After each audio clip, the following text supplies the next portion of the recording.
Well, here I am. I don't know why I'm bothering to keep this journal. Only a handful of people in this place will be able to read it when I'm gone. For peace of mind, I suppose. Where to start? It was another typical day of doing nothing, trying to get to work and keeping myself entertained. I'm not sure what happened, but suddenly there was a voice in my head telling me I had to prepare. Before I knew what was going on, a doorway, a portal, opened up in my living room. Round, glowing, and beyond a city of some sort. It looked positively medieval. Stone and wood buildings, strange people, some not even human. A fantasy world. Somehow I knew I had 30 minutes before it closed. It felt like a dream, and perhaps that's why I went through. I thought it was a dream. It seemed like the logical thing to do at the time.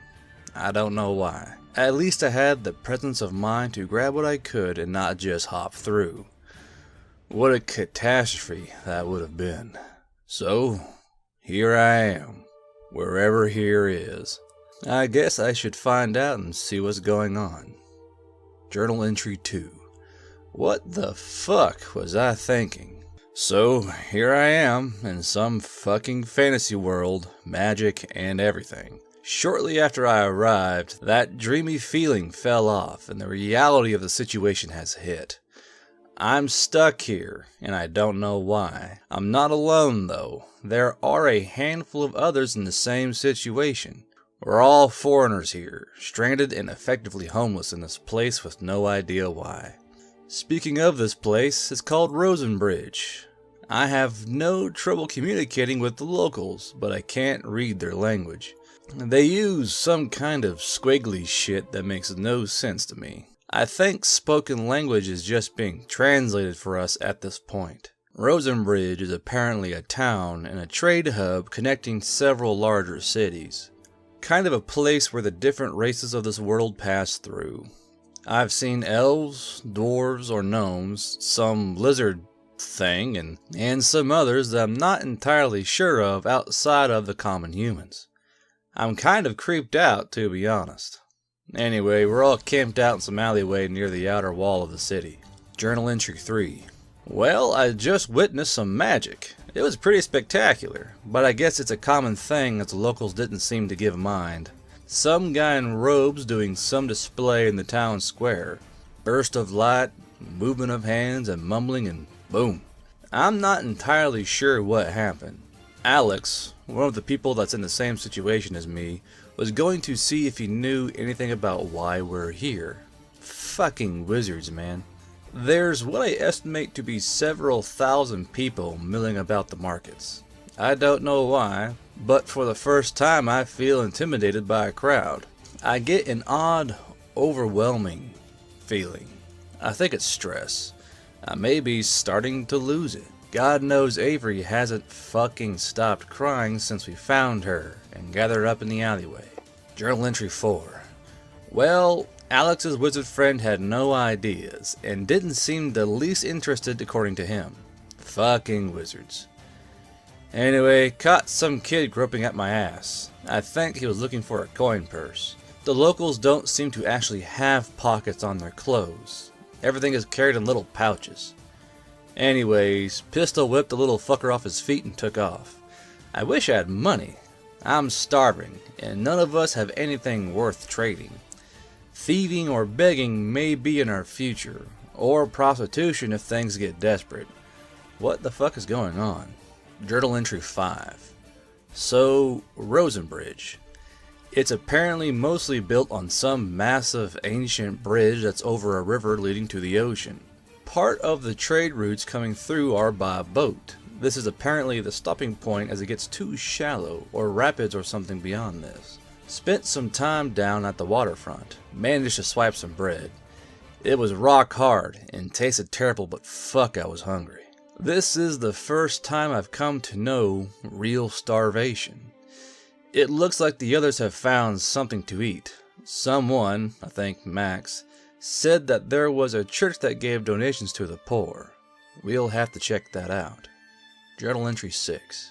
There's some carnival in town today. Strange foods, acrobatics displays, and showy wizards. Alex has been hanging around the wizards and observing. I think he's going to try and figure out this magic stuff. Best of luck to him. Anyways, checked out that church. It's a bunch of sun worshippers. They give some kind of oatmeal slop once a day to the poor. It had no taste, but it was filling at least. The chick giving handouts seems surprised at the sudden influx of hobos in town, namely us. We've decided to stay tight-lipped about our origins for now. Don't need any more trouble. Hung around the carnival for most of the day, but didn't have any coin for the real shows. Entertainment's been slim. My MP3 player battery has been dead more than it's been charged. The solar charger I brought with me is slow as hell. Journal entry 7. Jason got mugged today while he was pissing behind some tavern. Lost everything. Luckily, we found most of it in a heap by the waterfront. Unfortunately, the screen on his Kindle is cracked now. Alex has been gathering up some stuff just outside town. Grass, leaves, some kind of flower. He says he wants to try one of those carny wizard spells he spent all day watching. Some kind of ingredients along with vocal and hand motions are involved. We're not sure if the hand motions and vocal parts are required or just something for the show. I guess he'll figure it out in experimentation. He has some hard-on for learning the locals' magic. I don't think we can. We're not from this world. Journal entry 8. So some guard comes around our alley and starts bullying us around.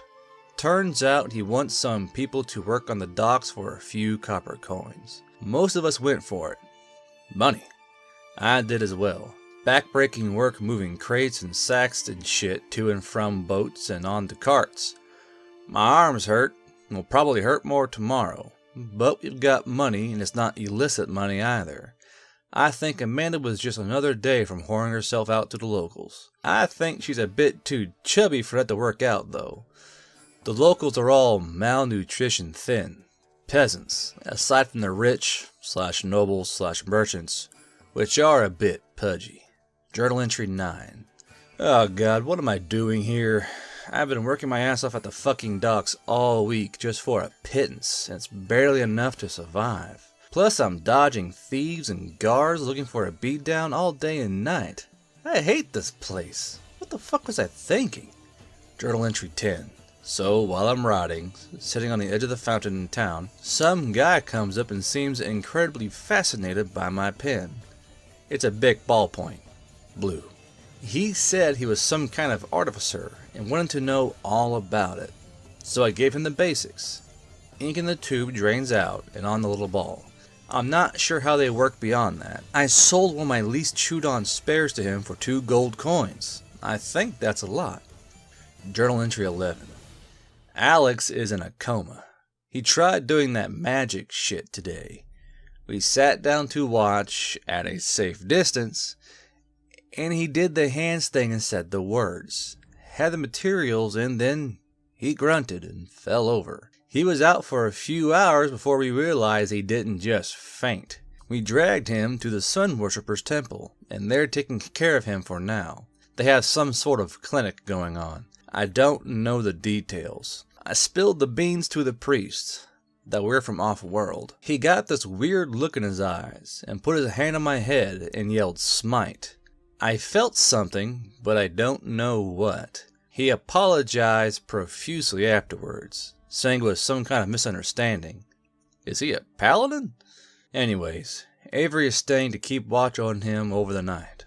Journal entry 12. We're in hiding now.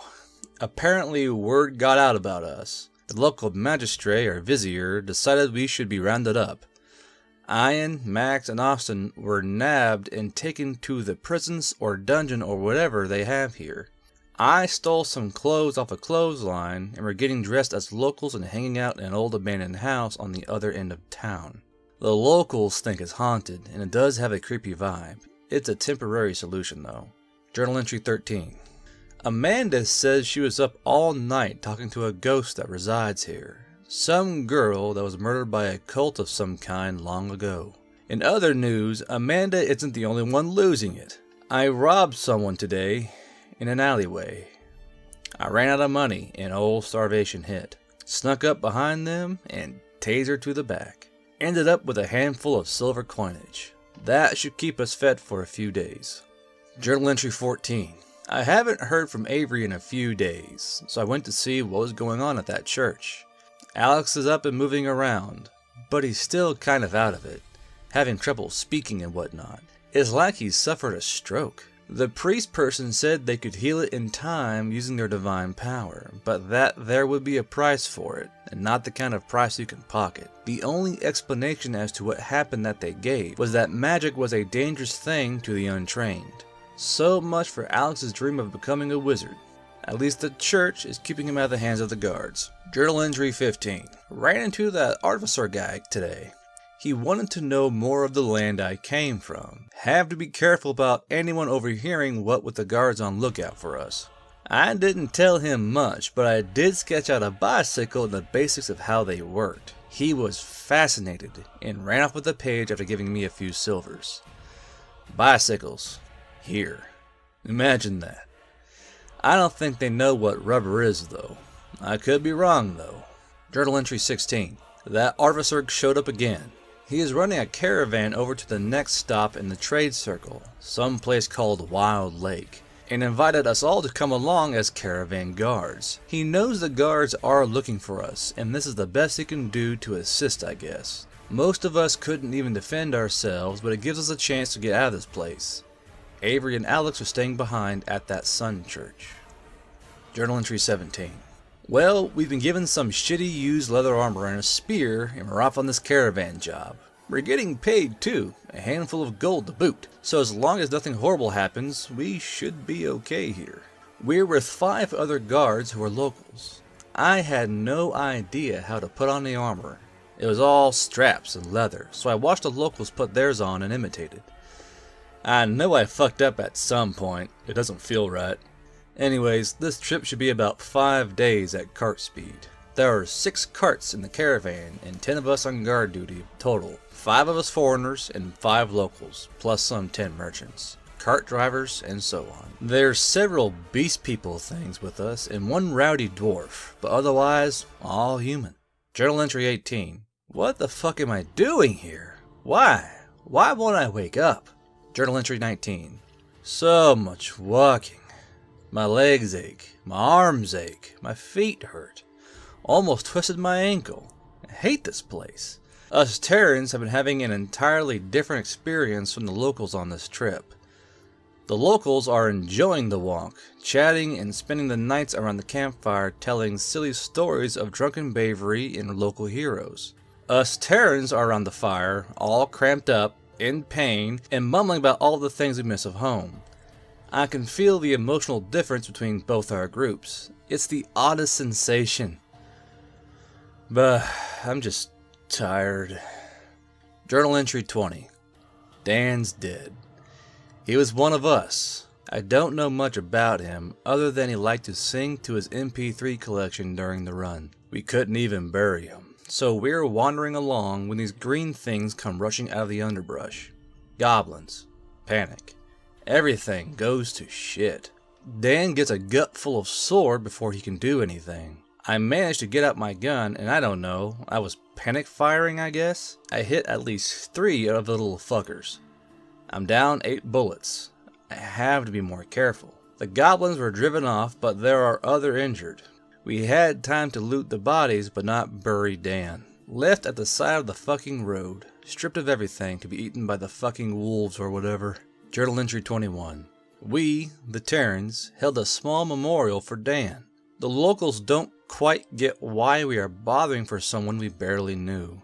We divided his belongings amongst the rest of us. We should make it to Wild Lake in 2 days. I hope we made the right decision joining this caravan. The next town may be worse. It may be better. I don't know. Journal entry 22. Had a bit of a scare today. Ran into a group of elven rangers on some hunt today. Almost mistook them for bandits. We're all a little jumpy. They seemed alright people, I suppose. Unless they really are bandits and are just waiting for the rest of their guys. Anyways, they were going opposite directions from us. During all of this, I managed to get my tablet charged up with my solar charger and taught the artificer guy how to play Angry Birds during camp. He was entranced by it. I think he's starting to understand just how foreign we are. In the meantime, we practiced with some of the weapons we picked off the goblin corpses. The locals had a good laugh at us as we flailed around with blunted short swords. Journal entry 23. Well, I figure we've been here a month now. I'm not entirely sure. I haven't been keeping an accurate count, and since I'm not riding every day, it's hard to estimate. We made it to Wild Lake around midday. Contrary to my expectations, there is no lake involved. Apparently there was one here way back, but it drained out in some dungeon or mine collapse. It's slightly larger than Rosenbridge with a wooden outer wall. I saw my first airship today, a flying boat, parked in the eastern portion of the town. According to the locals, it regularly shows up every few weeks to pick up and deliver shipments from another kingdom. That's not all, either. We passed a slave market on the way in. This is the first time any of us have seen anything like this. I'm not sure how I feel about this. It's perfectly legal according to the locals. Journal entry 24. We got paid today, 5 gold. We're all staying in a local hostel/tavern for traders and their crews. We're bunked up with some odd people. They're all red, and some of them look like they have a coral reef growing out of their chin, just covered in skin. Tieflings, I suppose? Where the hell are we? As creepy as they look, they seem to be okay, and I'm not getting any bad vibes off them. One of them was a musician and played some tunes. Marcus got his hands on one of their instruments and started playing Stairway to Heaven. The musician took interest, and the two of them spent the rest of the night exchanging ideas. On the other hand, the artificer kept asking me for new tech ideas. I think I'll show him the wonders of the safety razor. God knows I'll need to get a replacement from somewhere when mine wears out. Journal entry 25. Nope. Still here. Not a dream. Why isn't it a dream? I was in the tavern today when some bald elf chick, covered in tattoos, sits down next to me and says in the most serious tone ever that my mind was like a locked treasure chest and that she must get inside. That's the weirdest pickup line I've ever heard. I quickly left. Too much weird for me. I can only take so much. The headache that showed up just before she didn't help either. So, more information about Wild Lake. There is a flooded dungeon under the town that ran under a lake that was once some burial mound of some so-and-so king from centuries past. Parts of it are unflooded, and the adventurers raid it on a regular basis. You'd think there wouldn't be anything left to steal after all this time. It's also used as a shelter for the atypical races that aren't welcome in town. The little inhuman ones like those fucking goblins. Journal entry 26. With the trade run done, we're kind of out of work. Our money isn't going to last for very long. I poked around town looking for opportunities for a while. What do I have training in that works here? Nothing. Marcus picked up a guitar at the market and is now working as a bard in the cheap tavern and making a silver or two a night.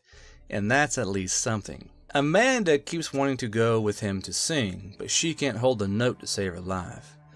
I guess we're stuck doing remedial jobs any bumfuck shit farmer can do. We can't even read the damn writing. We're illiterate here. Maybe I'll be a professional thief. That'll be the day. Journal entry 27. Well, I got a job sweeping up at the fucking slave market. Wonderful. Nothing like mournful stares and whispered pleas of help from dirty, barely clothed captives to keep the spirits up. I don't know what to think. At least I'm making some money, the pittance that it is. Did I mention that they randomly get whipped? They use some whip that doesn't leave marks, but apparently hurts them like hell. Who makes up this shit? Mike, on the other hand, has caught on and captured the attention of some girl who agreed to teach him to read in exchange for something. I don't want to know.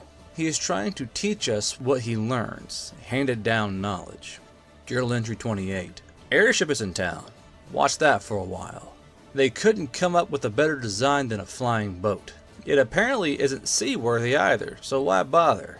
Maybe I could teach them aerodynamics. You'd think it would be obvious. Anyways, I'm starting to see slaves beaten in my dreams. It's only my 3rd day. It's time for an occupation change. Anything else. I heard there's some call for help with one of the dungeon areas I might look into. Why not? Maybe the guards will leave me alone. I made the mistake of showing them my driver's license when they asked for identification last night. Weirded them all out. Speaking of which, why the hell did I bring my wallet and car keys with me? Journal entry 29. Well, I got sucked into some adventure thing going on. Hired with some locals to check out and clear a lizard creature, kobold, infestation of one of the dungeons. We're to head in within a few hours and see what's going on down there. Also on the team is a big burly guy who is also illiterate, a bored dwarf, and a highly excitable elven wizard or sorcerer. I can't tell the difference yet. Luckily, we didn't meet in a tavern because that would be too cliche. No, we met around the town fountain and got our mission objectives. I at least have the leather armor and short sword from the caravan trip. That and my big knife from home and my sig. I need more ammo. I need a source of ammo. I have 7 more magazines worth of ammo, 8 bullets each. Apparently, there's going to be another guy joining us at the dungeon entrance. I guess we'll see what that's about.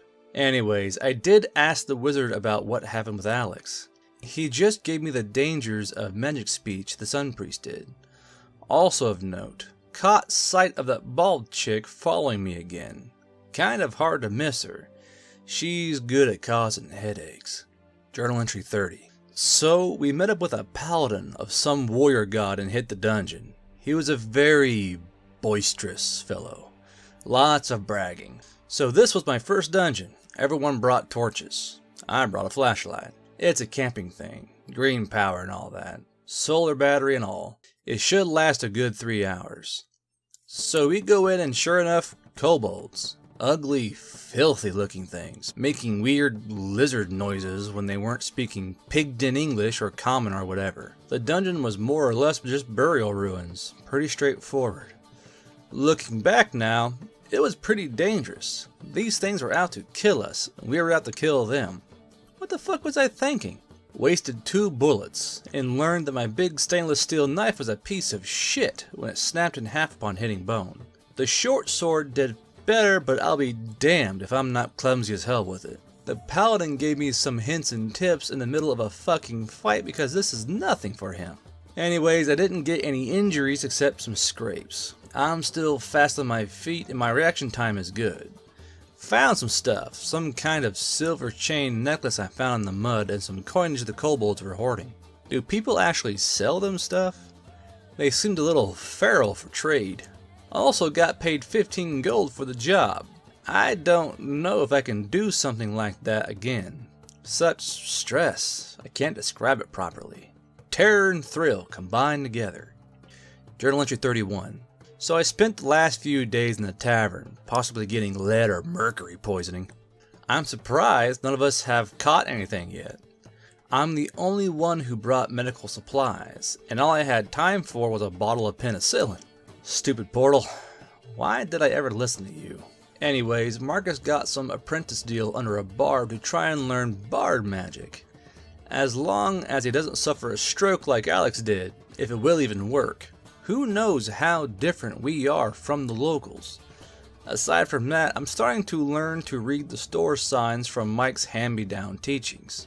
It's a bit more complicated though. There's a simplified written language and a standard. We're apparently learning the simplified. I guess that's a good enough start. Journal entry 32. That bitch got to me, and I think I had an epileptic seizure. She showed up suddenly and grabbed me from behind. I know it was her. I felt it. I made for my taser, and suddenly I couldn't think straight and went into convulsions. Next thing I know, I wake up in a local temple.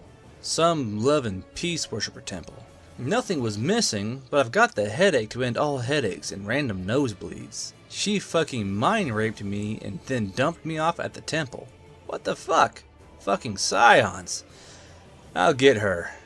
I know exactly where she is. And why the fuck do I know exactly where she is? What did she do to me? Journal entry 33. I got cleaned and rested up, still got the headache. Paid a visit to Miss Scion. Brought my gun, but in hindsight, I don't think I could have used it if I wanted to. We had a nice talk. Not sure how much, if any of it, was really manufactured. I'm pretty paranoid about it. I don't know what they can fully do. Going there was a bad idea. There was more than one. It's all kind of a blur. I do know a lot of talking was done, but not a word was said. From what I can recall and manage to put together, they're part of some backdoor manipulators of the local guilds, manipulating towards their profits. I think the ideas I leaked to the artificer got out, and that brought me to their attention, and then they found something. Something I didn't know was there. Now I think I need them to learn to control it or go insane from increasing mental stress. Or at least that's what they want me to think. None of this makes sense. Journal entry 34. It's not a headache, it's feedback. So much but no solitude to be found in the city borders. I slipped outside for a bit and the volume lowered to acceptable levels. I will have to return. Maybe Marcus can play that song that puts me to sleep. He learned how. It was a mental ingredient that Alex was missing. He couldn't observe the state of mind he needed and the training was missing. I wonder how he and Avery are doing. Or the others that got captured. I have to go back to her. She will teach me. I will make her. Journal entry 35. It's been a few weeks, I think. I learned to block it. The noise. Them. From then on, it's mostly intuitive. The advanced tricks come later, so they say.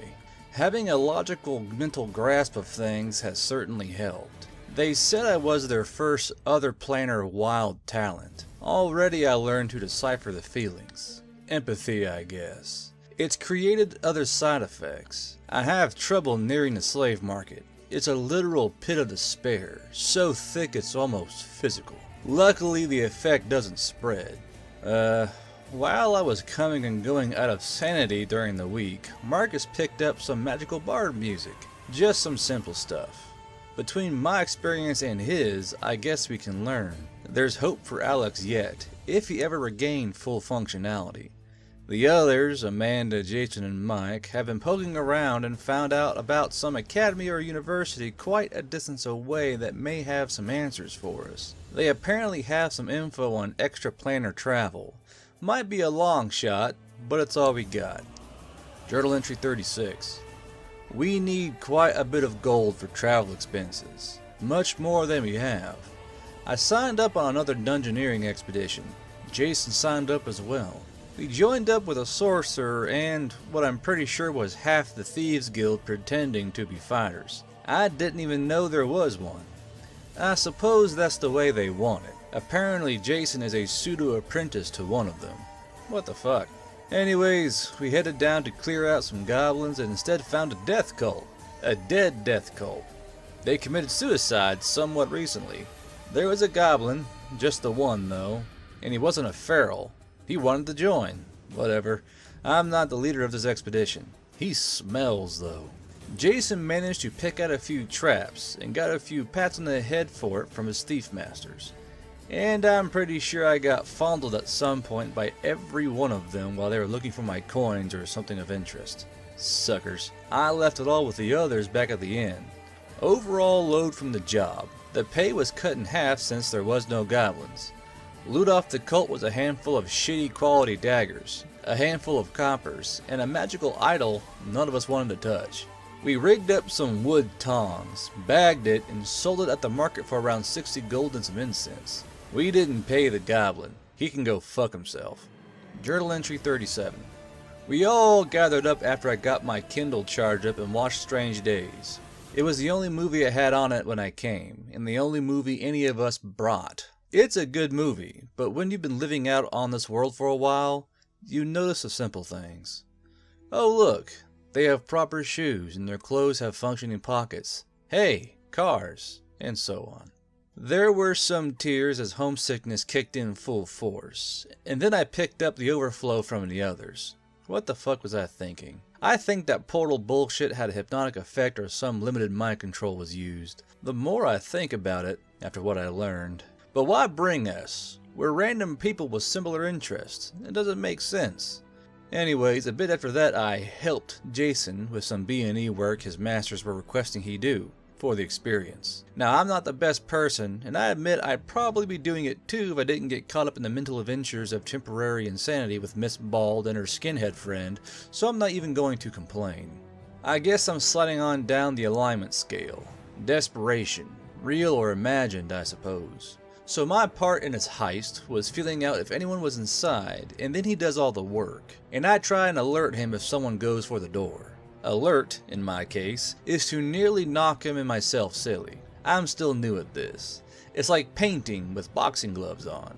I'm not sure what the total haul was worth, but his masters paid him a handful of silver. I'm starting to wonder if this coinage really is gold, silver, and copper. Might just be what they call it. Or maybe they're using a really impure mixture. I don't know. Not important, I guess. Journal entry 38. So 2 trips into the dungeon, and I'm apparently a dungeoneering pro according to the locals. Seriously. So I was approached while trying to grift some tourists about another run in another section of the crypt. Apparently it's the right season that the water level down there drops enough to allow access to some otherwise inaccessible areas. Jason and his handler are coming along with what I think is a gnome who wants to examine the construction techniques and a tiefling chick who is armed to the horns with the whips. I'm going to have to get a torch for this. It's probably going to last longer than my flashlight's battery. Of course, I'm not experienced in making fire without a ladder. I'll figure it out. Maybe that's something else I can sell to the artificer. He's still working out the wonders of the ballpoint pen. Anyways, the expedition starts come sunrise. Journal entry 39. Dungeoneering pro my ass. So we're all stuck in a big cylindrical room, about 15 foot in diameter and 20 foot high. I'll start from the top. We entered and immediately ran into a kobold scouting party that was seeing if the area was habitable for them. Why can't they just build a fucking town of their own? We managed to chase them off. Found a few traps, got some cuts and bruises by a few and some minor burns from the extra fun time magical ones. I have to wonder why anyone bothers. It's only a matter of time before someone breaks through. All you're doing is wasting money on slowing down an inevitable intrusion. Not cost effective in the least. We found the previously flooded section and entered. Most of the traps here were disabled from water damage, except a few of the amusing surprise pits that were now filled with easily crossable water and silt. Picked up a few unknown gems and some random baubles and decorations. Our gnome friend took sketches of everything we saw, from walls to door archways. Very fast hands. Finally, we entered this room. There's a lever on a pedestal. Typical. The gnome seemed excited and walked right over and pulled it before we could check it out. The door slammed shut, and that's how we got stuck in this room.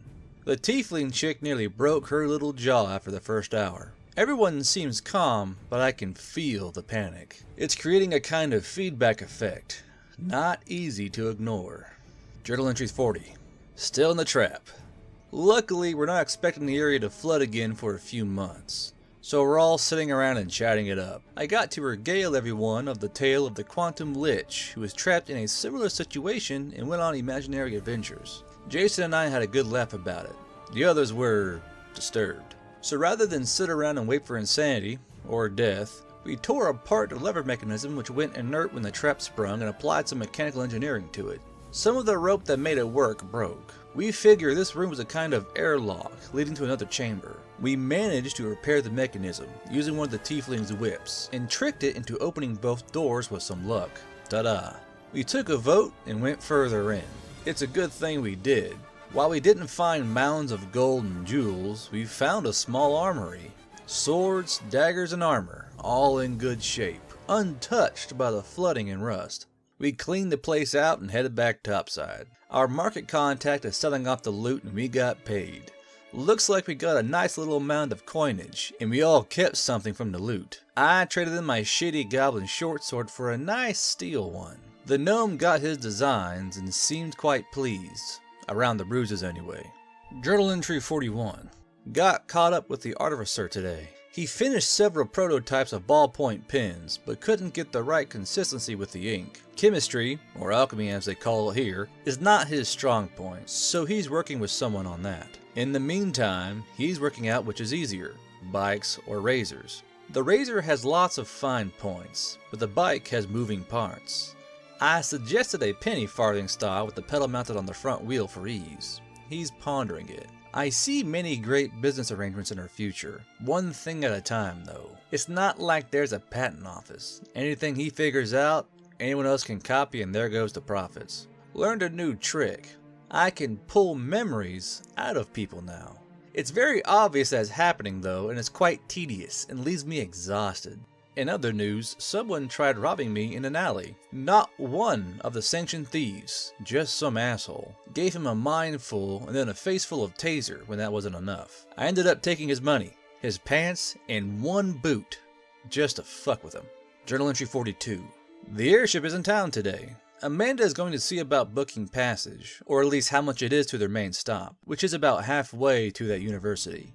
From there, well, we'll figure something out. We're all planning on going. We have to stick together. In the meantime, I'm experimenting with Mike and Marcus with some zap stone he picked up cheap at the market. It's magic, produces static electricity at what seems to be a constant rate. I think it's for wizard pranks or maybe simple traps. We're seeing if we can't use it as a faster method to recharge our batteries. My taser must be getting low, and it takes hours to charge my MP3 player, even longer for the Kindle, or Amanda's iPad using a solar charger, or that hand crank thing we got from Dan. Journal entry 43. We have enough for the airship trip, but it's a no-frills package, and may be called upon to help move cargo around. We leave in 2 days. I haven't actually ever been on a plane, and here I am preparing for an airship ride. The trip should take 48 hours. Our experiments with the static stone didn't quite work out as well as we hoped. The electricity coming off of it is in fact very random. We would need to set up some kind of transformer or something, and I have no idea how to make one. Paid a last visit to Baldy. Why the hell did I do that again? I was a mindfuck with her, literally. Also, she keeps wanting me to shave my head. The hell with that. She did give me some tips on memory digging that should help, but practice makes perfect. It's like a muscle, it needs to be used. Translation: I gotta mind rape people to get stronger.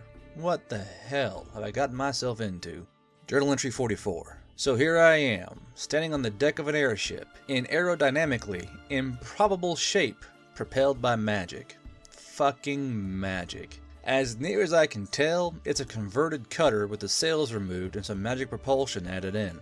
Some kind of engine powered by elementals or something. It's certainly not seaworthy anymore, as the bottom's been cut up into loading doors for cargo. Us Terrans are sharing a tiny, stuffy cabin, barely large enough for us all. We're sleeping on the floor more or less. The ship is noisy, the wood constantly creaking from the movements. On deck is better, but we have to stay out of the way of the crew. The view is amazing though.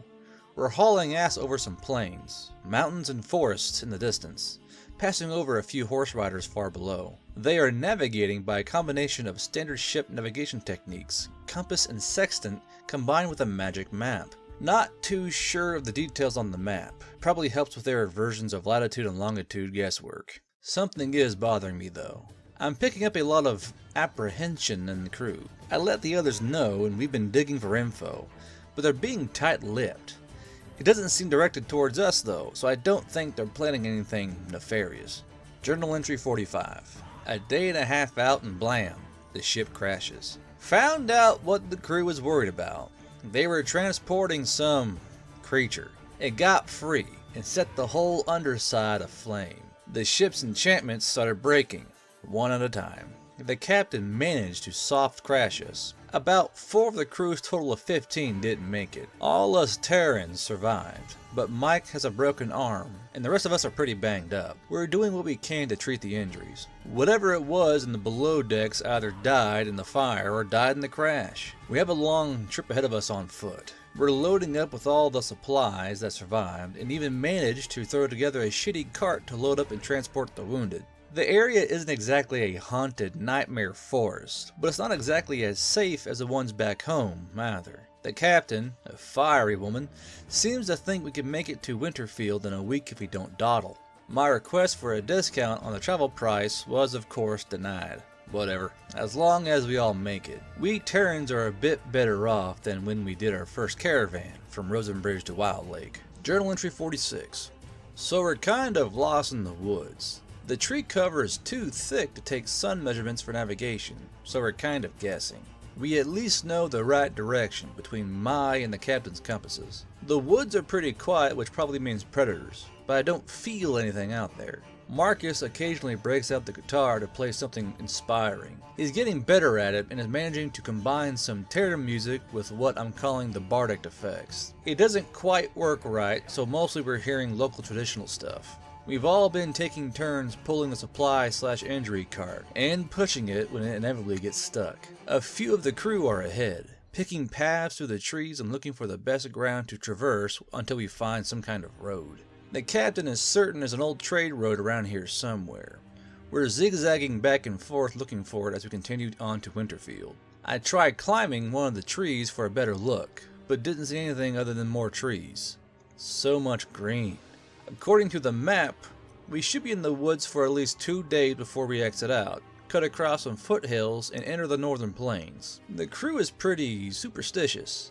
They keep telling tall tales of dark elves kidnapping people to their caves living in the woods, or cannibal witches or druids powered on hatred, and my favorite, the Woods Lich. He raises the dead as dryad tree warriors. I think it was all fun and games, but some of them are terrified by the prospect.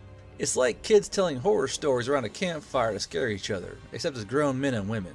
Tonight, we're going to tell our version. We're going to convert Hellraiser over to something they can understand. Journal entry 47. Well, we ran into wild, borderline, feral forest elves. I picked them up when they started shadowing us and called them out.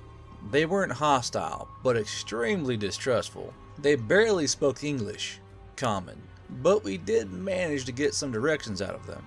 They want us out of their territory as soon as possible. We're a change to the status quo, I guess. The whole thing could have gone a lot worse if one of the idiot crew were the first to approach and call them out. Fucking elves. I think Amanda has an elf crush to boot. My experience with them so far, in general, hasn't been all that good considering my time with Miss Baldy McMine rape. Anyways, by nightfall we hit the trade road. It was further east than the map said, and in pretty bad shape. It's been flooded out several times and is heavily overgrown, but it's a straight route, if not disused. Apparently, once the airship started moving cargo in days, which would have taken months, the whole thing just shut down overnight. I hope they can acquire a new one. I doubt they had an insurance policy on it. Journal entry 48.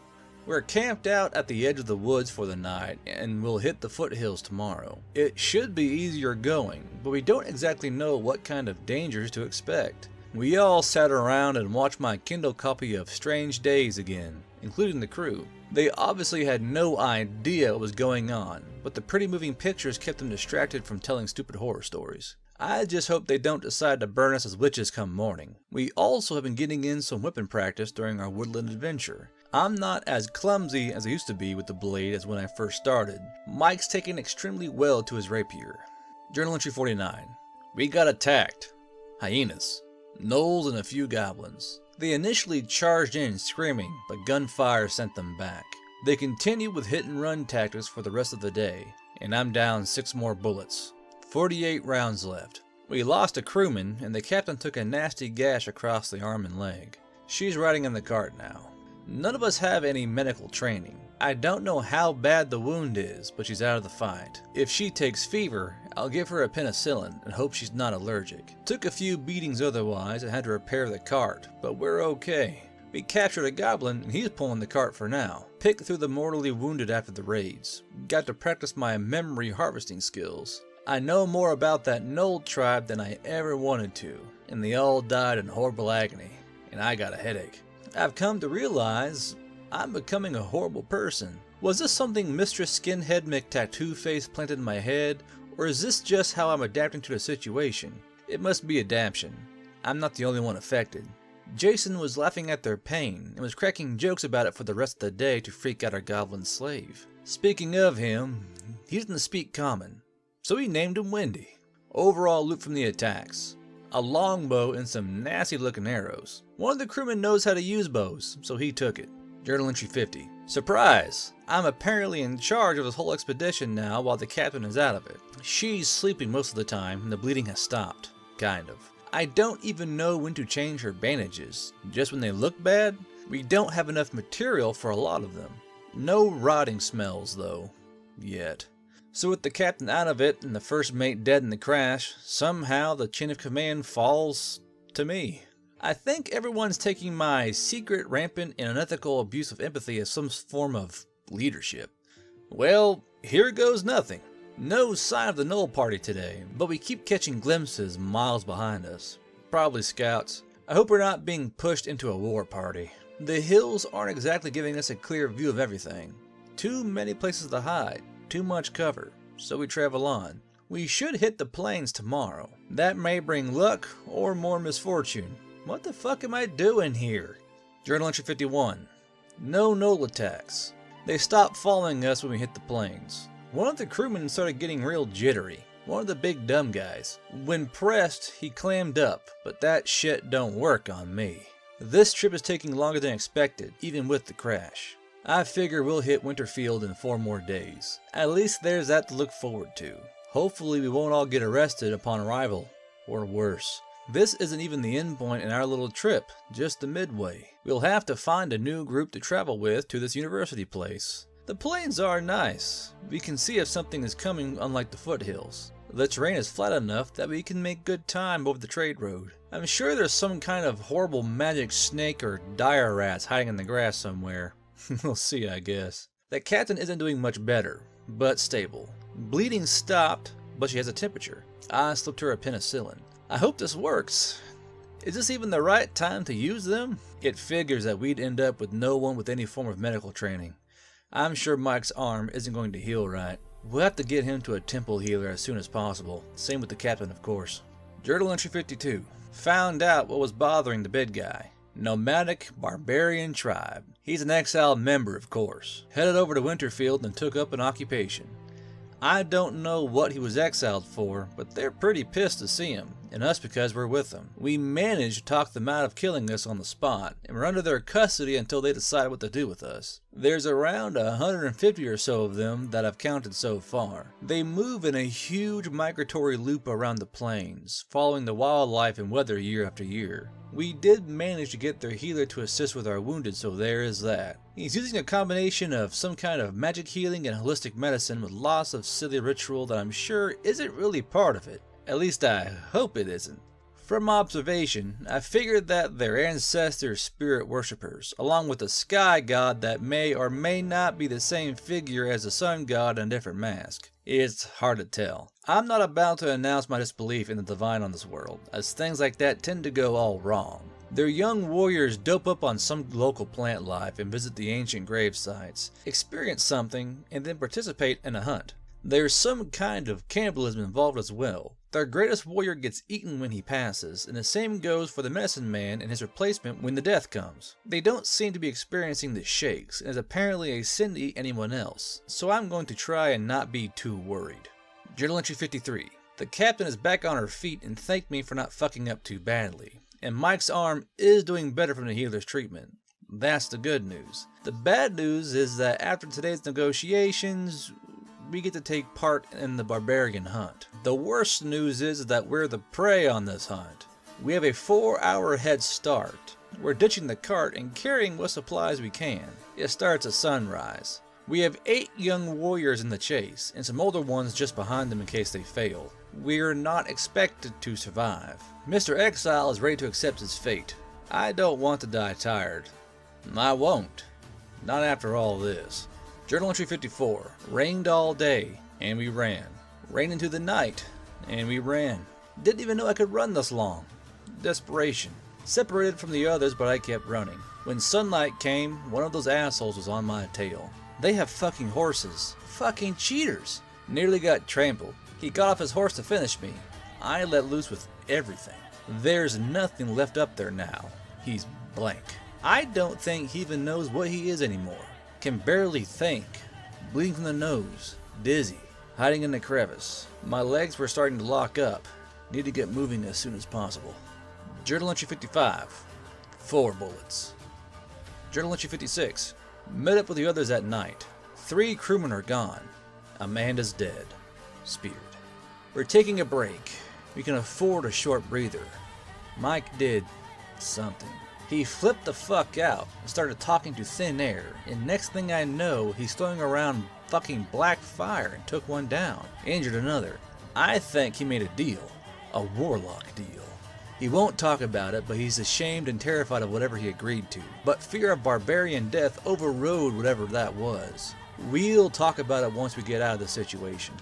Journal entry 57. We ran into a Winterfield guard patrol with the barbarians on the horizon. They pulled back and the guards had enough compassion to help us. We were escorted back to town and currently sitting in the tavern. I ache everywhere. Amanda's gone. Another one of us down. Dead on the side of the fucking road again. We're all dead quiet. The surviving ship crew and captain.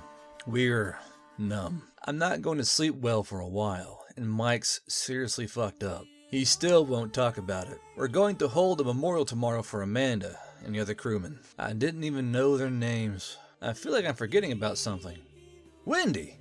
Whatever happened to that fucking goblin? We left him at the barbarian camp. He's probably dead. Journal entry 58. I keep waking up, thinking I have to start running, or that there's a barbarian about to kill me, or not sure where I am. This isn't good. PTSD, maybe? Fuck. We held a memorial for Amanda. Well, welcome to fucking Winterfield. It's a large city, reminds me of medieval France in architecture.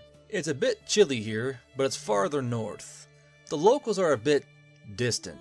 Apparently the barbarians are a problem for the area, and the real reason why the trade road was shut down, and they switched to an airship. Well, I hope they can build another one. The local royalty is too fearful of sending an army out to hunt the fuckers down like dogs. No, he's fine with the way things are. Calls it balance from what I hear. As much as I'd like to settle down here for a while and recover, we can't really. We all agreed. The barbarians are set up to the southwest, and we need to move northeast. If we wait here too long, they'll move further up the migratory path and it'll be too late. We have very little money. Jason is checking in with the local thieves guild because that's apparently a thing he has to do now. I did some checking around and there's a caravan heading north to a town called Brightly. According to the map, we can get to the university from there. I'm starting to understand how this university thing works and why it's so far out. If you get there, you've proven yourself apparently. Too late to turn back. We'll take a week to rest, gather supplies, and then head out with the caravan. Where to get money? Looks like I'm back to tasing people in alleyways and helping Jason B&E. What am I doing with my life? Journal entry 59. Those fucking barbarians. They dropped off the desecrated corpses of Amanda and the crew on the doorstep of town for all to see. They'll pay for this. For everything. Motherfuckers. They'll at least get a burial now. At least there's that. I'm so fucking pissed I don't know what to do. I accidentally lashed out at a few people mentally. We just wanted to pass through, but those fuckers wanted to have their fun and now people are dead. Lives ruined. And for what? I don't know anymore. I don't know. Anyways, I helped Jason nick some items he can fence, and we'll see what else we can do to grab some money. Journal entry 60. We didn't get as much as I'd hoped, so we're going to have to expand our horizons. This isn't really a town for adventurers, no nearby dungeons or anything, just asshole barbarians. Marcus is making some money, barding it up in the taverns at least. The people are too distrustful to be grifted easily. Mike is totally against a warlock magic show, and to be honest, it wouldn't be appropriate. I'm not exactly a criminal mastermind. We can always hold up a trade caravan. Say the one we're traveling with. That might be too many people though. We're not murderers and we're not bandits. We're just poor. Yeah, that's a great rationalization. I apparently have no moral issues with completely fucking over the locals. I think it's because I don't recognize them as us. We're Terrans. We're better than you mentality. I don't know what to do. I just don't know. Would I have been like this if we stuck around Rosenbridge? What happened with Alex and Avery? Or Ian, Max and Austin? Are they even still alive? I can't think, and my mind is starting to leak. I need rest. Journal entry 61. Well, Jason came back from the guild with a job offer. We can make nearly twice the money we need with a single job. That job, of course, is to assassinate the king. He's not a popular man around here. Of course, we're not exactly assassins. The fact I'm seriously considering this job shows just how far I've slipped. I've talked with the others, and they're all for it.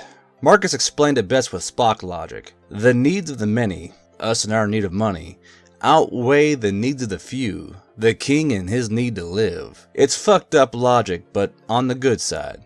Maybe this replacement will do something about the fucking barbarians. We decided to take the job. Jason picked up a map from his guild and we're going to do some planning later tonight. In the meantime, we're attending Amanda's burial, partially to make sure they don't fuck it up. She's been through enough. Journal entry 62. So the castle has 124 rooms spread across 4 floors. The king's chamber is on the 4th floor with a single entrance and access from a forward and rear balcony. We figure the interior is loaded with royal guards. Going through the front door is obviously out. Using a balcony entrance is dangerous. We poked around the market to see what resources we can get our hands on. No magic flight rods or anything like that, unfortunately. The best we can get out of the Thieves Guild is some rope, but it's quite a distance to climb. We could use it for a quick escape though. Too bad we don't have a sniper rifle. His throne room is nearly level with the inn roof half a mile away and has a clear window. How to get inside a heavily guarded castle? Can't imitate the guards. They don't use face masks and probably know each other well. There are no silly royal parties scheduled either. The king's schedule is pretty simple. He wakes up, eats, sits in the throne room, listens to the local woes. Around lunch he quits and putters around with his mistress and then official kingdom business until dinner. Then sleeps, then repeat. The afternoon court is apparently an open affair. I'll see about doing some recon tomorrow. Journal entry 63. Okay, the castle isn't as bustling as I thought it would be. Went in with Marcus and observed court, which was a few hours of peasant complaints, hilariously one-sided criminal trials, and a local gossip hour. Apparently this kind of thing is not common with the other kingdoms. It's just that there are no nobles in town, so the king has an open court so he can pretend it's important. He's not even married, and his mistress is an ugly half-orc. Well, ugly face, but she's got some hot curves. I bet he uses a cloth sack. Anyways, I think our best opportunity would be to go in during court, slip away at the inn and hang out in one of the unused castle rooms until night, and then do the deed. Marcus wanted to help, but he's our public face and he shouldn't get involved. Mike will be waiting near the castle in case we need assistance in escaping the grounds. Just me and Jason. Court starts in a few hours, so we'll begin Project Kingslayer then. Journal entry 64. Well, it didn't go as planned, but it didn't go entirely bad either. We slipped off on our way out of court and occupied a dusty room in the east wing. Poked around for a bit, found a few silver coins laying around. A few hours after nightfall we moved out. Made it to the 4th floor of this wing, which is mostly unused. Only had to slip past a couple of off-duty staff. We had to put down one nosy cleaning lady. She's still alive. I tried a new trick on her, a kind of memory loop. Not sure if it worked, but she casually walked out of the room and into a wall, knocked herself out.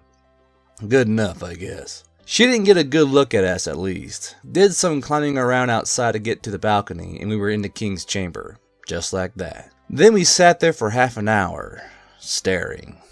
I couldn't do it. Jason finally manned up and put a pillow over the king's face, and slit his throat out before he could begin to struggle. Got kind of an adrenaline high after that.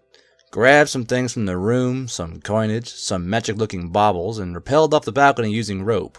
Then we got caught. Plowed right into a guard and one of the gardeners, making out. I put the guard down before he could fumble his pants back on and get his sword, and Jason took out the gardener. I don't feel good about this job at all. Journal entry 65.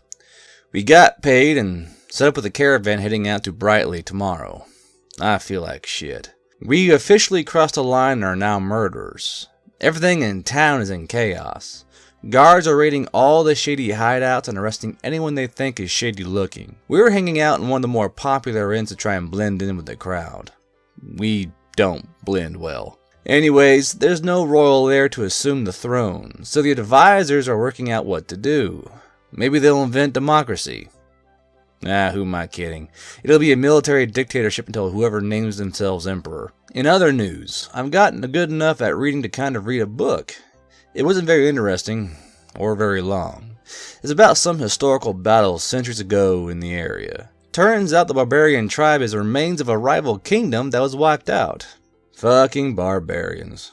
Anyways, time to resupply for the trip. I could use some new clothes.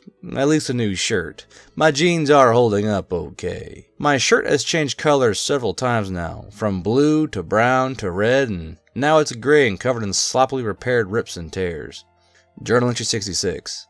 So we're passengers in a caravan heading to Brightly. It's supposedly a safe route. I've heard that before. Figured out what the magic things we stole from the king's chamber do. We got a poison immunity necklace and what appears to be an immovable ring. Like an immovable rod, but as a ring. It's plain gold and luckily bound to this gravity sphere. Otherwise, who knows where it would zoom off to. Why would anyone make this is beyond me. Maybe it was an accident.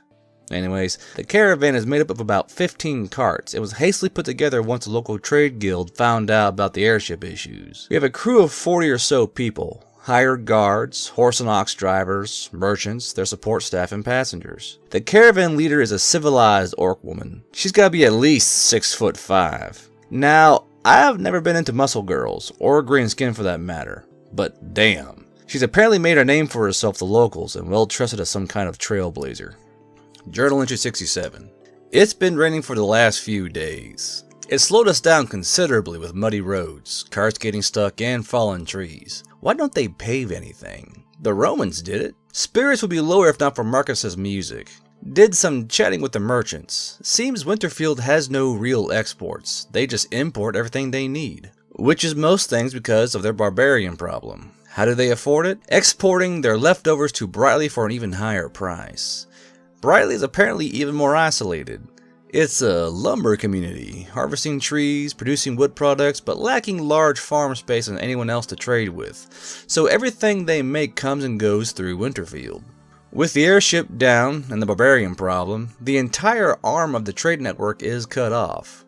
Too bad they don't have trains. I'm not even sure how to make a steam engine. I know the science behind it, of course. If we ever get back to Wild Lake, I'll have to hit up the artificer. Or maybe find another one out here. Invent a magical monorail. Wouldn't that be funny? Ah, great. Marcus was reading over my shoulder and now playing the monorail song. Journal entry 68. Well, the rain stopped just long enough for a kobold raid. A whole shitload of little fuckers. 3 of the caravan guard are dead.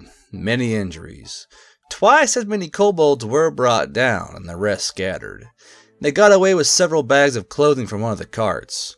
From their mental state, they were kind of desperate for anything to help with the coming winter in a few months. I used to wonder what would drive someone to do something like that, and, well, now I know.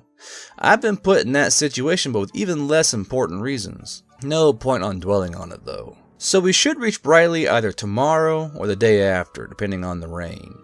Luckily, I've been managing to keep my notepad dry the whole time. Caught one of the merchants trying to read it last night when I set it aside to eat. Yeah, he couldn't read it. That's one thing we got. A language the locals can't read. Speaking of the locals, I'm pretty sure Marcus did the bard thing and got lucky with one of the caravan girls. Not sure which. Maybe it was more than one. I hope the anti-poison ring also does diseases. Journal entry 69. Nice. We made it to Brightly a few hours after nightfall. The city gates are closed, so we camped just outside, partying like gypsies on making it with minimal losses. There is a massive forest around this place, and from what I gather, they're clear-cutting the forest non-stop and processing the wood, but it's growing as fast as they can cut it. Magical woods of the unhaunted variety from what they say. Rumor has it that there are a bunch of dryads inside that are churning out trees to keep the people from cutting deeper into the woods where their special trees are. Just rumor though. I'm willing to bet there's some horrible evil locked away out there. That's how it usually is. Or maybe the horrible evil and the dryads are working together to get rich off the lumber industry. Who knows? Journal entry 70. I must have drank more than I thought last night. Woke up with a fresh tattoo on my arm from one of the merchant girls. She says it's a magical symbol for courage. Yeah, bullshit. We have that joke in my world too. It's not uncommon, and just looks like a fancy shape and not bad looking, I guess. Whatever. So Brightly isn't what I was expecting. It's not a human town. Reptile people. Dragonborn, maybe? Not the shouting kind, though they are loud, boisterous. At least they're friendly. The trade caravan is doing their business and heading out tomorrow. Us Terrans, in the meantime, need to plan the next leg of our amazing odyssey. This university is part of a city named Elyon and is to the east, almost dead east. There is no trade route there. They are self-sufficient and considered one of the larger kingdoms, and prefer not to deal with the other kingdoms if they don't have to. Isolationists. I hope they're like off-worlders, at least. Journal entry 71. Well, the caravan is gone. We're currently the only humans in this city, which means we can't pull off anything shady.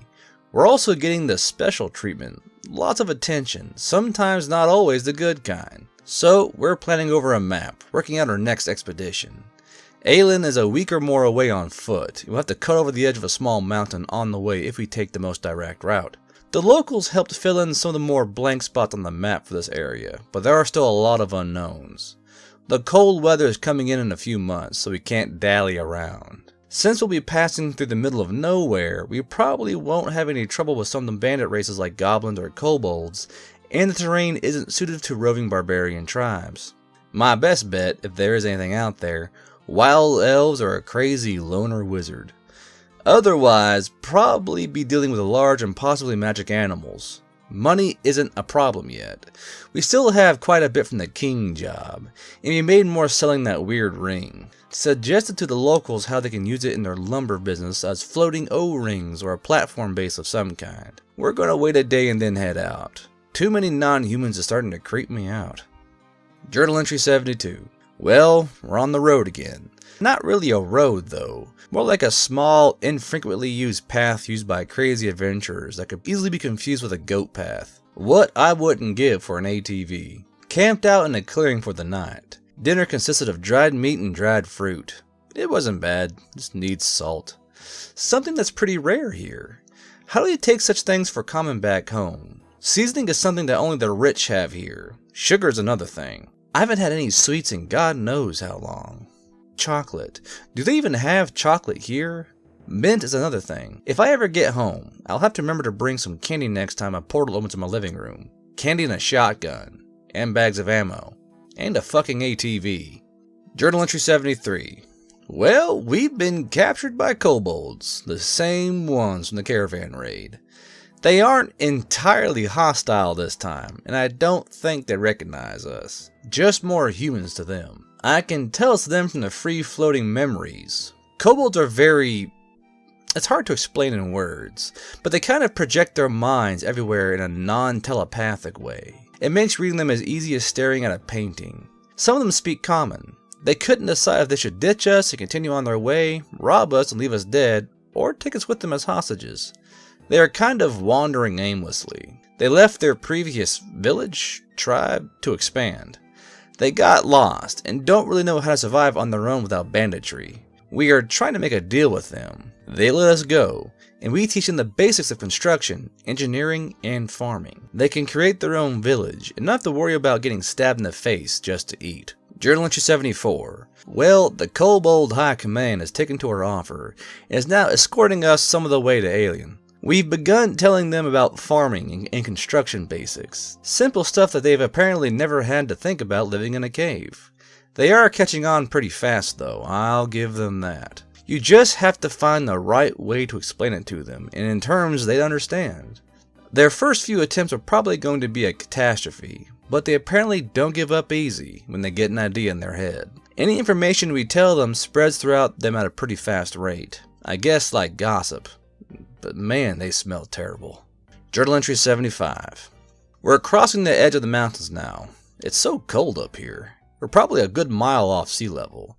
The kobolds are all wrapped up in their stolen clothes, and some are carrying around burning homemade torches for warmth when they're on the move. I'm wearing everything I own.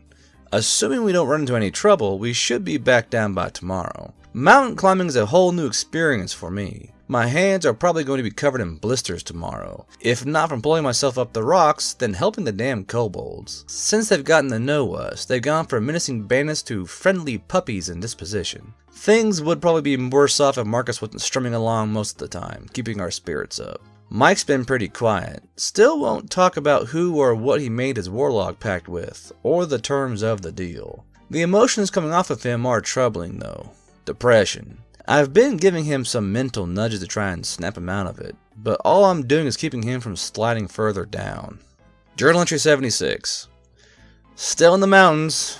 No big issues. It just got darker out faster than usual due to cloud cover. We are held up in the remains of a crashed ship. A crashed ship in the mountains. It's been here a while and doesn't have the extras that the other airship had. So how did it get here? Magic, probably. Magic is always the answer. It's a slave ship. The busted remains of the hull is still full of chained up, frost-covered skeletons.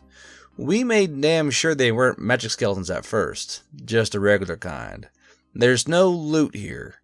Whoever survived took everything worth taking with them, or was stripped by passing adventurers. It's warmer inside, so we're staying the night and should be on our way come morning. Tried my hand at writing and put a message on the wall in common stating our names, party size, date, and where we're going. A note of our passing.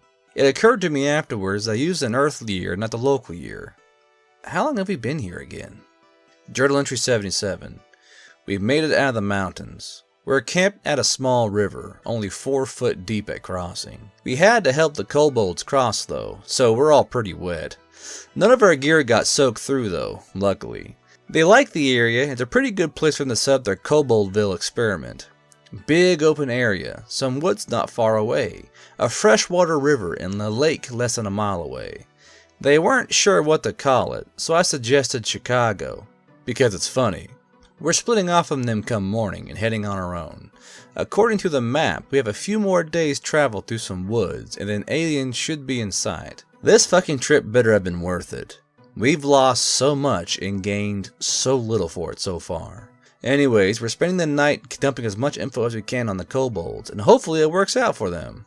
Sure, they're creepy little lizard/dragon people, but they're nice once they ditch their distrust. Not that I want one living near me. They still smell, even after they bathe.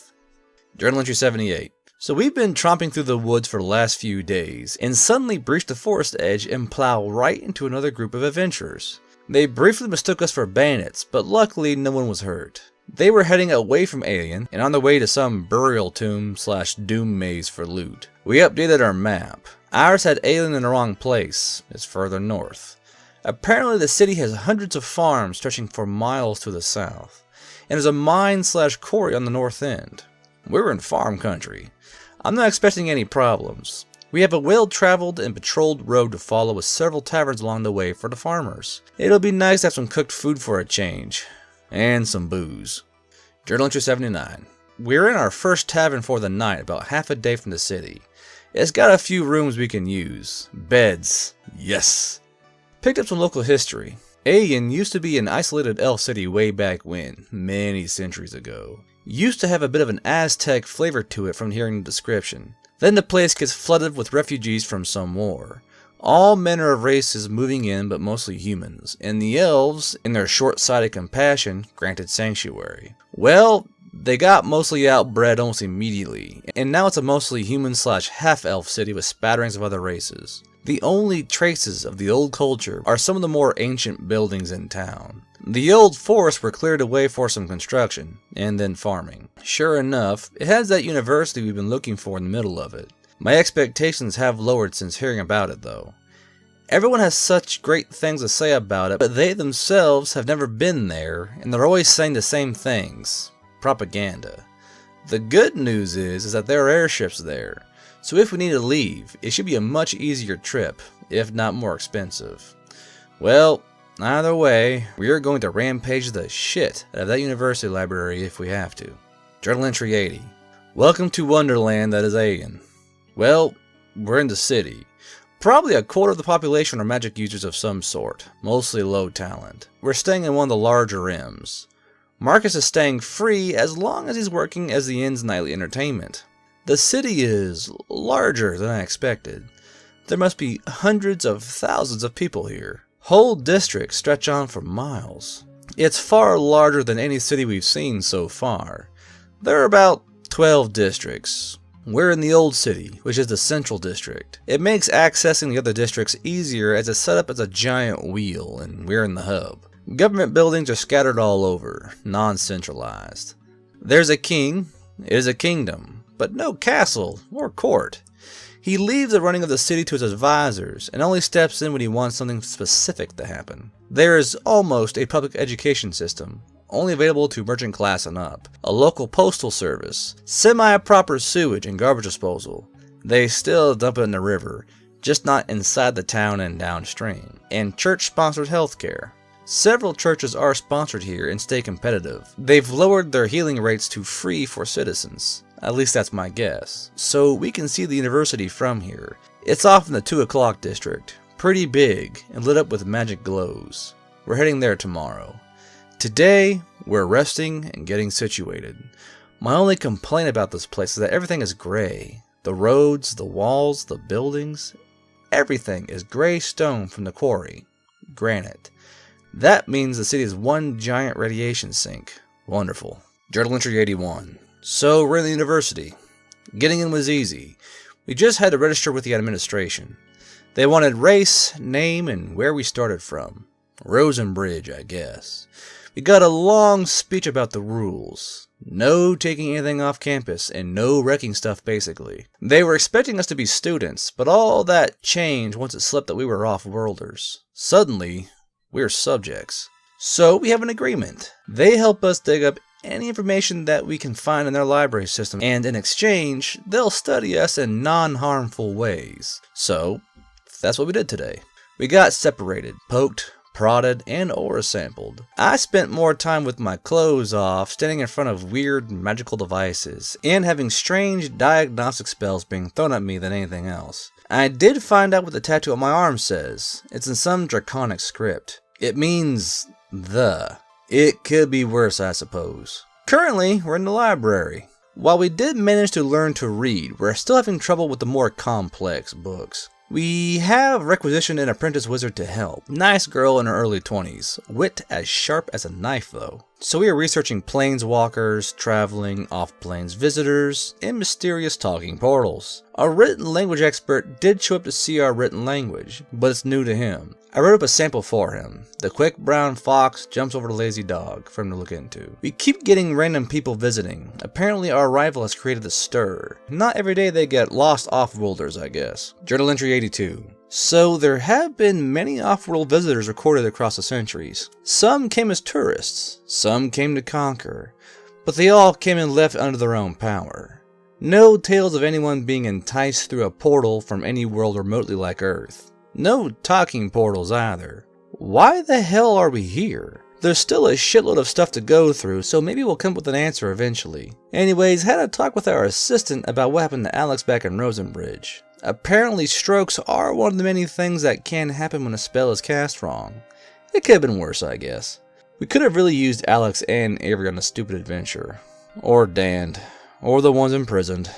We should do something about that. We'll go back to Rosenbridge one day, and we won't be scared, lost, and helpless this time. Then we'll deal with those fucking Winterfield barbarians. So, speaking of that, we are invited to attend some of their courses. They have something for nearly everyone, kind of. They actually have some scions around, and some courses for the more magical aspects of barding, and Mike really wants to dig into that warlock course. Find out exactly what he's in for. Not sure what Jason's going to learn though. I don't think they teach grand theft here. Maybe he can resume his apprenticeship at the local thieves guild. He's already checked in with them. Journal entry 83. That was incredibly tiresome. Scion class involves sitting in a circle and just mind-fucking the shit out of each other while the professor or master or whatever he wants to call himself observes and keeps things from getting out of hand and repairing any damage. It's to build strength, learn to adapt defenses, and so on. Got tested for telekinetics, but got nothing. Might not be ready for that, or maybe I can't do it. Marcus apparently taught the master bard some earth music. Not sure what Mike was up to, but he was white as a sheet when we met back up. He won't talk about it, but his mind was screaming demon summoning at me. Fantastic. Spent some more time digging through the books. There was a talking portal in some dungeon, but it spoke riddles and it wasn't transdimensional. In other news, the Master Artificer showed up and took a good look at our gear. I gave him a bicycle sketch and hinted at so much more in exchange for figuring out how to keep our electronics charged. Whispers of steam engines touching his mind ever so slightly. Mental glimpses of aircraft and cars appearing and fading like a dream. I'm getting better at this shit. Journal entry 84. So much philosophical bullshit evolved in this class. At least there's no homework. It would be amusing if there was. Go home and mind rape someone. Exam tomorrow. Marcus is having the time of his life, and even Mike is starting to relax. Jason's been away quite a bit, says he's learning the craft. So we finished tearing through the archives.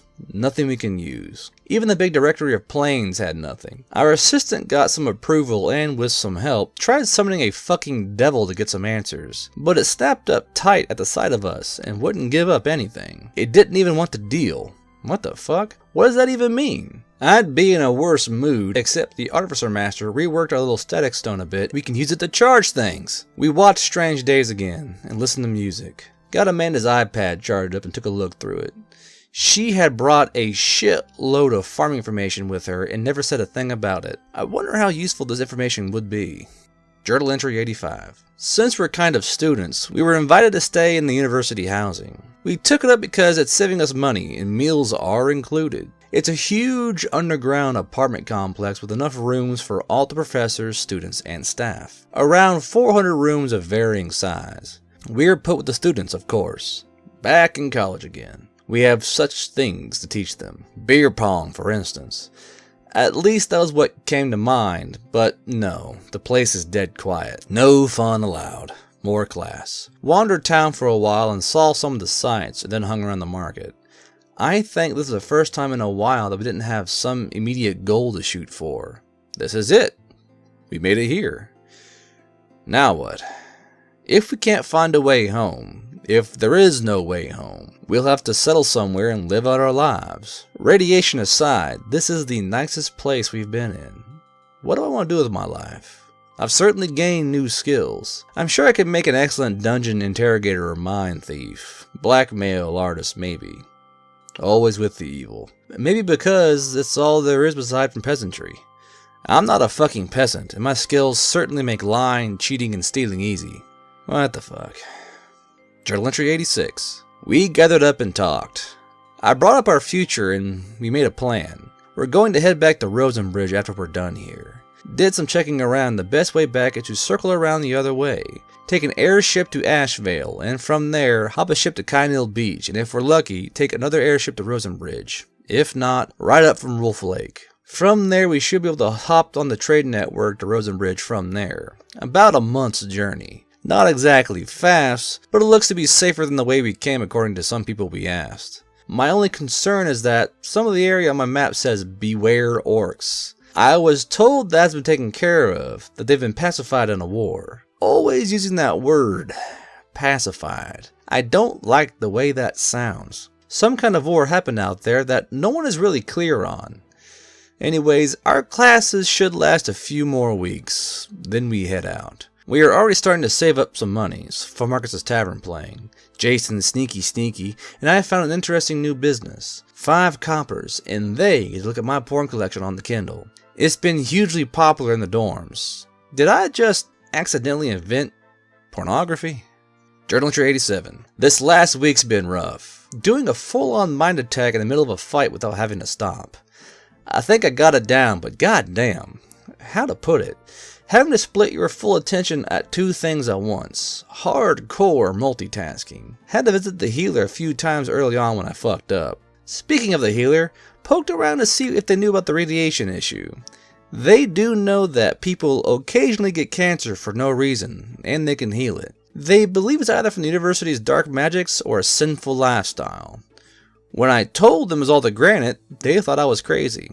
I learned something else, something very important. It's possible to raise the dead. Resurrection. It's very expensive and doesn't always turn out right though. Should we? I don't know we should bother bringing them back to this hellhole. They may be the lucky ones, sitting back and watching us from that elsewhere. The world does have a definitive afterlife. Possibly several, it's not clear. And I don't know how to feel about this. Journal entry 88. Well, there was a festival going on today. A big one. The Central District was all done up, song, dance, and specialized merchant goods. They're celebrating the season change. They apparently do this every season. A last hurrah for the last one. Kind of a weird day to go about it, but a party is a party. So let's see. Where to begin? Well, that many people having a blast is overwhelming, and I nearly succumbed to it and found myself to be bored. So I let myself succumb to it and had the best time of my life. Most of it is a blur, and I blacked out at some point. Let's see, I danced, and I got drunk. Then I think I got lucky with a smoking hot tiefling chick. At least I think she was hot. I was blitzed at the time. After that, it's just broken flashes. I think I challenged a dwarf to a drinking contest at some point. What the fuck was I thinking at the time? I don't know. Something happened during nightfall. I think I was leading some locals on a quest to find a goblin townie to see how many beers it took to get him drunk. For science, I guess. I woke up this morning in a detox room at one of the temples with most of my clothes missing. Luckily, I left all my stuff back at the dorm. Got cleaned up, gave my hangover migraine to someone else, and here I am. I have to find that damn magic necklace. I bet I got lead or mercury poisoning. I haven't put it on in a while. Journal entry 89. So, the master artificer shows up today on a bicycle. Had the pedals on the front wheels like a penny farthing, but the wheels were even sized and leather padded. No traction at all. And braking involved using your legs. Simple, but it is a prototype. He was completely taken by the thing though. Took him a few days to figure out how to ride it, but he spent a good portion of today pedaling around town and only crashed 3 times. Being the nice guy he was, and wanting more business, he decided to give me a bonus of a magic purse that duplicates any one and only one item put into it, usable once per day, and the item must be small. He did warn me of some rules. No money duplicating. Apparently it's legal and they can find out somehow. And no duplicating magic items. It works on bullets. I tried it. It's a slow method of restocking, but it does give me some peace of mind. I still have to be careful. So he's having his apprentices or students refine the bike. He's ready for something new. So I got together with Jason and we drew out some plans and introduced him to the Bessemer converter. Neither of us knew the right chemical formula other than carbon was involved. I'm sure the master artificer can figure it out. They do make steel here. It's just a slow, tedious process. If he can get to work, he seems to think we're all going to make a fortune. Journal entry 90. Spent some time in the archives doing research today. Had a few ideas of some of the new topics to look up that may have leads. Nothing. It got me thinking though. Were we the only ones from Earth that ended up here? Just the ones that showed up in Rosenbridge? Why here? Why there? Why us? If we were summoned here, what the hell are we supposed to do? What did that fucking voice want us here for? To kill some king in Winterfield? To run rampant across the countryside? To die one by one? What?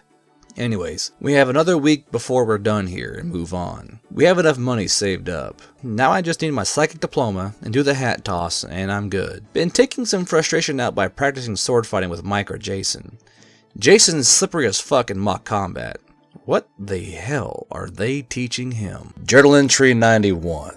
So some crackpot oracle in town, apparently well respected for some reason, runs out of his house in a panic and begins telling everyone he sees that doom is coming to the city unless he is stopped. So the guards panic and arrest the first known off-worlder they see, which is me. So I'm sitting in a street cafe enjoying some hot tea while chatting up a pretty little half-elf chick about Hemingway when blam, arrested. Arrested for suspicion to cause doom. Because of a crackpot oracle saw something in his chicken entrails or whatever he uses. Spent a few hours in the city dungeon. Damp, dirty, filled with assholes and rats. Luckily, prison sodomy is not a phenomenon known to this place. It took a lot of effort to reach out to Marcus. He finally figured it out, thank God, and managed to talk them into releasing me. Could I have escaped on my own?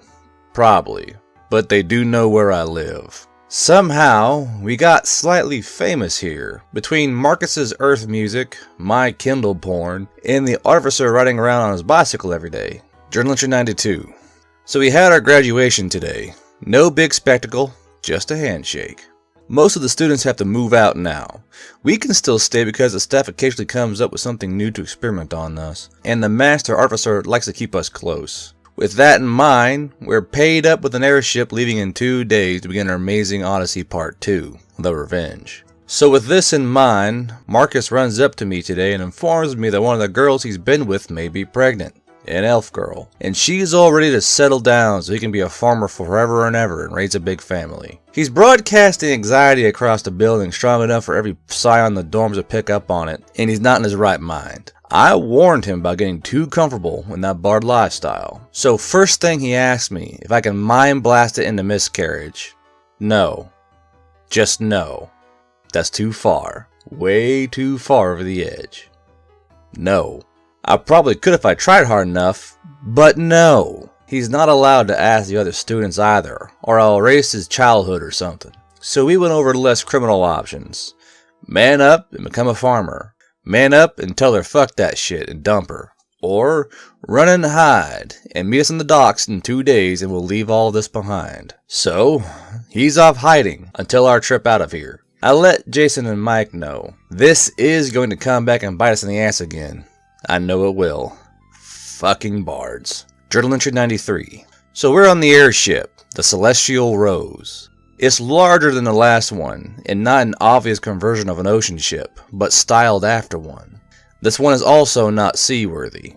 Our quarters are much better, but not by much. At least we have a window this time. It's about 90 foot from stem to stern and 20 foot wide. I feel it's slower than the other one. Maybe because it's bigger. This one is leaving a magical green fire trail behind it as well. Marcus met us in the docks in disguise, and we boarded. No issues leaving. While the people of Winterfield and Brightly thought Aeon was an isolationist city, it isn't. They do open trade, just not in that direction, and it's mainly exports going out and the occasional adventurer coming in. So the captain of this boat is an adventurous, I think they call them shifters? Beast person. Very educated. He clearly wants to be an adventurer, but he's stuck in the family business. He's a glorified truck driver on a motherfucking airship. Maybe if I were in his shoes, I could empathize with him more. Or, you know, mind rape. But I don't want to mess up the captain. The rest of this motley crew is a mix of dock workers and crate stackers, a wizard, and their airship repair artificer. There are other passengers, a family of excitable halflings. I haven't seen too many of them around, and they creep me out. Journal entry 94. We're cruising along the coast, a few hundred feet up. Endless oceans in one direction, seaside plains in the other. The occasional beachgoer or sailing ship passing below. We did stop briefly. The captain wanted to fish. Pulled out a fishing rod and everything, and while everyone patiently waited, fished over the side with the airship 50 feet over the waves. He didn't catch anything after an hour, and he resumed course. Whatever. Hung out on deck past nightfall. Can't see shit out there. Not enough light. The pilot is apparently taking the ship up to a few hundred feet and hauling ass and navigating by dead reckoning. Then corrects his course come sunrise when he can see anything. There has to be a better way than this. Airship guide lights? Glowing, floating navigational buoys? Marcus is still bleeding anxiety everywhere. I think he's finally realizing what he's been doing, and that yes, running away or not, he's going to be a father, and it's not going to be entirely human. There may be others out there to boot. He's been grabbing ass since Wild Lake. Huh. What if this is what we thought we were brought here to do? Scatter Earth human genes all across the population. Well, fuck. I've slept around too. Not nearly as much, mind you. God damn it. Journal entry 95.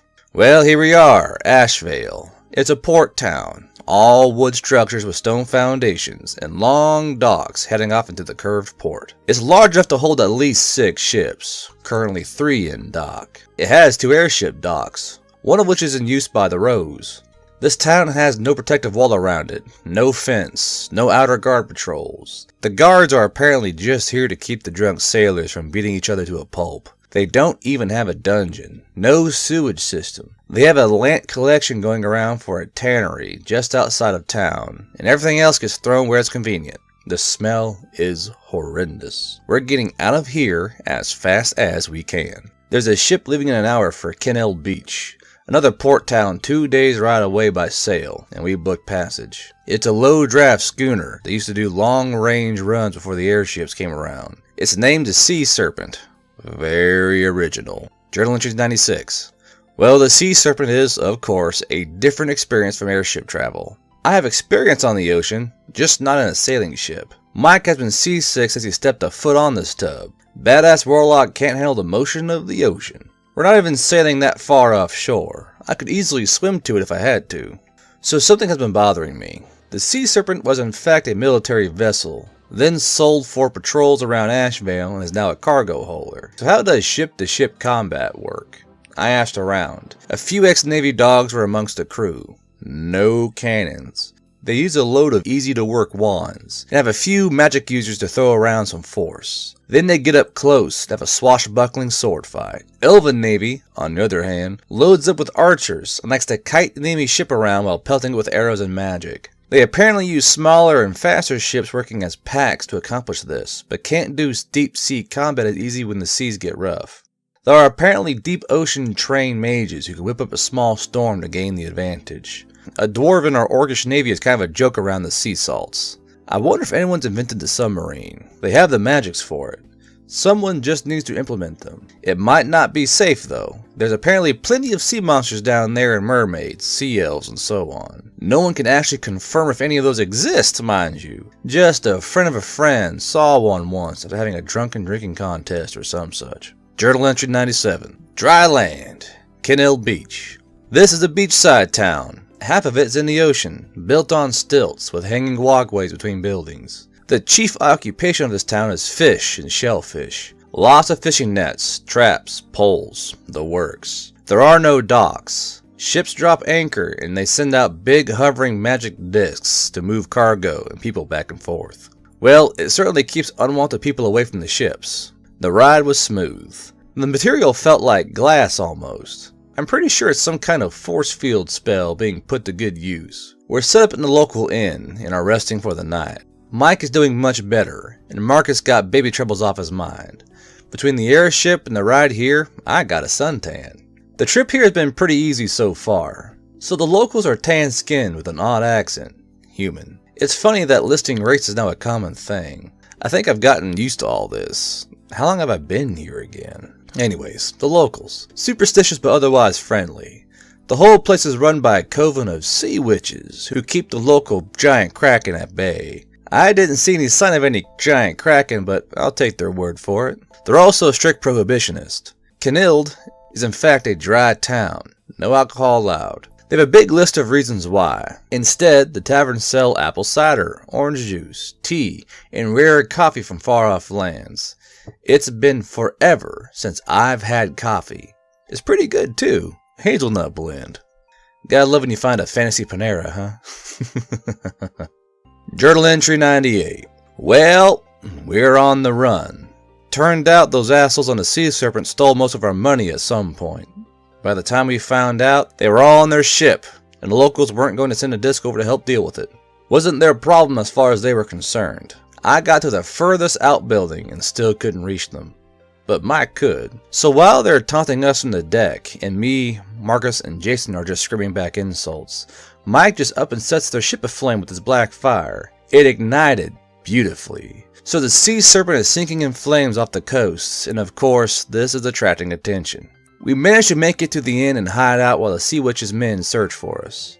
They aren't too happy that we clogged their beach with a sunken flaming wreck. I don't care. Those asshole sailors had it coming, and I'm sure none of them died. The shore was right there. So we make a quick plan to get out of town. We still need money, so we hold up the innkeeper. He doesn't know what a pistol is, so just tased him before he could reveal himself to be a retired adventurer, and we took everything in the money box. It wasn't much, 20 silvers and a handful of coppers. Not enough to really get us anywhere. So I mind wiped the incident out of the innkeeper's head, and we get the hell out of town while the guards are elsewhere. So yeah, we're horrible people, and I don't care, because it was the best thrill I've had in a while. None of us are even mad at Mike for starting the whole thing either. So we ran full tilt down the road.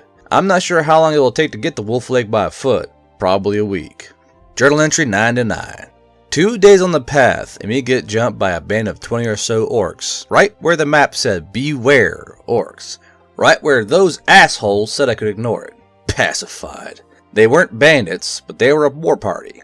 I started having Winterfield Barbarian flashbacks, but their minds weren't entirely hostile. More worried. We got interrogated at Sword and Spear Point.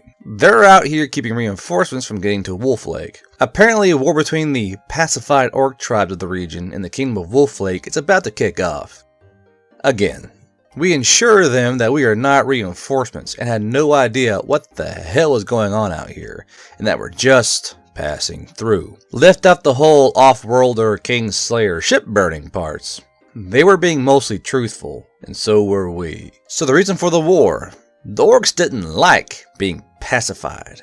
They were a brutal warrior culture with their own honor system, and while they weren't committing acts of banditry and rape, the local kingdom decided they wanted those lands and that the tribes could suck it. Thus the war. Wolf Lake won and started a campaign of pacification on survivors to cull the herd of that silly tribal violence. It may have worked, but instead produced a more tactical-minded breed rather than turning them into willing subjects. So we were handed an ultimatum, and it took some mental manipulation between myself and Marcus to pull it off. So mercenaries working for them, or slaves. It's still not what we were aiming for, to just be set free, but it is better than any alternative. So we're being press-ganged into the Grand Army of the United Orc Tribes as mercenaries. We get paid too, if we survive. Better than slaves, or dead. Journal entry 100. So we spent a few days moving from camp to camp with the Orc Patrol. We finally got dumped off in some larger war camp. There must be a few thousand orcs, some goblins, hobgoblins, and even some half-orcs here. We're the only humans here though. We were introduced to the High Command, battle-experienced warlords, a few wise old shamans, an orc paladin of some warrior god, and even a druid. Every smile is a mouthful of bad dentistry. The first thing they told us was that deserters get tortured, then killed. After that, they got our skills down, and then we got assigned a tent and told to stay out of the way. They'll call us when they need us. No pink skin jokes so far, so that's a plus, I guess. The place doesn't smell as bad as I thought it would. Sure, orcs have a different smell to humans. All the races do. Some are horrible like kobolds or goblins. Orcs smell like war. Things were kind of grim until Marcus broke out his guitar and started playing. They allowed it. After a while, they liked it. Sure, he didn't know any traditional orcish songs, but he lightened the mood. Food, on the other hand, is a different matter. Hardtack and raw meat. We had to cook ours. They don't cook theirs. This is going to take some getting used to. Journal entry 101. I got called out today. One of the younger warriors wanted to see why we were here, and decided the best way to do that was to challenge me to a practice duel. It didn't go well for me. I got thrashed pretty good. I think I got a concussion from it. Luckily, there are healers around camp, and I got fixed up. I think he felt sorry afterwards. He showed up a few hours later again and decided to tutor me and the others so we weren't such an embarrassment. So, I'm working my ass off with a sword on a practice dummy while someone screams at me, often in another language, all day with the others. It's tiresome, but I understand that this is stuff I should learn. We're going to be at this for a while. Sword play isn't something you pick up instantly. At least I'm not a novice, like I was in those earlier days. Later, we gathered up and discussed exactly what the fuck we were doing. We're allied with what would typically be the evil races in fiction, versus the shining might of humanity. I can't really say anyone here is evil. I mean, sure, they have violent tendencies, but when it comes down to it, this is imperial versus tribal in a land grab. It's a gray situation if I ever saw one. So what can we offer for the war effort? Well, none of us have ever served in the military back home, and we're not exactly tacticians either. The best we could offer was trying in vain to describe horse stirrups to the master armorer. They don't have those here. In other news, my shiving razor has become useless now. I have to learn to shave the local way. The orcs use sharp knives. This is going to be a fun learning experience. Ah, shit, I cut myself. Journal entry 102. A prisoner was brought in from a patrol skirmish today. After spending a few hours beating the shit out of him and getting no worthwhile information, they remembered they had a mind taker on the team and called me over. No, I got what they wanted. I got more than they ever wanted to know. From tactical information to his daughter's birthday, his son's first wooden sword. Yeah, I made them feel ashamed. I burned it in their heads. Why? They've been suffering at the hands of the kingdom for so long, they've begun to demonize non-orcs. So yeah, I've reminded them that they're people too, even if they're enemy soldiers. I also saved that prisoner's life. He's going to be held somewhere else until the war is over, rather than the original plan of just killing him and sending his body back as a message. The warrior paladin liked the idea and decided to take it a step further, to start a prison camp for surviving enemy combatants so they can claim the moral high ground. Not optimal, but whatever. Respect points to the paladin. Journal entry 103. So I am banned from gambling here.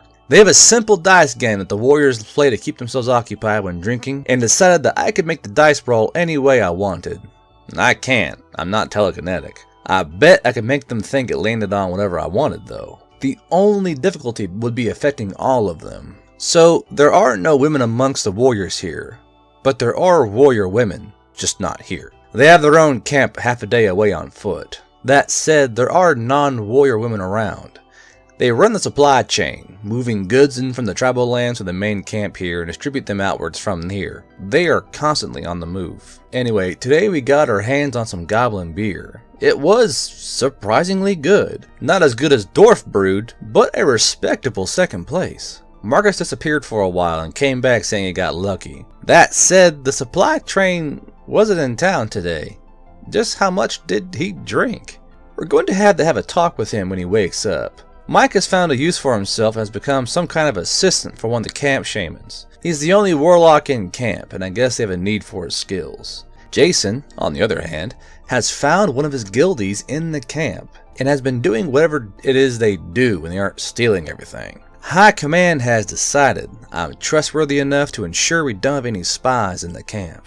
Easy enough to do. Spies will be secretive, and the more you try to keep a thought a secret, the more you point it out to me. It's like trying to hide a car by standing in front of it and screaming there is no car there over and over again. Journal entry 104. Opening to the camp emotion can be pretty rough, especially with this crowd. Lots of pride and fear. People are missing families or having revenge floating around them at all times. More prisoners came in, a whole outer patrol. Things are starting to heat up, I think. I pulled some technical information from them, but not all of it was consistent. Either Wolf Lake doesn't know what they're doing, or they're feeding their patrols incorrect information should they get caught or overheard. High Command seems to think it's the latter. Either way, the patrol came close to the camp, so it's time to move. We're packing up, and we're marching come sunrise. We watched Strange Days tonight. It's funny. This decade-old cyberpunk movie has become a symbol for home. We know all the dialogue by heart by now, but we still get a reactionary moment. Will I be able to mind walk there, or is this something I can only do here? I don't know. Why the hell am I here? Journal entry 105. Well, the last few days were pretty rough. Packed up and marched for 2 days without stopping aside from a single short meal. Set up camp, and I promptly crashed into my bedding and passed out. I'm a little sore, but I'm feeling alright otherwise. More sword practice sure hasn't helped though. So Marcus got a fancy new dulcimer from some goblin tinkerer he impressed. It has a very different sound from his beat up guitar, but he adapted pretty quick to it. It made me realize that my sword is pretty beat up too, so I took it over to the smith and he's doing what he does. In other news, High Command decided to send Jason off with one of the patrols. He thought it would be fun. I hope he doesn't get captured. Journal entry 106. As a headless man once said, winter is coming. The temperature has been slowly declining, but today was the first time I really noticed it. Jason's patrol is still out, not expected to return for a few more days. Got my sword back, shiny as a day was made and sharp. The smith did a good job, and not only that, he figured out what we were going on about and made the first stirrups. He made about 3 sets and is letting the cavalry mess with them. So far, they've been getting a positive review. The supply caravan arrived today, and some new recruits. 100 or so hired human mercenaries and a hill giant who won't stop cracking lame jokes. He's loud enough to hear from everywhere, and he won't stop. Marcus said he's going to teach him some new one. What do people that big even eat? Whole cows? So the mercs set up near us, Terrans, and I've been listening to their amazingly exaggerated war stories all night. Most of them are ex-adventurers who decided being homeless sucked or were taking up the family business. A few are criminals that are looking for a new lease on life or have something against the Wolf Lake.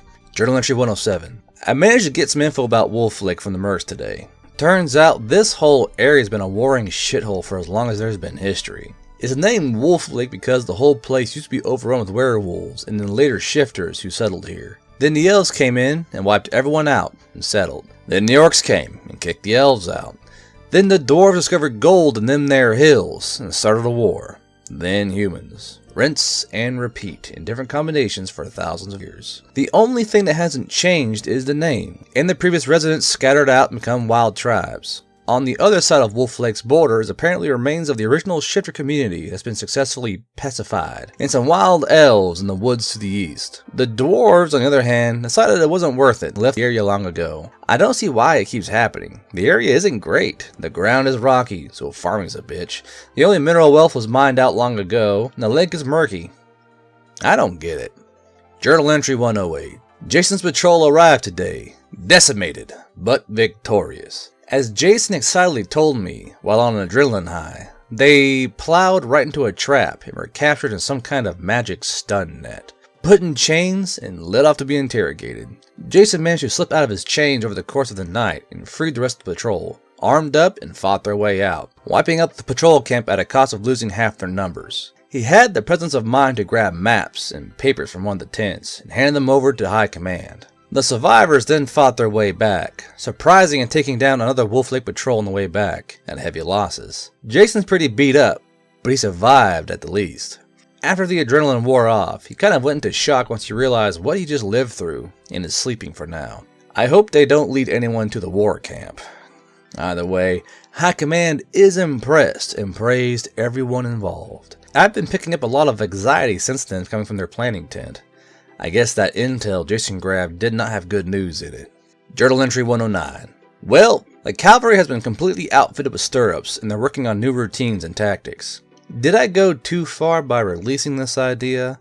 It's such a small, simple idea, but the consequences are far-reaching. To make matters worse, I released it to a bunch of warlike non-humans. I mean, sure, they aren't really bad people, but I'm sure the Mongols weren't either if you got to know them. I just get the feeling that maybe I started something that I shouldn't have. So High Command has decided it's time to take action. They want to do something before the snow starts falling. We're going to be taking a small outlying farming community that's been seized by the Wolf Lake Army for supplies.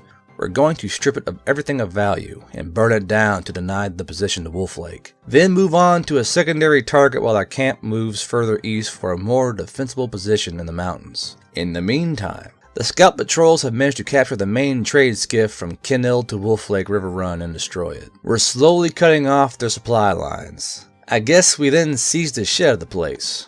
I wonder if they have trebuchets. Journal entry 110. 6 bullets. I was in my first large-scale battle today. We made it to Wolfdale, the farming community. About 8 farms, a tavern, housing, and so on. The civvies evacuated when the Wolf Lake army spotted us and we moved in. The battle. It started with some magic being thrown around and then a charge. We outnumbered them, but even so, the new cavalry destroyed their left flank. Mike stayed in the back with the other casters as did Marcus. I was placed in the 3rd wave with Jason. We were the wave that came in and cleaned up anything left. I helped flush out hiding survivors. We lost about 40 people on our side, but we broke this defensive force. We're going to hold it for 2 days while the food is gathered up and transported to the main camp.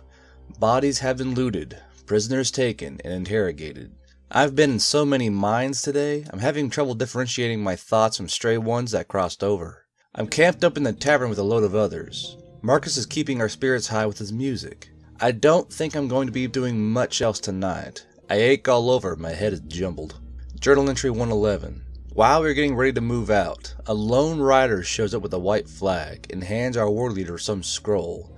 A formal demand of surrender. Terms are surrender, and they'll only enslave the tribes. Failure to do so, it is death for all by command of king under the might of whatever god. The messenger survived, but he got his answer carved into a corpse he's chained to. Dramatic, but effective. The trip back to the main camp should be about 2 days hard march, and we're ready for it. Said goodbye to Wolfdale, the farming community. Soon it'll be in flames. Once we get to camp, and with the resources we got here, we'll hold out for the winter and start attacking come spring, assuming Wolf Lake doesn't send an attack force. Well, time to move.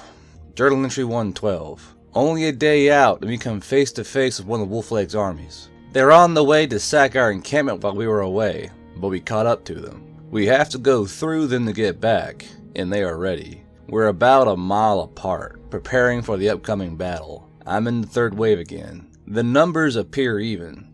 My rough estimate is about 8,000 each. The Wolf Lake armies are mostly wearing heavy chain armor and brigandines, lots of grayish blue, and are using big tower shields, lots of long spears. I think that they're moving into multiple phalanx formations.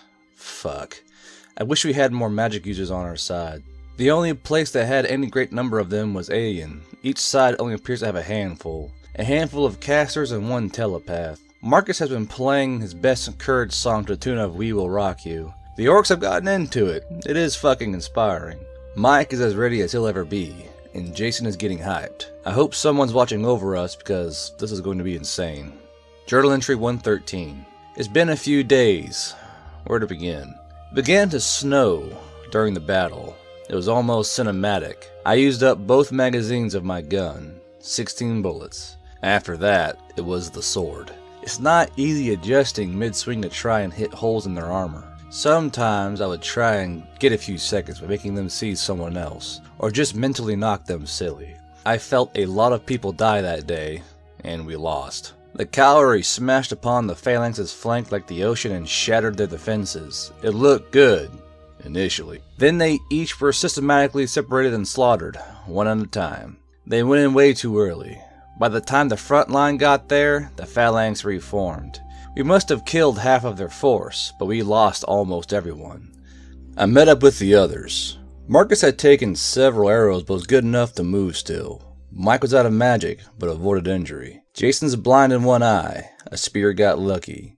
He was alive, but bleeding everywhere. I was still unharmed, but exhausted by then. We decided to make a run for one of the other 4 camps to warn them to get medical treatment, magic or otherwise. We were caught by patrol, and I was run down by a horse, trampled, and speared. There was fighting, but then everything faded out. I only remember blackness after that.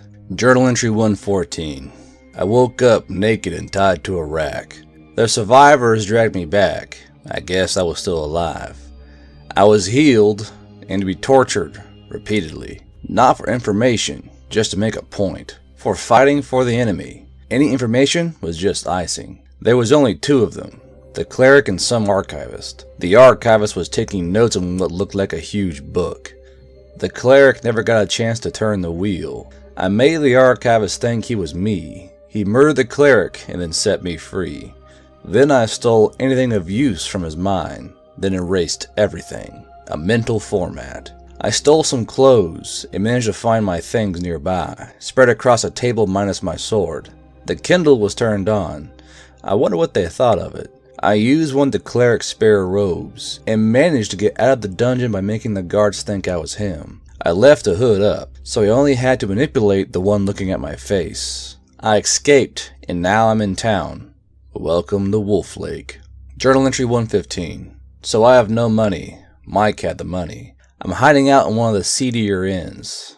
I manipulated the innkeeper into thinking that I paid him in advance for a few weeks, and I was an old friend, and certainly not the stranger the guards were looking for. I got a nice hot meal and a warm bed for my efforts. From what I got out of the archivist, the others were not captured and may still be out there. Meanwhile, I'm here. Wolf Lake is a much larger city than I expected. It's certainly no village. It's as large as Alien, at least. All plastered and wood structures and stone walls. It's divided up into districts by use. The smithing district is in full production for the war. The market is bustling, but a sense of apprehension is thick in the air. Residential is quiet and constantly patrolled. Lots of anti-orc propaganda. The town crier is constantly going off about them murdering babies for food and raping everything with legs. I did the old taser in the alley trick to get some money. Not much, but enough for some new clothes. Trousers and tunics. Oh baby, at least they're clean. Journal entry 116. I recognized someone today. I was in the market, grifting someone, when out of the corner of my eye, I see Avery, dressed in the robes of the Sun Church. What the hell was she doing here? I stayed my distance and followed her for a while. She went into the local Sun Church. I asked around, and then asked some of the apprentice clerics hanging around outside about her. She arrived in town 2 months ago to help in the war with healing. A call went out for help in the York War, and she left Rosenbridge to volunteer. They don't know anything about Alex, though. Apparently, Avery's become a very devout believer in the ways of the Sun Worshippers. She's still considered an apprentice, but is moving up in the ranks. I'm going to try and make contact with her tomorrow. Journal entry 117. So, I met up with Avery today. I just walked up to her while she was out doing her rounds, and surprise, it's me. I surprised the shit out of her. She was ecstatic to see me. So many questions. We found a nice outside cafe and had a long talk. I told her of our adventures to Winterfield, to Aeon and back. I left out some things, of course. She doesn't need to know about our part in kingslaying, grand theft everything, and child abandonment. She said a prayer for Amanda and Dan. After so long, she assumed that we had all died. She joined the church after a vision, and because she believed she had nothing left. Alex recovered fully, and after talking with some spell slingers, he found he was more suited for sorcery than wizardry. I could be wrong, but doesn't that require a special genetic background to use? He got some instruction and can throw around spells now. Apparently has trouble keeping control of it and accidentally caused some property damage. He headed off to Alien a little before she left for Wild Lake, to learn to control himself better. If my math is right, he was arriving as we were leaving, assuming something didn't slow down his trip. According to Avery, Alex has been hoping to find us there, but never gave up hope. As for the others, they were shipped to Wild Lake slave pens. Something will have to be done. Anyways, I let Avery recharge her laptop and iPod off my charge stone. She was giddy. Unfortunately, she didn't have any new movies. Journal entry 118. Met up with Avery again for lunch. She put 2 and 2 together over the course of the night and realized that yes, I'm the baby-murdering orc lover traitor spy that escaped from the dungeon a few days ago. She did confront me about it. I wasn't going to lie to her. So then a paladin showed up and sat down at our table. I felt very uneasy around him. Avery said she was not going to turn me into the king, but I was going to be arrested under the church and held in protective custody until the war is over, or they figure out what to do with me. So I went. I'm not gonna fight her. There aren't enough of us left for us to be turning on each other. They let me keep my things. I don't think Avery even knows I have a pistol with me. She did take my journal though, and read through it. I just got it back.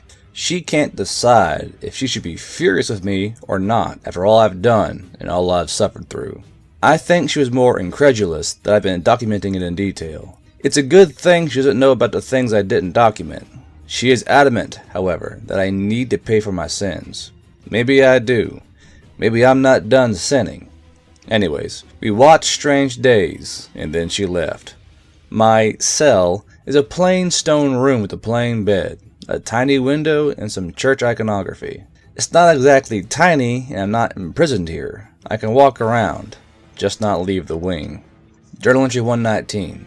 Well, I was in that place a grand total of 21 hours, according to my MP3 player. The longer I was there, the more claustrophobic I felt. Avery came to see me in the morning, and we talked about what I was doing with the orcs. Told her my side of things, and I may have convinced her that this war isn't about good and evil, it's a land grab. Come lunchtime, she was off doing church duty, and I decided enough was enough, and walked out. Poked a few mines to get my way, but I didn't hurt anyone, for Avery's sake. I left her a note apologizing. I'm back at the inn. Not feeling so claustrophobic now. I need to figure out what to do. I'm stuck in Wolf Lake with the guards and now the Sun Church looking for me. I bet the rest of my team think I'm dead in the battlefield. Thinking back, getting mind raped by Skinhead McTattoo was the best thing to happen to me on this world. She opened some doors for me. Without that, I'd be truly fucked. At least I have some options. I'm going to poke around town tomorrow and see if I can find anything useful. Journal entry 120. Hey, the city has an airship port. I have an idea. I just have to wait for the airship to arrive. Managed to grift some money and browse the market. News from the war. The surviving orc horde managed to sack a few supply caravans and a farm. Everyone murdered, dead strung up, babies eaten, etc, etc. Between the lines, I'm glad they're still fighting. They haven't given up yet. Picked up some rumors. Apparently, the royal castle's been enhanced by a thieves guild turned traitor, and even they haven't been able to break in since. There goes that idea. The city gates are locked up tight, only allowing trade caravans in, and anyone not expected gets arrested. There's also a curfew, so yeah, this place is under martial law. Whispers in the street is that there are some freedom fighters skulking about. I took a look into that, and anyone that knows anything is a toady for one of the noble families, the Rheingrafs. I can't tell if it's an elaborate trap or a manipulative attempt at a backdoor coup. I'm going to take a risk and dig deeper. Journal entry 121. I talked my way into a meeting with these freedom fighters down at the slums. Not very organized. Their plans were odd, probably orders from on high with no context. They have a list of people that need to be dealt with, and I don't mean killed. Publicly humiliated, disgraced, and so on. Replaced in a way that won't draw undue attention. Their methods leave something to be desired. Dirty rumors and name-calling, more or less. I have some ideas on how to deal with this. But is this actually going to help me in any way? Well, it keeps me occupied, and I can experiment, so I gave it a shot. Target 1. There's a tavern keeper in the market district who runs the Wolf's Head, and needs to be ruined. I paid a visit during his slow hours. Case the joint. He's a retired adventurer, hardcore supporter for the king and his policies. Gives discounts to off-duty military. They call him Screaming Howl of Wolf Lake. Some name based around one of his adventures in the earlier pacification war years ago. You know what else screams? Babies. I put in the niggling fear that's an insult. That maybe everyone's been making fun of him behind his back this whole time and having a grand time about it. Taking advantage of his ignorance for cheap booze. I'll let that bake for a while and see how it turns out. Journal entry 122. So while number 1 is baking, I'm seeing about target number 2. A madam of a brothel. High class establishment. All the girls are magically purged after every use. Silks everywhere. She's been using her girls to gather info on dissidents. I paid a visit. Went for a ride around the block. I'm going to try greed with this one. Maybe she's not getting paid enough for information. Maybe there are people who will pay more. Maybe she deserves some political favors for all the good she does for the nobles she supports. Nobles that she's saved with her information. She looked pretty lost in thought on my way out. We'll see how that works out. In other news, it's time to move out of the inn. Avery left a note on my bed, ordering me to return for my own good. No surprise paladins or anything this time. I've since moved into an abandoned tower residence on the seedy side of town. Not a lot of room, but it's a clean bed I can use in privacy. Journal entry 123. I guess I won't get a chance to find out how my experiments are doing. An airship is in town. A small cargo hauler from Hebrew. One of the main trade hub cities along with Rosenbridge and Wild Lake. Airships always draw a crowd, so I went over to poke around a bit. The last 2 airships I've been on used a magic dongle. It was required for any of the navigation stuff to work. Flying one looked easy enough. He would have the key. The captain, of course. Found him picking up chicks at a tavern after he was done unloading. He didn't have the key. It's locked in a safe on board the boat. I did get the combination though. So I'm going to traipse over there, think my way on board, take the key, and fly away. Grand Theft Airship. Fuck yeah. Journal entry 124. Clearly, I was drunk on success. So I get to the airship pad and smite. Paladins, clerics, Avery. She guessed I'd try and escape. She read my journal again. I'm in a lot of trouble. I'm back in the same room. But now I have this thing on my head. Some kind of leather band that I can't take off. If I move a few feet away from the church, pain. Avery says it's only pain because I've become evil. It's the church's god influence burning away at the evil. She says that once it stops burning me, I'll be good, and I can leave. I feel like a child that's been grounded. She confiscated my gun and my charge stone, so I need to see her now to keep my stuff running. To make matters worse, they're all of them, wearing glowing temporary tattoos that block me off. Fuck. Journal entry 125. So my imprisonment in the church. Well, Avery has been spending her breakfast and dinner with me. We sit, discuss, and debate. She has admitted that if she had gone with us to Alien, she'd be in a similar state. If she'd take off that damn tattoo, I could show her, right in her mind. But no, I can't be trusted yet. She's very naive about what's going on out there. Being locked up in a church and surrounded by like-minded people all day skews perspective. Divine groupthink. So yeah, I'm bitter. So a little after breakfast, a paladin walks over and backhands me across the room. I think he broke my nose. Then he heals me and tells me to keep my hands off Avery. Calls me scum, the works. Leaves me there, crumpled on the floor. I think he's jealous. I mean, I'm not going to mess with her, even if she's the reason I'm here. She's like a little sister to me. Either way, I need to get out of this fucking place. This is an intolerable situation. Journal entry 126. Do you know what there is to do around a church all day if not a member? Sit around and do nothing, that's what. Self-reflection maybe, but not for me. I've made it a personal quest to find ways of fucking with the paladins. All the church members meet up in the afternoon for their prayer service. That's when I work. Moving things around, hiding things, rearranging. Sure, it's stupid little pranks, but what else am I going to do? I did get some news from my 2 experiments. The tavern owner's gone over the deep end and has barred military and even guards from using his place. He may even be behind a minor poisoning of some guard captains. The madam wasn't as successful. Word is, her backers decided to give in to her demands. How did I find this out? The freedom fighters found me when one of their members were in for magical STD treatments. I may have gotten the attention of the Rhinegraphs from my work. Journal entry 127. News from the war. It sounds like the Orc cavalry is finally getting its shit together. The town crier is starting to throw around the horse-mounted demon card loosely now. On the other hand, it sounds like they lost another major battle. The Orcs are winning the skirmishes, but not the large-scale battles. Heavy losses on both sides. Most of the church personnel has been called away for healing, and the occasional resurrection for any dead war hero nobles. This would have been a grand opportunity, and Avery, apparently, came to the same conclusion, so I've been leashed. I have a chain around my leg that's connected to my bedpost. I have about 20 feet of slack, just enough to make it to the bathroom. Chained up like an animal. This is going too far, and this will not stand. Journal entry 128. I have escaped from the church. The idiot freedom fighters decided to break me out while the healers were away dealing with war casualties. I did manage to get the things Avery took from me. Found my pistol under her pillow. What the hell is that all about? So they unchain me, get that stupid pain crown off me, and we make our grand escape. Right to one of Rhinegraph's holdings. A decorative cottage near the market. A guest house. One of them was there, all dressed in more layers of clothing than that was necessary, even with the cold weather.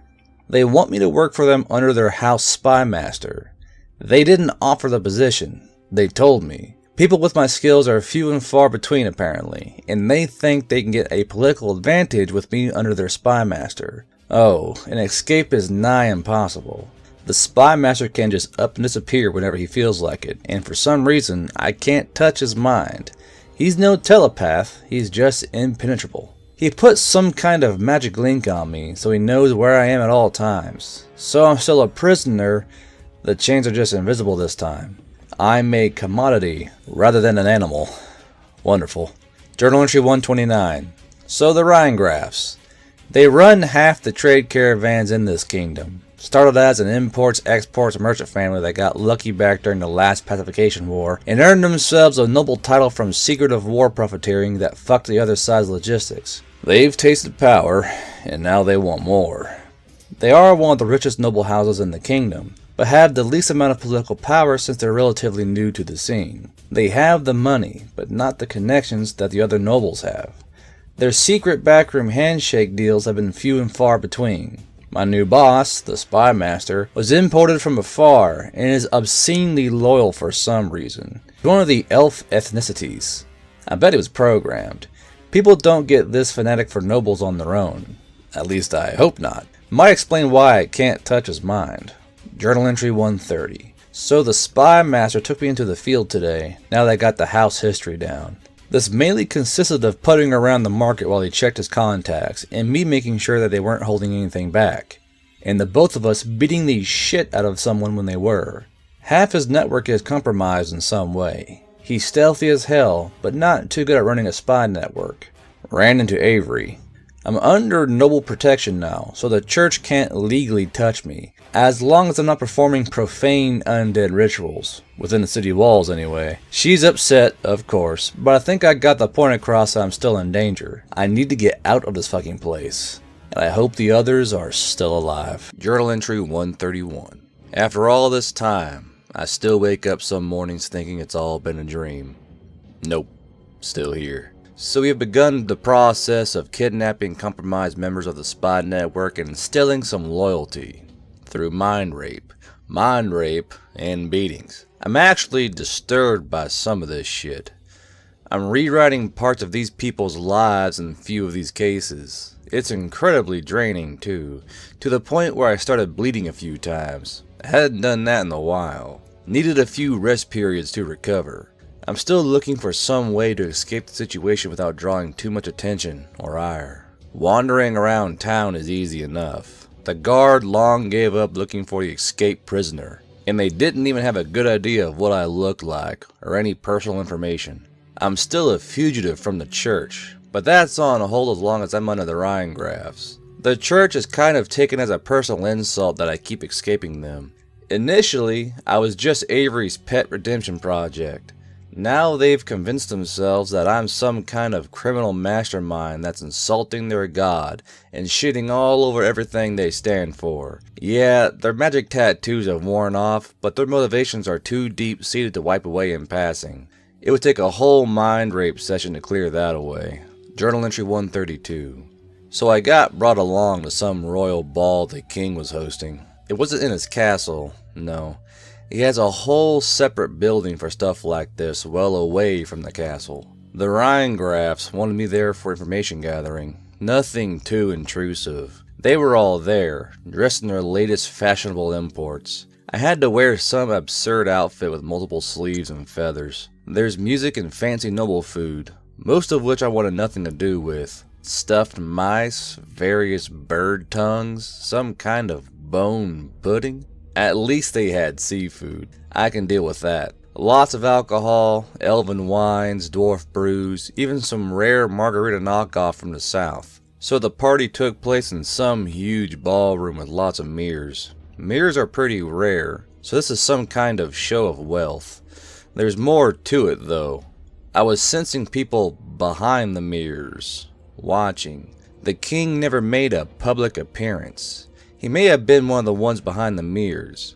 I did hear some gossip, pick some minds. Apparently Winterfield is a huge mess. With no royalty, the advisors tried taking power, and then one of the generals seized control and tried forming a military junta. Last word anyone's heard from them sounded like the Civil War is about to kick off, with the barbarians approaching. They did get another airship though. Someone else must have noticed the gap and filled it. Anyways, after the party I dumped all the info I got on the spy master, and he's been sorting through it for anything relevant. Journal entry 133. I managed to escape freedom. I can feel the proverbial collar slip free of my neck. It feels so good. So the spy master took me out of the city to run a loyalty test on the Rheingraf cattle and horse farm. Some of the news we picked up at the ball seemed to indicate that there was a skim going for one of the other houses. That place apparently was a recent acquisition and maybe old loyalties die hard. So we get out there. It's less than a mile from the city and pretty safe. Has regular guard patrols. The workers all come out and look scared as shit. Word's gotten around. It suddenly occurred to me, the guard patrol won't be around for another hour. It's me and the spy master, some farmhands, and the farm accountant. Bang bang.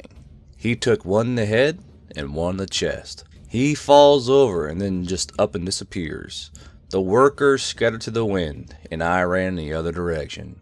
I have a general idea where the orc war camps are. I'll head there and see whatever happened to the rest of my team. Journal entry 134. I'm camped out in a small cave in a ravine. I didn't think this through. No food, no water, it's starting to snow. Sure, I could try hunting with my pistol, but I have no knife. I managed to start a fire using some tree branches, dry leaves, and my taser. I should have enough wood for the night, but it's so cold. I'm going to try and melt some snow for water once enough falls. Hopefully, I'll reach a camp tomorrow. Journal entry 135. I lucked out and stumbled into one of the orc patrols. They had heard of me, and I was dragged back to the war camp and put in front of high command. I was presumed dead and put out of mind, but now I had to convince them I wasn't a spy. That took a while. I gave up as much information as I could on the situation of Wolf Lake. Afterwards, they set me loose on the camp. I found the others. I'm glad to see them, and they are the same. They thought I was dead, and they left me behind in their retreat. I'm sure it felt like I was at the time. They're doing well. Marcus has some scars he seems to think will impress the ladies. Mike's doing fine, but he's pale as a sheet. Jason, ultimately, lost his eye. But one of the camp spellcasters gave him a replacement. More or less a ruby jammed in a vacant eye socket. He says he can see better than fine with it. It's creepy as hell looking though. I told him of my time in Wolf Lake, about Avery, and her news on the others, about the Rhinographs, and my escape. We watched strange days. I'm about to sleep. I'll find out what the war is doing from this side's perspective in the morning. Journal entry 136. This is a war of attrition. The Wolf Lake armies are winning the battles but taking such heavy losses that they can't easily resupply, especially with most of their ground supply lines broken by the orc raids.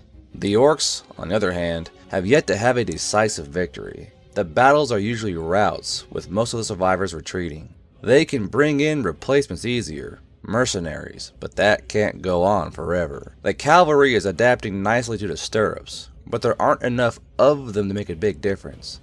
And they've been taking heavy losses from enemy phalanxes and archer lines. Since I've last been here, they managed to get some artillery, catapults. They've been using them to launch tar-covered burning hay bales into the phalanxes during the opening salvos. Too bad we can't get our hands on some alchemist's fire. It's some variant of Greek fire / napalm. It's apparently hard to come by out here. They also just got a shipment of especially trained war dogs. Big, nasty things, trained to go after anyone with the Wolf Lake symbol on them and follow verbal orders. I got a new sword, a long sword. It's seen better days. The blacksmith described it as experienced. Journal entry 137. It's been a few days. I've been out with a raiding party of about 30 mercenaries, mostly human. We're sacking a trade caravan heading in from Kinnild by land. I almost feel like a bandit. We're camped out off the side of the road under heavy brush, snow, in a ditch and waiting. It's pretty boring. A few of the guys are light sleepers and taking a nap, even though it's bleeding cold out. The rest of us are keeping ourselves entertained with war stories while watching the road. We have a few two-man patrols making sure no one is sneaking up on us. No idea how big this caravan is, or even what it's carrying, just that there is one. One of the mercs has some heating stone, stays a new warm temperature he's been using to keep his hands warm. I gotta get me one of those. My Terran compatriots are back at camp. They're learning to ride horses, and I feel all left out. It's kind of funny. Our big plan was to get the Rosen Bridge and free our friends, but they aren't even there anymore. Alex would have just missed us. Avery's gone native. The others are who knows where and probably in a bad situation, as they were slaves last Avery heard. I guess the next goal after this war is the Wild Lake slave pens and then wherever they've gone. I'll be pissed if they got sent to Winterfield or Alien, running in fucking circles. Journal entry 138. We ransacked the caravan alright. 10 guards and 20 or so merchants, staff and passengers. Most of the guards went down. Only 2 surrendered, and they didn't even put up a fight. Our prisoners are being stripped of valuables and being sent to another camp to be ransomed back. Our cargo haul looks to be food supplies, smithing ingots, spices, what I thought was mage regents, clothes, and a chest of gold coins. Bribe money? Taxes? Why is it heading towards Wolf Lake? I felt I had to know, so I poked around in some of the survivors' minds. This caravan was a shipment for the Church of the Sun Worshippers from one of their larger central cathedrals. They don't do their own caravans, they use third parties. Whoops for them. If they ever find out I was involved in this, I can't let Avery read my journal next time he catches me. Part of me is worried, part of me can't stop laughing. So we're heading back to the war camp with our riches. Should be a 2-day ride. We're certainly more armed than their original guard retinue. Wait, why is the church getting money? They operate on tithes, cleric services, and don't pay taxes. And the caravan drivers don't know anything about it. Something's funny. Journal entry 139. I'm learning to ride a horse. We're still on the way back, and I've already fallen off twice. Luckily didn't get injured. No stirrups, of course. So I've been thinking of what else I can do for the war effort, just to tip the balance. I'm sure Jason and myself could rig up some kind of scale model trebuchet for them to learn from, but that's more of a siege machine than battlefield artillery. Maybe the Chinese repeating crossbow, but I don't actually know how that works. I really don't want to introduce gunpowder. It's easy enough to make. They have most of the ingredients back at camp. Hell, we have the ingredients to make some here in the Regent's crates in the caravan we're taking back. Anyways, the York Cavalry is starting to experiment with the horseback archery. Maybe the... Oh, fuck! Journal entry 140. I met with some of the others as soon as we got back to the camp. I dragged them over to the caravan, and we went through the materials. Between the ingots, the regents, we figured there's enough to build one simple cannon and fire it multiple times. Does that mean the gold is to pay a smith to make it? What's going on here? Maybe it's a coincidence. Maybe Avery told them things she knows this world is not ready for. If this was to be given to the Wolflake army to copy, that would be very bad. Okay, so what right do I have to decide what technology the locals can and can't possess?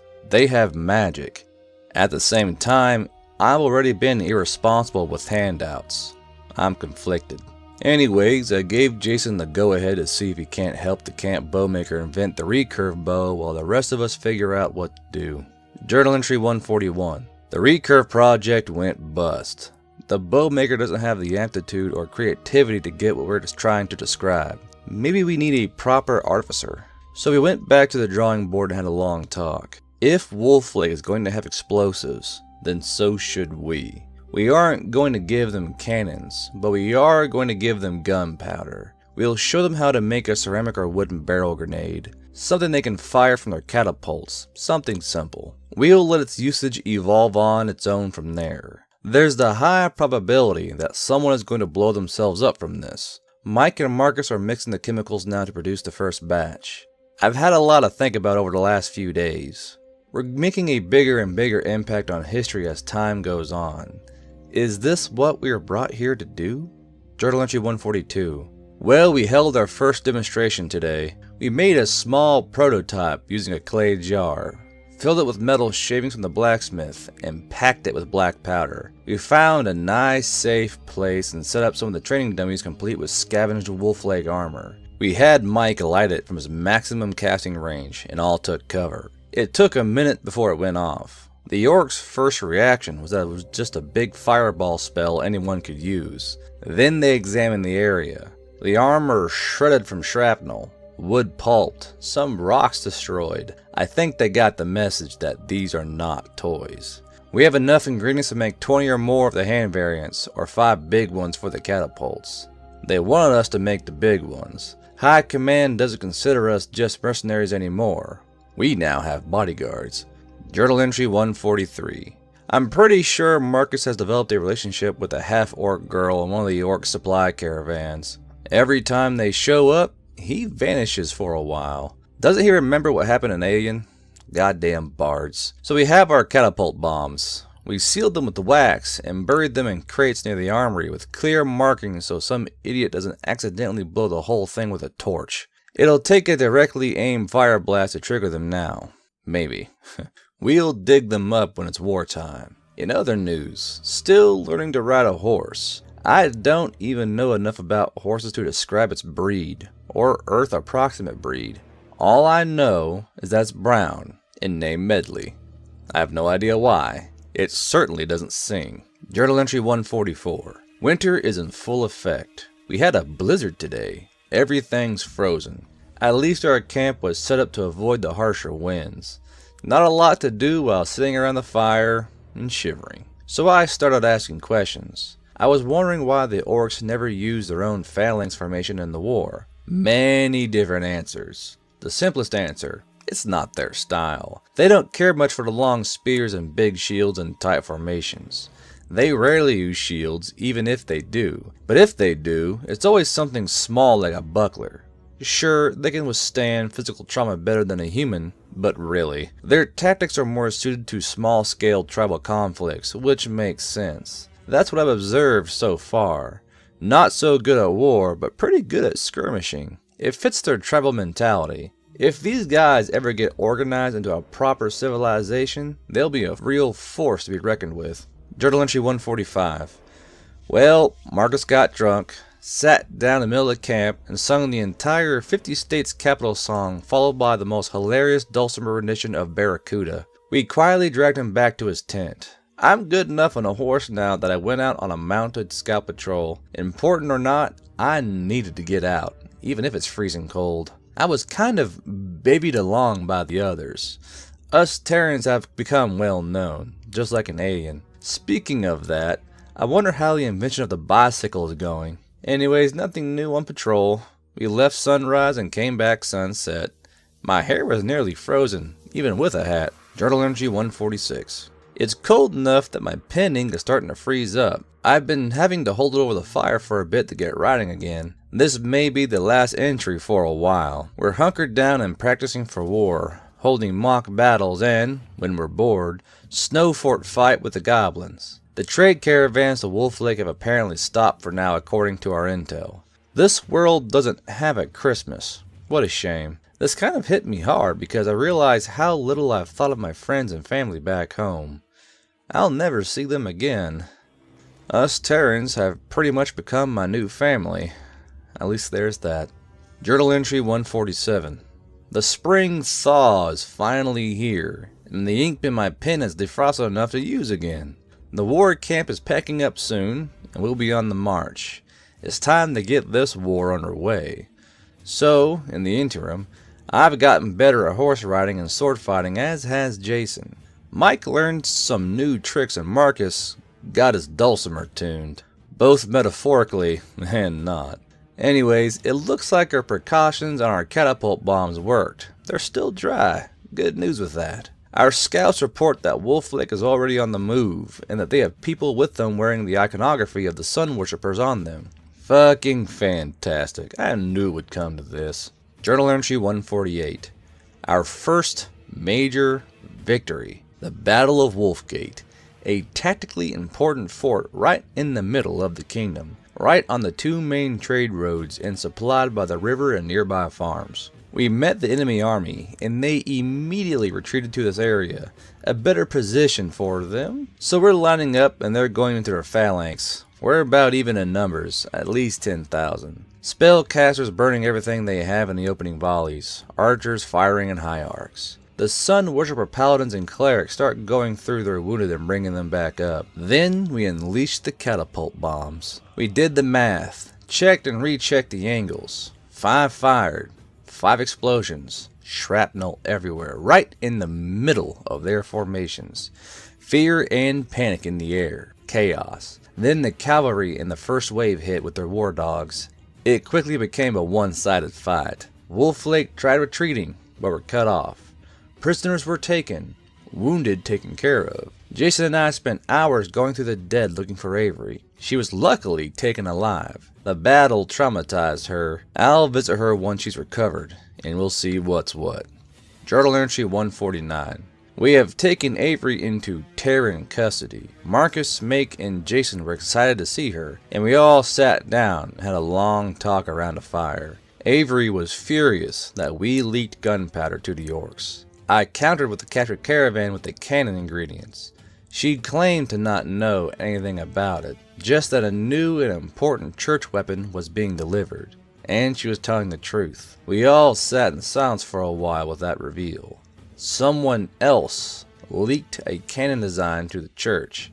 Either Alex or the others, and this is not good. So I informed Avery that she is a prisoner of war and in our custody, and that I was going to take the moral high ground and not chain her to a fucking post or shove a slave crown on her head like she had done to me.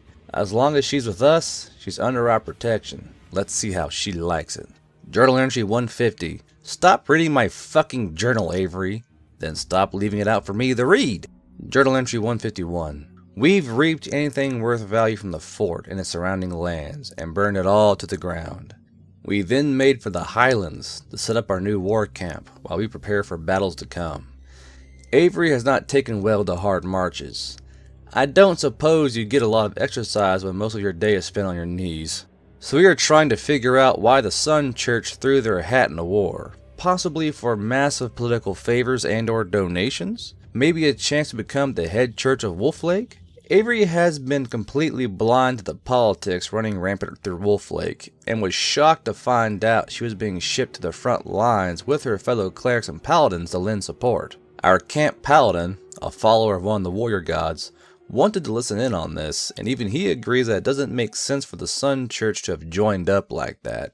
Even he isn't here on official business. He's here because this is what he does. The Sun worshippers aren't warriors.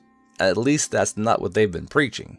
Journal entry 152. We've gotten new materials to produce 10 shrapnel bombs for the catapults. Carefully sealed them and have them in a safe place until we need them and have them under guard. Avery hasn't tried escaping. She's rubbing it in that she can take her punishment and won't go running off at the first opportunity like I did. Yeah, and she isn't chained to a fucking post either, or getting punched around by bored paladins, not to mention the fucking slave crown.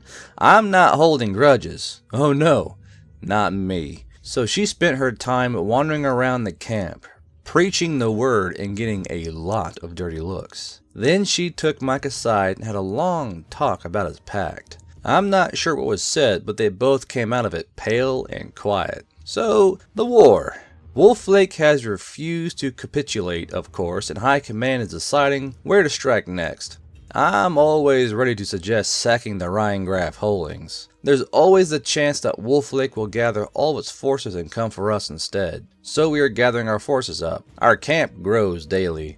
We've already replaced the numbers lost in the last battle. More recruits. This time, an elven band of archers from the wild elf settlements on the east border, who have also experienced Wolf Lake pacification in the past, and decided that maybe they should get in on this. They don't wear a whole lot, and are surprisingly barbaric, but highly disciplined in combat, or so they say. Quite the multiracial band our side is turning into. Journal entry 153. The Battle of Agnes Field.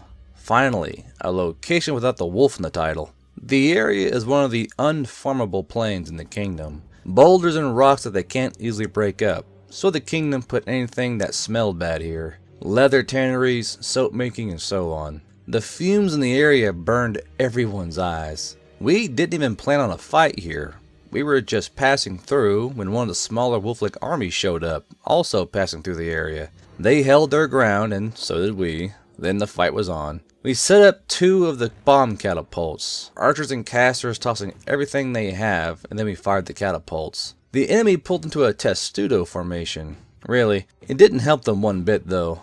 Their formation was blown apart, and cavalry wrecked them before the front line slammed into them. Avery sat out of the battle on the hill with the other non-combatants, but she came down afterwards to give her healing support. Prisoners taken, and nobles sent to be ransomed. We looted the area afterwards and got the hell out of there. Everything smells now. Journal entry 154. Before we can even get to our next camp location, another small force showed up and pressed to assault. In the hills, no less. Just as normal, everything's set up, and right when the expected first exchange of magic and archery is to take place, Wolf Lake goes into a full horde charge.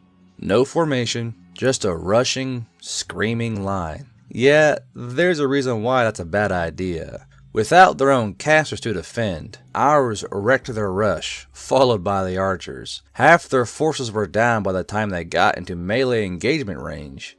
What the fuck is all this about? Most of us never even had to draw our swords. The catapults were never set up.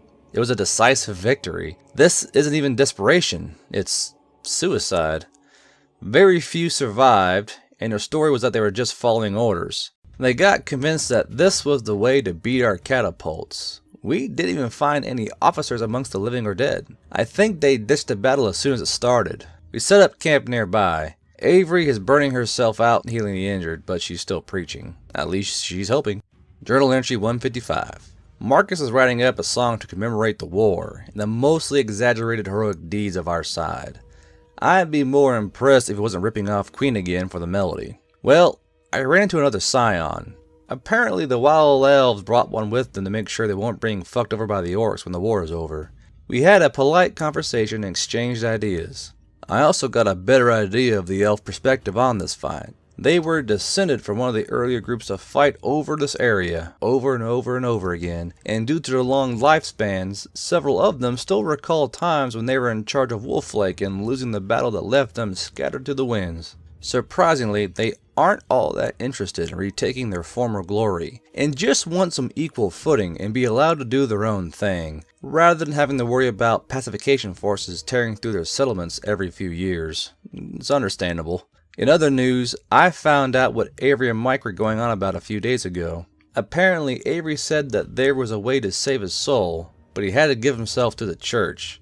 Mike took it pretty hard and retaliated by suggesting Avery was also in a pact just like him, just with another organization. The clerics were just warlocks with another name. She didn't like that one bit. Journal entry 156. We're on the move again. Our scouts in the field noticed an airship flitting about in big circles and figured that the crew lost control of it. A few hours later, it made about 20 passes over our main encampment. I'm pretty sure they're using the cargo airships as fast scouts now. The only question is, why didn't they start doing this sooner? Or why they didn't just fill it up with archers? We're packing up camp and moving to a more secure location and preparing for a surprise attack. If we don't see any sign of the enemy, we're going back to sack Wolftail Mills. Why is it called Wolftail Mills? No one knows. It dates back to the old original shifter colony, and they like to put wolf in the title of all the settlements. Unfortunately, no one has bothered to change it. It's a good indicator as to how long an area has been settled or used.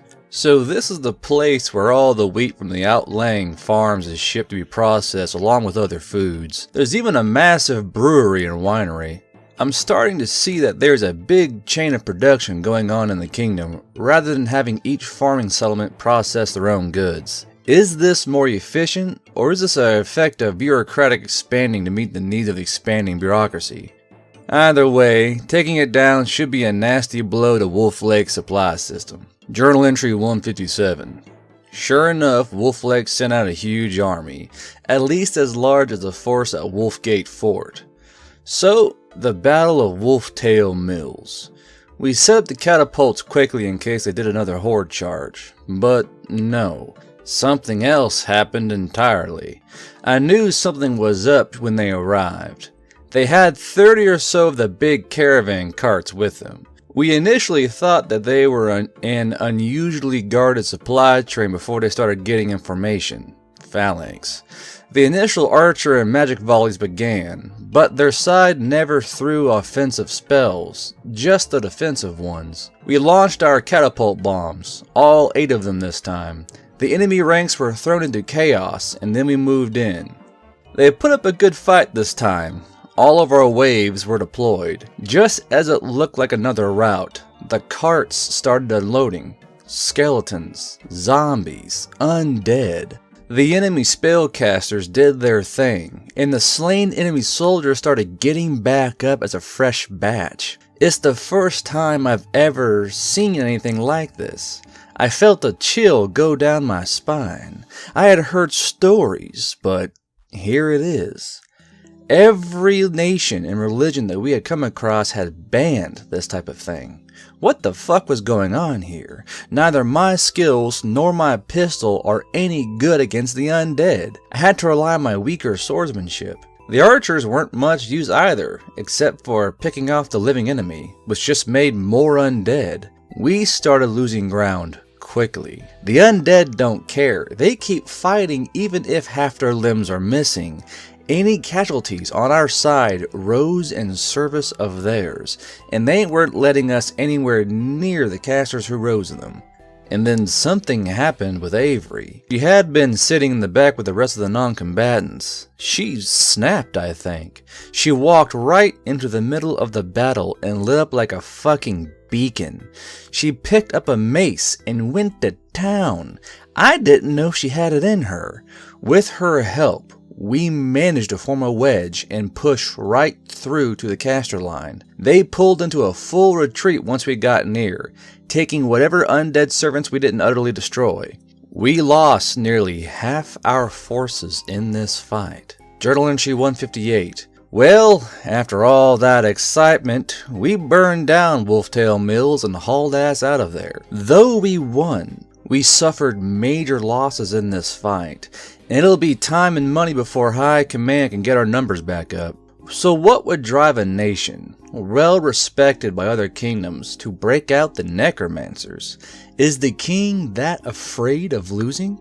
Every church that doesn't break ties with them now will be turned upon by the people. This type of shit doesn't fly. The people of this world are highly superstitious, and marching around undead is one of their greatest taboos. High Command has deployed messengers to everywhere possible to spread the news. Avery's been in prayer since we set up our tent. Does her God answer her? I don't know how that works here. Journal entry 159. Avery got her answer, apparently. She declared that she will now give her full support to the war effort by her God's permission. So wait, the Sun God is officially supporting both sides of the war now? Dealing with this shit gives me a headache. Our scouts in the field have been reporting roving bands of undead, usually groups of 100, give or take, in wolf-like armor, moving from location to location, most often at night. Maybe the king is some kind of lich. I didn't think much of it then, but he was hiding during the ball I attended, up under the Rhinegrafts, and his castle is impregnable and off-limits to non-officials. Then why is the church supporting him? Especially the church with a hard-on for smiting undead. And Terran scions. Also, I know you're reading my journal, Avery. Stop it. I'd like to see you try and stop me. I can see Avery standing there like Doc Holliday, like I'm yo Huckleberry. Journal entry 160. We got some more people in from the tribes. Fresh warriors and some goblins. They came in with a supply caravan along with a supply of some kind of wards the tribe shamans made up to help with the undead. I don't know how effective these would be, but there aren't enough. They're being given out to the frontline forces. Sure enough, Marcus vanished until they left and came back with a smile. So yeah, we're all pretty sure he's got a half-grain sweetheart. We're set to pack up and march in a day or two to a new position out in the hills, with a view of the main trade road. Supposedly, it's very defensible. From there, we'll wait a few weeks for more recruits, and then head out and see about ending this undead menace. Journal entry 161. One of our FAR patrols came in today. They reported that there's been no Wolf Lake military activity in the field. What's worse is that there's a massive undead army guarding the main gate to the city itself, and it looks like parts of the city are on fire. Avery is particularly upset about the news of the city. She knows people there. Jason seems to think a zombie apocalypse has broken out. Maybe it has. Maybe it's a rebellion. Maybe the Rhinegrafts are making their move. High Command has decided that we're going to start pushing forward, even with our decreased numbers. They want to know what's going on. We're going to make for Barrison Fort, a few miles from the capital, and try and occupy it, and bring enough supplies for a siege. We start marching come sunrise, and should be there in a day and a half. Journal entry 162. We took Fort Barrison without lifting a weapon. Only a small force was occupying it by the time we arrived, and they surrendered when they saw us coming. According to the fort commander, their numbers have been dwindling over the course of the month. A handful recalled here and there, and last week, it's been 1 or 2 soldiers at a time until all contact with the city was cut off for 4 days. He doesn't know what's going on with the undead other than orders to not attack them and treat them as any other Wolf Lake soldier. We can see the city from here. large smoke clouds billowing from several spots hidden behind the massive walls. We have our cavalry archers out poking at the massed undead force at the gates. In the meantime, us Terrans have scoured the camp and have been making some more bombs. We have enough for 3 catapult bombs. Avery went and blessed the shrapnel we were putting in them. I don't know if that will actually work, and neither does she, but it is worth a shot. Them some big ass fucking holy hand grenades they're making. Journal entry 163. Today we saw one of the supply airships come in from the east and circle around for a while. We tried flagging them down and managed to catch their attention. They didn't land, but hovered up near one of the higher towers in yelling distance. They are from Hebrew and were coming in on a scheduled supply run, but weren't going anywhere near the airship port with the way things look down there. Hebrew's not involved in this war and thought we were in the process of sacking the city. Apparently it's that bad inside. High Command paid them off to drop their cargo at one of the tribal camps since it's apparently stuff they can use. Clothing, spices, weapons, other manufactured goods. And they went for it. They're in it for the profit and don't care who gets it as long as they have their money. Journal entry 164. Jason, while on night watch, caught something going on at the city gates. His replacement eye/ruby gives him some kind of vision enchantment. The front gate opened a little and more undead streamed out. Then the gates closed. When sunrise came, it looked like most of the fires inside had been put out. I have this sense of foreboding. We're adapting a new weapon as well. We found 2 barrels of lamp oil in the fort storage. Mike is trying to thicken it up some. We're going to make some Molotovs using a few glass potion bottles. The plan is that we're going to arm the cavalry with them and have them firebomb the undead army guarding the gates and then get the hell out of there. We only had enough bottles to make about 14 of them. High Command is willing to give it a shot, but wants the rest of the oil set up to use as catapult ammo. Journal entry 165.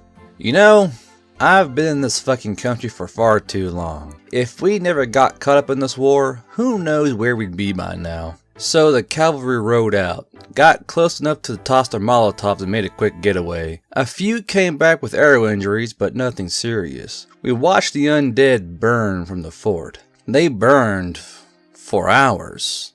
Dead skin burning away, just standing there, without a care in the world. The only time they moved was to keep the fire from spreading to the front gate. After a while, a good portion of the zombies collapsed. An hour later, got back up as black charred skeletons. Fantastic. To make matters worse, a fresh group exited from the city a few hours after that. Jason decided to volunteer along with some other similarly skilled individuals to climb the wall during nightfall and see what's going on over there. Journal entry 166. Jason returned. He and his group saw no sign of patrols on the wall. They were out there until sunrise. He snapped some photos with his iPod, thankfully. Most of the city is decimated, especially the residential district.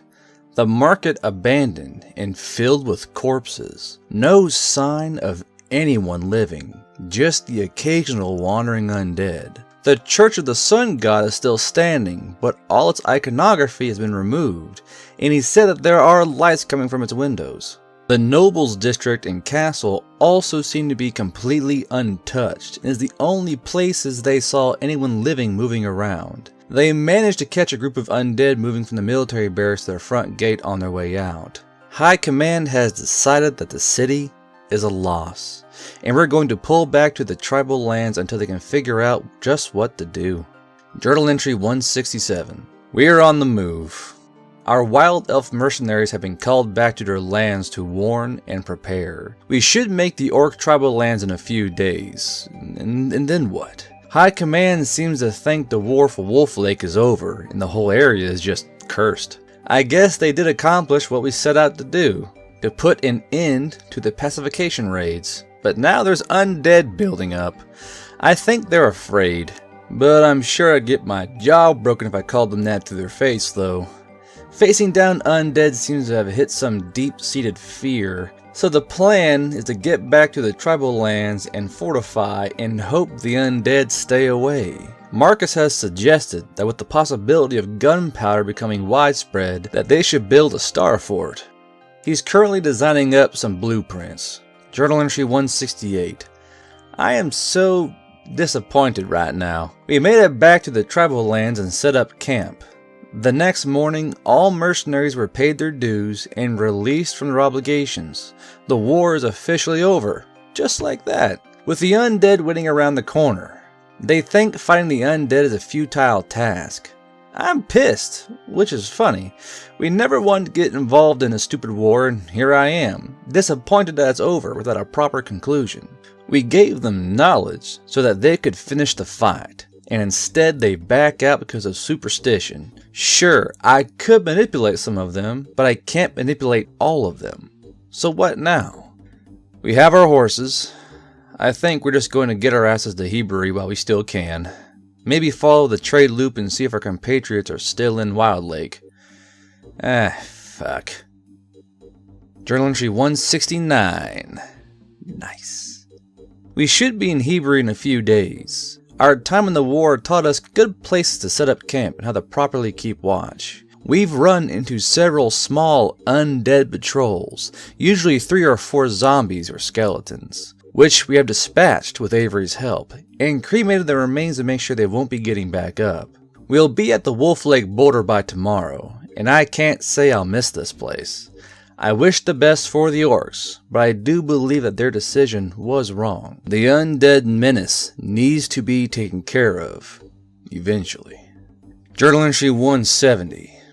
We passed into the nation of Hebrew last night. The road we're on is set in a tight valley. It used to be heavily traveled until the war broke out, and now the undead menace. We came across a border guard not long after crossing.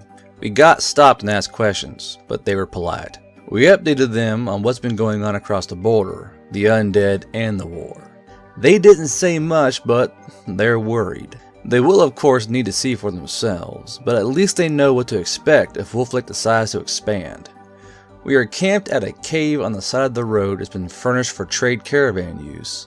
The walls are covered in graffiti, writings of names, dates, and destinations. It looks like they date back hundreds of years. Not to feel left out, I added our information to the wall using Earth time. According to my calculations, we've been here either almost or little more than a year. I look back to my first few entries. I've come a long way. Journal entry 171. I got to sleep in a real bed, eat a meal in a warm tavern. It's been so long. So, welcome to Hebrew, one of the main hub cities on the trade circuit. Brick and plaster construction with a large granite outer wall. The city is circular in design, set up like a hub similar to Aeon, but not nearly as large. Cobblestone streets that are well maintained and pride of the city. Apparently each stone has a name carved in it dating back to the first generations who built the city and settled here. The main export from the city is wines, cheeses, and tomatoes supplied from the many farms. So, first thing in the morning, Avery heads off to the local branch church to check in. She wanted an escort, but I'm not going anywhere near that place. It's clear that she doesn't know what to expect. Marcus went with her. He's the least likely of us to be branded evil and chained to something. Jason headed off to check in with his guild, which left Mike and myself. We hunted around the market for anything interesting. I got a new set of armor, some new clothes, and some supplies. Mike got a magic ring that he says has healing properties, clothes, and a bottomless bag which is some kind of knockoff bag of holding. Even with subtle manipulations, those magic junk merchants are a pain in the ass to get a good deal out of. Journal entry 172. Well, Avery returned with news. The local sun worshipper church heads don't know anything about gunpowder or sanctioned deployment for Wolf Lake and are taking the news of what happened as an attack on their church. So they're doing whatever it is they do. We are going to stay around for a few days before heading out. It should be a 2 days ride to Rosen Bridge. It's been a while since we've been there, the place where it all started. So we have been puttering around town, seeing the sights. The food here is excellent. So I was sitting in a cafe with the others discussing our plans when something caught my eye. Someone writing with what appeared to be a pen. It was larger than my ballpoints, but it was definitely a pen. Looks like my old artificer friend finally managed to make it happen. I'll have to pay him a visit and see about collecting my share and see what else he's managed to make. Journal entry 173. Went through the market again today. Some new caravans passed through yesterday, and something caught my attention. A recurve bow. I didn't think they had those here. It didn't look new either. I questioned the seller. It's apparently from a kingdom far to the south and quite rare. The price tag on it was absurd. Avery picked up some things from her church's store. Jason picked up a set of new steel short swords, and Marcus traded his beat up old dulcimer for a guitar. We're planning on heading out tomorrow and following one of the smaller trade caravans across the Rosenbridge. The area is well traveled, and I'm not expecting any trouble. We watched Strange Days again. I wish I had more movies with me. We know every scene, every dialogue, all the music lyrics, but it's all we have. Journal entry 174. So here we are, camped out for the night on the road with a trade caravan that we are following. Marcus is playing some music when all of a sudden, Jason starts acting funny. Suddenly this figure just appears out of thin air, and before he can shove his knife through my throat, Mike tackles him. We dogpile that motherfucker and try to put on a beatdown. He slips free and gets ready to attack again when Jason manages to shove one of his swords through the guy's back. We bring our lights over and I recognize him. It's the fucking Rheingraf spy master. The one I killed. He doesn't appear undead, so I shoot him point blank 3 times. Before I can fire a 4th, he's gone. Just poof. Not there anymore. Fuck. This isn't over. Journal entry 175. Wonderful Rosenbridge. It's been so long.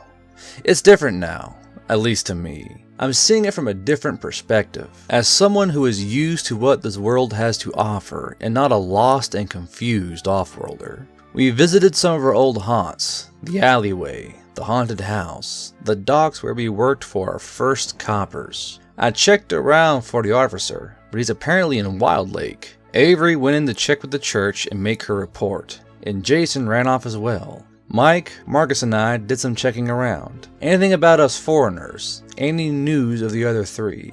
Our leads led to the guard captain. We caught him off duty on the way to his residence. I dug deep. Rosenbridge is under control of a wealthy baron, but the orders to hunt us down was given by one of his advisors. We are going to pay him a visit tonight and see what he has to say. I made sure the guard captain didn't remember a thing, but I also left a little something behind the back of his mind. Doubt. Journal entry 176. Avery and Marcus stayed at the inn during our escapade. Avery made us promise that we wouldn't kill anyone. The advisor lived in the wealthier part of town, near the Baron's estate. Jason got us into the building through a back door and we snuck around. I managed to get a few people to ignore certain sounds they heard and some memory auditing, and then we were there, up in his room. We locked his door and got him up. It was time to explain, time to find out what he had done with Max, Ian, and Austin. He awoke terrified, as would anyone who woke up surrounded by 3 armed people. Mike disabled his mouth. We didn't need it. It would only get in the way.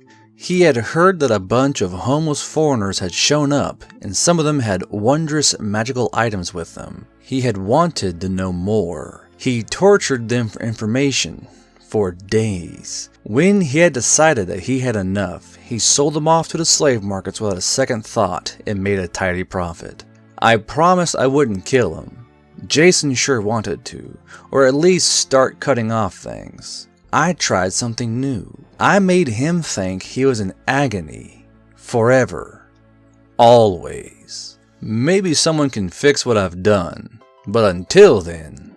Anyways, we found some of their belongings in a chest nearby. An iPod mini, a Droid cell phone, headphones, and a broken tablet that was so mangled we couldn't even tell the make, in a first-generation Nook. Everything had a dead battery. Well, at least we can fix that. Journal entry 177. We're on our way to Wild Lake. It should be only a day by horse. We had stopped briefly where Dan was killed and paid our respects. No grave, the body long gone, probably eaten by some animal. We didn't even know him that well, but he deserved better. So what do we do at Wild Lake? What don't we do? I wonder if Baldy Mick Tattoo Face is still around. Definitely have to pay a visit to the officer. The slave pits, of course, that's a given. I hope Alex is doing alright. The last time I saw him, we were just leaving Rosenbridge and heading here. Back when Dan and Amanda were still alive. Fuck. Journal entry 178. Wild Lake. We are set up at the same inn we used last time we were here. There's no Sun Church for Avery to run off to. Jason's off visiting his old guildmaster. We poked around the slave market soon as we got into town, but our compatriots are not around. We will look into this more later. So there was something I had to get out of the way. I left the others behind, left them with most of my gear, and headed out into town on my own. Sure enough, there she was, waiting for me. Almost on instinct, we both unleashed everything at each other almost immediately. It was like two fires engulfing each other. My head burned with power, and for a brief moment, we were of one mind before I repelled her will.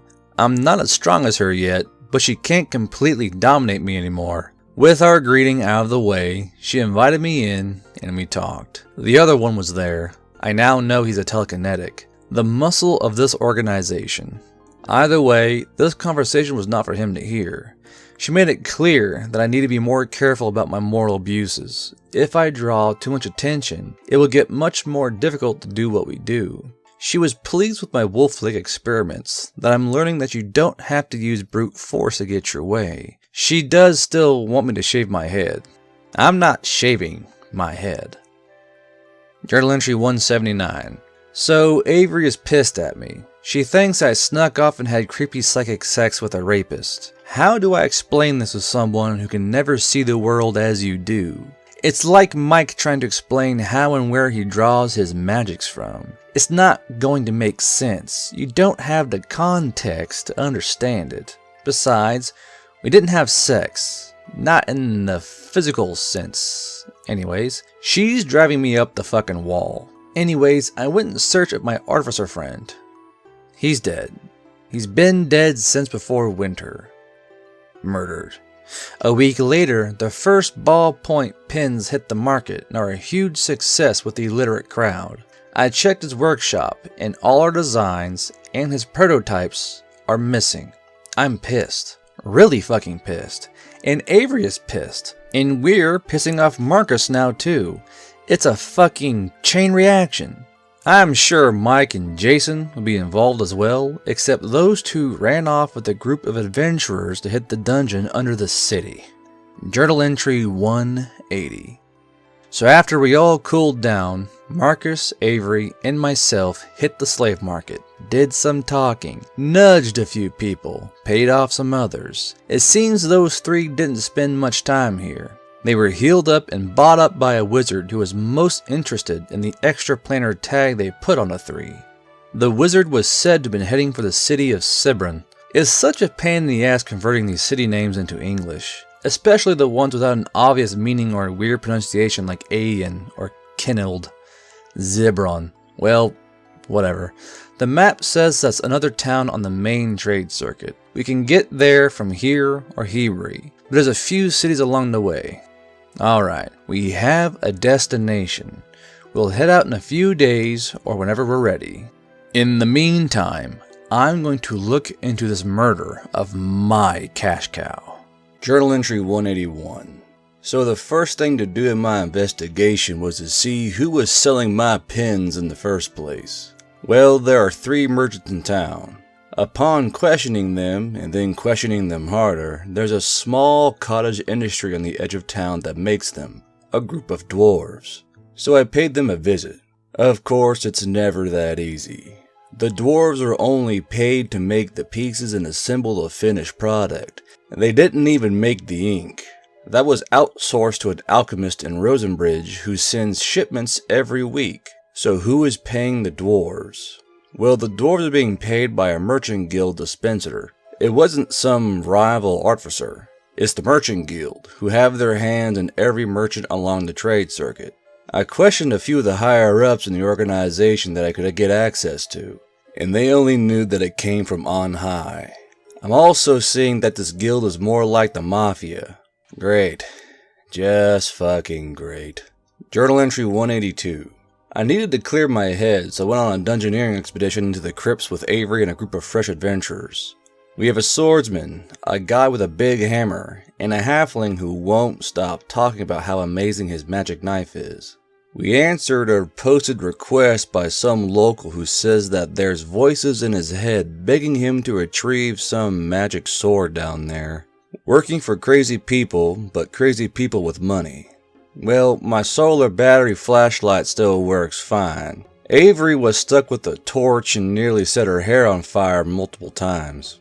So it's swampy as fuck down here because of the season. And surprise, lizard people, tribals. Why are they down here? They've been displaced by a group of druids who decided that they weren't natural enough to live there. The crypts are swampy enough to remind them of home, if not darker. And it's warm down here for whatever reason. So do our non-Terran teammates wait to find this out? Nope. They draw their weapons and charge in to slay the monsters. For fuck's sakes. No one was hurt. The lizard shaman did some magic thing to demotivate them. We talked and, to my surprise, there was a magic sword down here. Something they've been guarding. A great evil blade that's possessed. As Avery was a cleric, they let her see the blade and she confirmed that it was radiating evil. I didn't feel anything whatsoever. The shaman asked her for help in trying to purge the weapon, and she of course accepted. So that left the rest of us sitting on a rock and chatting it up with the lizard people. The adventurers were depressed that they didn't get to kill anything. After what felt like hours, Avery comes back with a now less evil blade and we get the hell out of there. We deliver it to the crazy guy who was relieved and then we got paid. Now, I need a bath. I smell like lizard person. Journal entry 183. I found out who is head of the Merchant Guild. A gnome family has been running it for generations. Getting to them isn't easy. They always move with bodyguards. I can't just kill them. They are Baldy's main source of income, and if they go down, so does the regional economy. They usually hang out at one of the high-class cafes in town, and drink imported coffee, while discussing how to increase profits. They have the whole cafe shut down in the meantime. So I got as close to them as I could, slipping into the second floor of the cafe, the owner's apartment, and did my best. I gave them all guilt. It should take some time to bake, but it's pretty deep-seated. I also gave one of their bodyguards some delicious greed. Small pushes. We'll see how this works itself out. In other news, Avery stopped reading my journal. It doesn't matter where you hide it, I'll still find it. Journal entry 184. So I had time to go through our recently acquired first gen Nook. Mostly fiction, including the entire Dune series. More Star Wars than I even thought possible. A man or woman of taste and refinement. My goodness. The Song of Ice and Fire series, Mistborn, and of course, Shakespeare. He also had a huge encyclopedia on there. Well, at least we have something to keep ourselves occupied when we're bored. I don't imagine publishing any of these on this world would be worthwhile. The common people are mostly illiterate, and I don't think anyone even knows what fiction is. What is fiction to a world with magic? World without magic? Anyways, we leave tomorrow. Our route is to hit the trade roads to Airedale, then to Pinecliff, hop on a boat to Valmere, and then we should be able to get to Cesbron. We have a long road ahead of us. Marcus and Jason are getting supplies. Avery is blessing the horses or something. I'm going to pay a last visit to my favorite skinhead and then we'll leave in the morning. Journal entry 185. Alright, so we're riding along at a good clip and stumble onto a trade caravan in the process of being robbed by some bandits. It looks like the caravan guards were taken by surprise. 2 of the 5 are dead, and the dead don't look like they even managed to draw their weapons. We have about 15 or so bandits. Too many to easily deal with. Of course, the bandits are seeing more money in their future and demand everything. Mike suddenly rides out front, turns jet black, and starts throwing his fire around. He gets hit by 2 arrows which just bounce off. After recovering from our surprise, we join the fray. The guards get the idea, grab their weapons, and join in too. It's a huge fucking clusterfuck. Mike's horse freaks and tosses him, fire going everywhere. I manage to keep mine steady and start firing with my SIG. Avery's horse flips its shit and starts trampling and kicking anyone who gets near. Marcus manages to dismount and go in with a sword. When all was said and done, we've all been injured in some way. The caravan lost probably half its cargo, and I'm down a magazine in my pistol. Avery's burned herself out healing everyone, and the horses. I'm burned out keeping the horses calm and keeping the caravanners from deciding that we're responsible for their lost goods. The bandits had no money to loot, shitty weapons, and pretty much nothing of value. Marcus claimed a bow and a quiver and wants to learn to use it. None of us have any archery experience. Currently, we're camped out at a caravan rest stop and will head out in the morning. We could have made it twice as far if it wasn't for those fucking bandits. Journal entry 186. Well, the ride took longer than expected, but welcome to Airedale, one of the minor port cities and a hub on the trade circuit. The city is of stone buildings and tight claustrophobic alleyways. According to the local sources, this town was built with small streets to make it easier to block them off should the population revolt. The area used to be under control of an asshole duke. The population revolted anyways, and the duke couldn't escape because they blocked off the small streets. They're all long gone, and the city is borderline anarchy.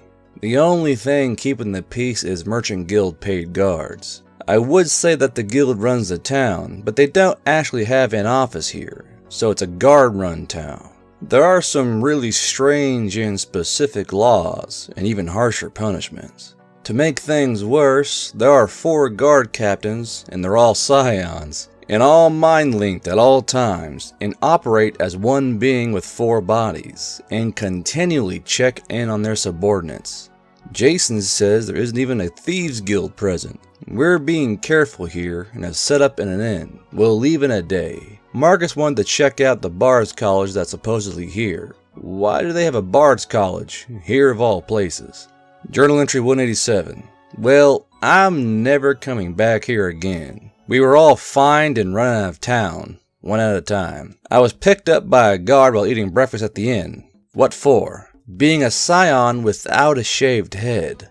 Motherfuckers. Avery got kicked out an hour later for being a cleric without ecclesiastic travel papers. She doesn't even know what that is. Mike got picked up soon after for abuse of magic devices. He was playing his iPod too loud, apparently. Marcus was booted for not having a bard's license. What? The only one that wasn't booted was Jason. The thief is the only one that didn't get kicked out of town. How?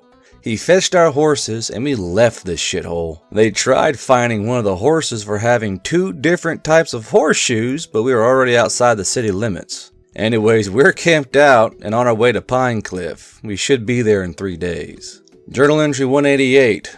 Okay, I've been reunited with my journal. We get to Pine Cliff at nightfall and settle at an inn for the night when some asshole wizard who somehow knows we're off-worlders walks up. Some spell he has going. I figure he wants to talk and I can't easily penetrate his mind. He's got a strong will. I'm tired and don't think anything of it. It's happened before. Next thing I know, I'm on my ass with some paralyzed spell and he's running off with my journal. The others are too surprised to do anything except Jason, who gives chase. Jason eats a lightning spell for his effort. It's on now, motherfucker. The spell wears off, and Avery manages to heal Jason. We track him down to a tower on the edge of town after asking around. It's all locked up, and has a mud golem parked out front for security. The lights are off. I know he's in there. I can feel it. There are some windows a few floors up, so we hatch a plan. Jason and Mike will go in while Avery, Marcus, and myself try to distract the golem. So we go up to the golem and engage it in conversation. It can't answer back, obviously, but it's not attacking right off the bat.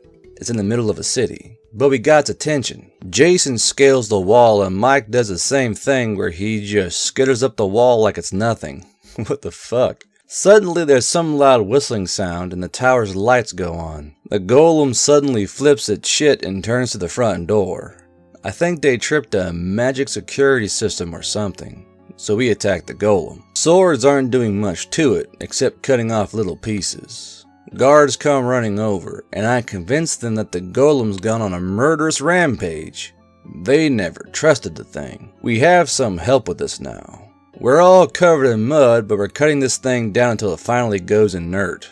We're all covered head to toe in mud, and the whole area is filthy. Mike and Jason go leaping out of the window with my book, and the wizard comes running out the front door with a big glowy staff and cursing. The guards immediately leap on him, thinking he's also gone on a murder spree. Accusations get thrown around, and we all get arrested except for Jason and Mike. We spend the night in jail except Avery, who is sent to a local Sun church for them to deal with. We end up sharing a cell with the wizard. He thought my journal was some planeswalker spell book and was trying to decipher the language. He burned the edges of several pages in his attempts. He said it was the chance of a lifetime, and I'm at a fucking loss. Journal entry 189. So the guard has us, wizard included, cleaning up the mud from the golem fight. We had some time to get to know each other. He's eccentric, but not a bad guy, really, when he's not stealing mysterious journals from strangers. He's originally from Alien and knew of some of the people who worked with me there. We asked if he knew anything about our missing compatriots. He did recall a strange band passing through a while back, so I think we're on the right track. Afterwards, he invited us to a nice breakfast and bid us farewell. He has golems everywhere in his tower. So we picked up Avery. The church was pissed at her for being involved in criminal activity, even if it wasn't really. They had her do some thing that she won't talk about, but it bothered her a great deal. She was certainly directing hate around the room when we picked her up. She won't talk about it though. Met back up with Mike and Jason. I'm pretty sure they read through my journal though, but I don't mind since they were there for nearly everything described in it. Not like you, Avery. Fuck you, you ditched me in a fucking church with Alex to go on an adventure. What was I supposed to do? Journal entry 190. Alright, time for a proper introduction. Welcome to Pinecliff. It's a major port town posed on a cliff overseeing the ocean. The area is heavily forested and another hub on the trade circuit. Most of the buildings are wood and the primary export is wood and wood products, much like Brightly, but on a larger scale and without infinite trees. Instead, they have a pack of druids that decide which trees are good to cut and where to plant the new ones. No clear cutting here. The city itself is around 150 to 200 feet above the waterline where the massive harbor is. There's a long line of stairs to get down there and a crane system for moving the cargo. Jason mentioned inventing a counterweight elevator, but we're not going to be here long enough. They have enough docks for 20 or so ships, and most of them are full. They are also in the process of building an airship port. We're going to stick around for a few days until we find a ship heading to Valmir. Other than the wizard incident, our time here so far has been pretty good. Nice town to be in, and Marcus is having the time of his life showing off the taverns. Avery seems distant though. Journal entry 191. Well, a call went out for adventurers to help with dealing with a nearby dungeon of some sort. Unfortunately, we're the only ones in town at the moment, so we kind of got press-ganged into it. It pays well, I suppose, and we are running low on our money. The Merchant Guild wants this place cleared out. It's full of goblins who have been attacking caravans, harassing the druids, and stealing anything left alone outside of town. We're getting prepared for it. Got some dungeoneering gear, rope, torches, emergency rations, and we'll tear it up tomorrow. Journal entry 192. The Pinecliff Dungeon. Where to begin? We found a location and went in. It looked like just a natural cave at first, but sure enough, we found goblins. Ferals. No negotiations here. They attacked like wild animals defending their home, which they were. They had spears and primitive knives. We had swords and magic. Avery kept us healed as we pressed forward. Jason picked out a few primitive traps and I mind-tricked him into triggering them for us. There were about 30 or so of them, and they attacked in small skirmish groups. Probably would have had a better chance if they rushed us all at once. We took a break in their main camp after we finished, catching our breath and checking injuries. Around then, Marcus notices that the walls aren't so cave-like anymore. It's stonework, and the further it goes, the more developed it becomes. We make a decision and continue down to see what's there. We put up some chalk marks on the wall so we don't get lost. Jason picks out a few more traps that were far more advanced than what the goblins were using, some of them magic. One insidious pit trap with some kind of monofilament line across it. Mike did his wall crawling thing to get across and found some trigger that exposed a pit with a mechanical door. Very interesting. So deeper we go, avoid some more traps, and we're currently taking a break and having some lunch. Airflow down here seems okay considering how deep we must be. Might be magic, might be hidden vents, or just the design of the place. Journal entry 193. We're not the first ones here. We finally make it to what seems to be the end of the dungeon. A big room with treasure chests. They were all empty, most broken open. We were about to shrug and then leave when Jason notices that a small floor tiles have something carved into them. Words. In English. Here. It wasn't a message though. The words were random. Jason, of course, found the trigger. Pressing down on the earthen home stones, a new door opened in the wall and beyond a small alcove. We found a jar of honey with a small block of some kind of wax inside. In the middle of the wax was a micro SD card. When we touched the jar, a bright light burst went off. We thought it was a trap initially, but nothing seemed to have happened. We made a rush out of the cave expecting it to have closed off somehow, but we made it out okay. So what was that light burst?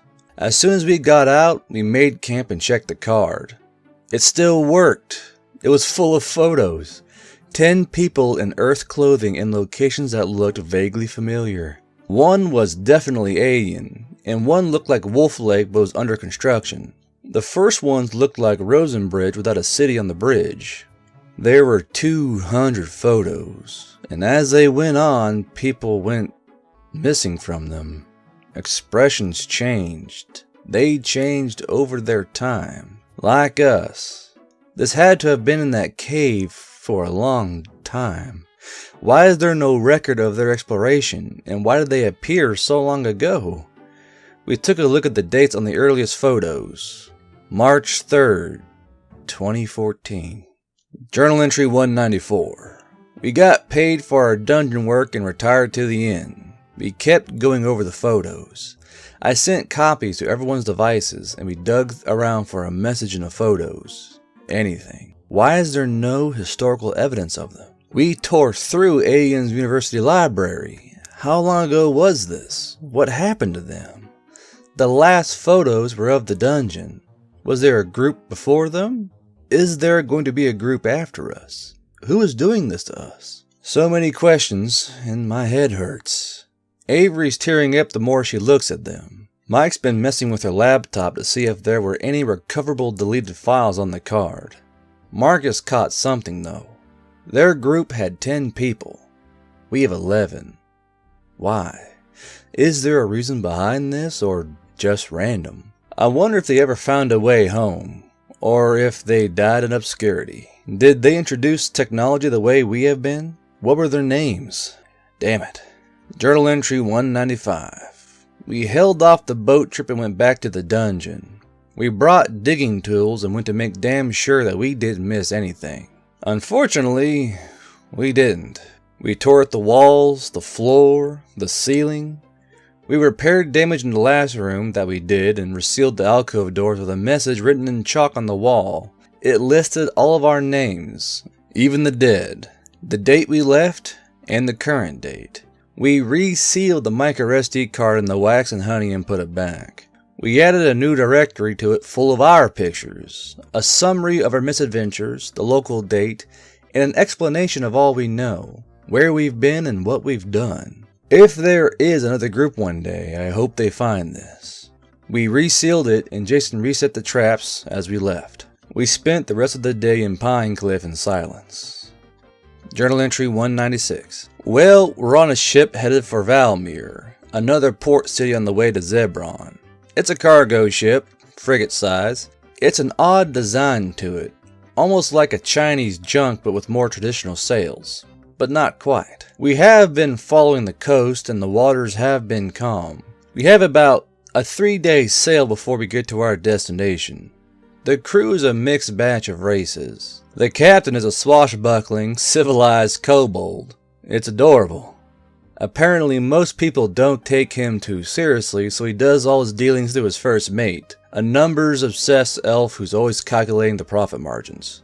Marcus picked out something in the photos while going through them. There's a few photos of one or more of the other Terrans posing in front of some churches, pointing back at it with an excited or silly expression. He seems to think they're under construction. That's one way to date the pictures, I suppose. The ones I recognize are the Sun Church in Wolf Lake, the Warrior Church in Wild Lake, and one is definitely the Peace and Love Church in Alien. Maybe the university archives were the wrong place to look for the information. Next time we're in those cities, aside from Wolf Lake, I'll have to take a look, assuming they don't brand me for evil or something. Journal entry 197.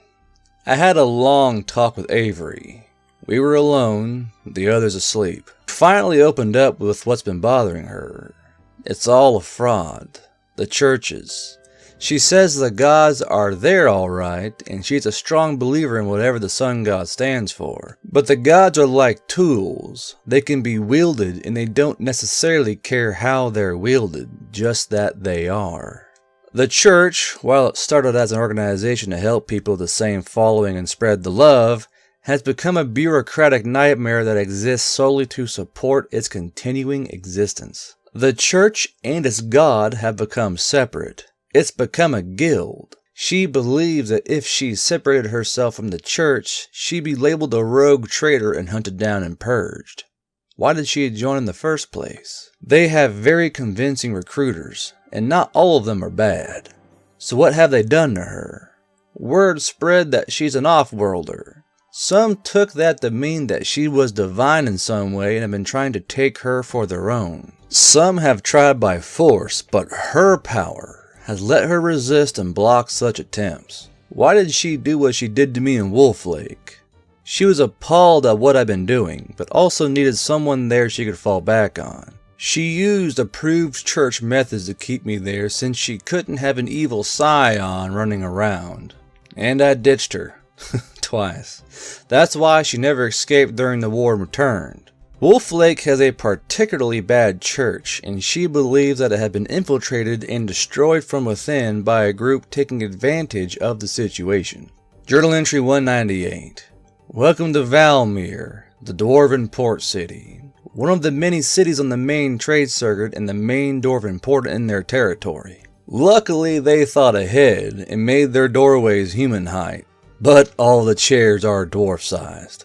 So the city is all polished marble and open air, with encrusted statues of historical figures. It has a 20-ship port set into a massive stone-carved bay, and they regularly dredge by magical means. 2 airship ports on either end of town, and a massive indoor trade caravan loading and unloading and distribution station. Oddly enough, the city's major produced export is fish and shellfish. The city has huge fishing fleets that go out daily. Not what you'd think from dwarves. The real wealth comes in from the fact that almost all dwarven goods pass through this city on its way out. And dwarven goods are highly sought after for quality and design.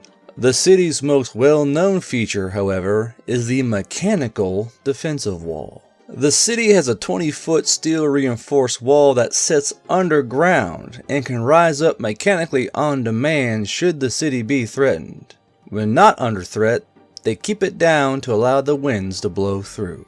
Journal entry 199. Sesbron is about 6 days by horse or 2 days by airship, so we're going to try our hand at the airship ride. We've had a 50% success rate with those, so why not? The problem is that's going to cost nearly all of our money. That's assuming we sell the horses at market value.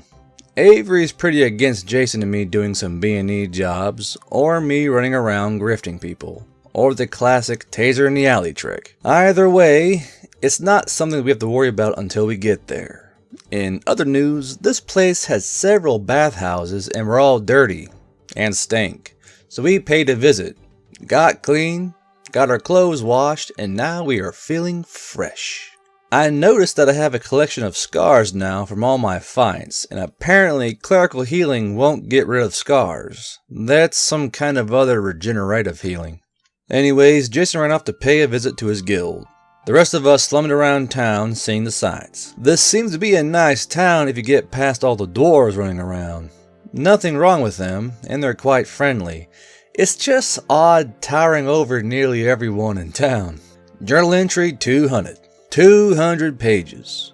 How long have I been here again? God damn it, now I miss home again. So we got our airship tickets. We leave tomorrow. Mike suggested that, since finding the photos, we should start checking around cities for any other signs of previous Terrans. So we paid a visit to the city's archives. They are, unfortunately, written in Dwarven. A language I am not going to learn because, fuck it, Common was hard enough and this is written in 2 dialects. We did get assistance from an adorable female dwarf librarian who was familiar with all the records. Of course, the records don't keep track of everyone passing through, just important events or noticeable occurrences. No sign of strange foreigners who would fit the description, and we checked back for 1,000 years. The only thing that caught our eyes was an occurrence around 400 years ago. The sudden use of the modern ship design. Sloops, ketches, schooners, junks, and the use of triangle sails. Before that, everyone was apparently using something similar to long ships and triremes. It's possible that this is a case of Terran intervention, or it could be just a natural period of sudden innovation. Journal entry 201. We are on the airship, and it's more of a large barge. It moves along at a slow but steady clip, and we should be at our destination in a day and a half. The airship wouldn't be worth mention except for its very interesting autopilot system. It's got a load of enchantments set to home in on certain items. There is one at Sesbron and one at Valmir. The helmsman doesn't even bother sitting at the wheel unless we're near town. If we get blown off course, the ship reorients and continues on its way. It can't land on its own, so it's not fully automated, but it's damn impressive. It's crewed mostly by dwarves and some humans. The captain is a female dwarf with a taste for gambling and alcohol. I'm okay with that as long as we don't crash into something. Anyways, we watch Strange Days again and discuss what we're going to do after this. We are going after our Terran friends, but truth be told, we don't know these 3 very well. We only knew them for a little over a week before they were captured. It was a life-changing period, but still not very long. It doesn't matter though. We're still going to do everything in our power to rescue them. They're Terrans. They're our brothers and sisters. They deserve better than to be some wizard slave. I just hope they're still at Sesbron and still alive. Journal entry 202. We made it to Zebron. I first took to be a really weird mountain. Well, it was a massive volcano at some point. They carved the entire thing into a giant spire and hollowed it out. It only has one main entrance gate that's large enough to fit a village in, and has a series of massive mechanical doors. I believe I could call this an arcology or a hive city. All internal lighting is almost all done through light shafts and mirrors and timed with the sun's movements and seasons through the use of mechanical devices. At night, or places that the sunlight can't get to, they use thick glass pipes pumping some kind of glowing liquid that's also part of the forge cooling system. It gives the whole place an otherworldly feel to it. It uses geothermal heating to keep them warm in the winter and massive ventilation system to keep it cool in the summer. It houses several million dwarves. I didn't even know construction on this scale this large was possible. This is truly a world wonder. The interior, the parts I've seen anyways, are all inlaid marble and red granite. Etchings decorating nearly every surface. It has a massive underground where most of the dwarven smithing is done using lava-powered and specialized magic-powered forges. Most of the minerals they need are mined from the area, which is supposedly one of the most mineral-rich locations in the continent. So what do they do when the volcano decides it's time to erupt? Apparently they claim to have control of the situation through generations of specialized geomantic wizards and sorcerers. We are currently at one of the inns on the 13th floor. We have a balcony with a fantastic view. We are also now out of money. Journal entry 203. Well, Marcus has been doing the bard thing for money while the rest of us have made our plan. We poked around looking for word of a human wizard with at least 3 human slaves or minions. The place is so big it may take a while. Nothing yet, but there are quite a few wizards. We ruled out the geomancers first since they were the most obvious group, but they're all dwarves and don't have slaves. The locals frown the whole concept, but it's considered legal as long as no public or obvious torture is going on. The next obvious target was a small wizard school in the upper levels. They didn't know anything about it. Jason decided to check in with the Thieves Guild after he managed to find it.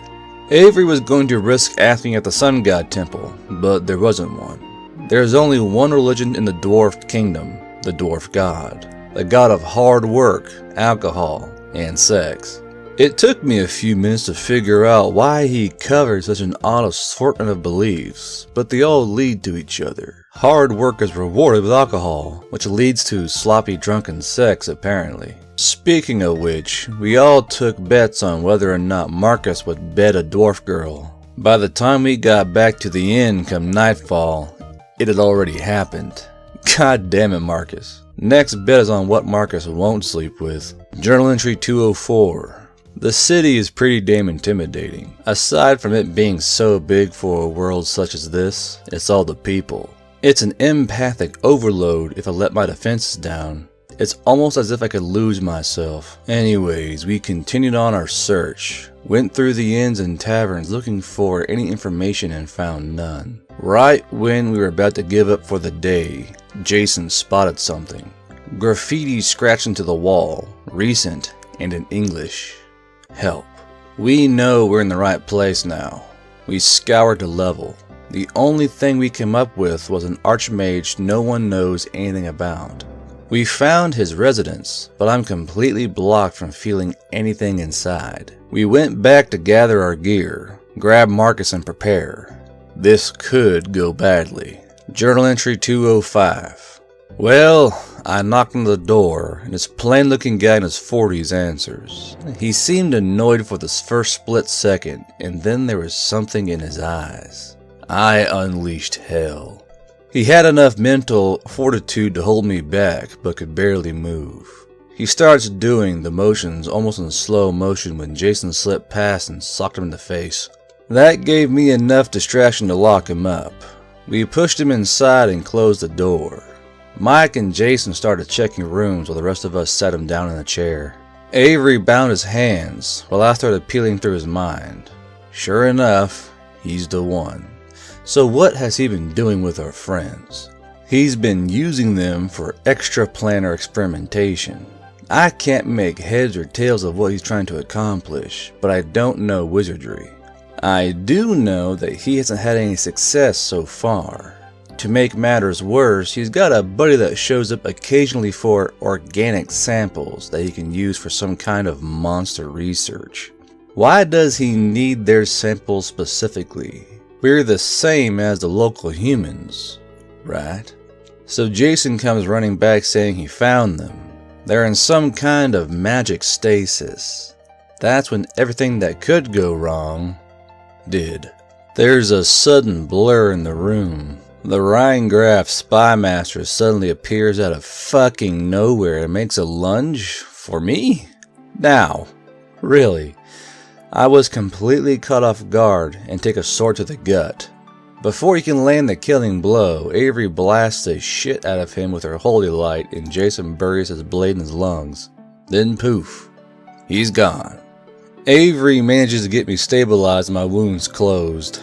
By this time, the now very confused Archmage is freeing himself and is throwing up his magic defenses. I'm struggling to get on my feet. The ghost pains of being stabbed are still nearly debilitating to me. Mike comes running out of a side room and just throws down with the Archmage. Fire, explosions, lightning all over the fucking place, destroying everything. Jason drags me to a side room long enough to get back on my feet. Avery sticks with Mike and does her best adding in her own defenses. Marcus is throwing around his bard magic. I hand Jason my gun and send him off while I'm getting on my feet. I finally get back out there.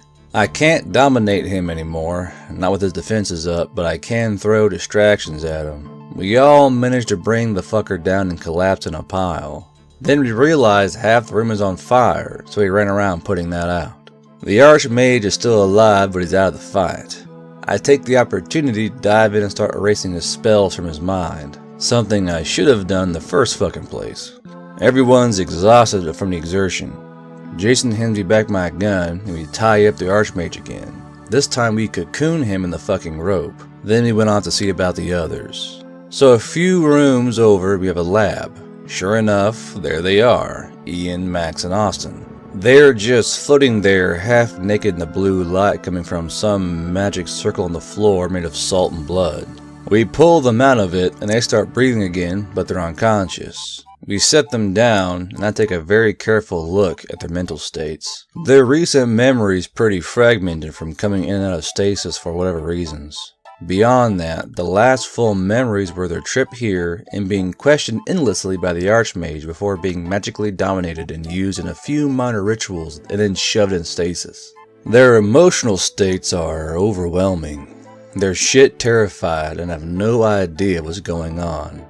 I tried doing some memory editing to help in their recovery once they wake. We moved them into the Archmage's bedroom and are letting them rest for now. Journal entry 206. They finally woke up. It took a good half hour. They didn't recognize us right away. It took a lot to calm them down. We did our best to explain what's been going on. Cooked up something for them to eat from the Archmage's kitchen and got them some clothes to wear. Jason and Marcus ransacked the place for valuables, including his spell books. I got a lot of blame for leaving them, but deep down they know he couldn't have done anything. I wasn't going to fight about it. It was time to get out of this place. We all decided to go to the only city we had felt safe at, Aegon. Then there is the problem of the Archmage. What do we do with him? Mike calls dibs and dragged him back to the lab and began setting up for some kind of infernal ritual. When did he learn to do that? He asked not to be disturbed and closed the door. Avery didn't even object. There were some disturbing sounds and then it was over. No sign of the Archmage was left other than his shadow burned into the wall. We're currently waiting at the inn. Jason and Marcus are selling everything they looted and we'll be seeing about getting the hell out of here. Journal entry 207. We've got a pretty decent amount of money on hand now. I purchased tickets for 10 by airship. We leave tomorrow. We're heading along in the other direction and should arrive in Mandan in 2 days. From there we go to Nespidax, Anfield, and from there we should be back in Hebury. I'm not sure where the Hebury airship goes, since its route with Wolf Lake was broken, but hopefully Ashvale or directly to Aegon. I hope the other 3 are ready for this. They haven't had the travel experience that we have had. They can't even read common yet. Mike offered to tutor them. We did return what electronics we salvaged at the Rosenbridge advisor's place. Ian teared up when the first song with his MP3 player came on. They have a hard road ahead of them. I hope they're up for the task.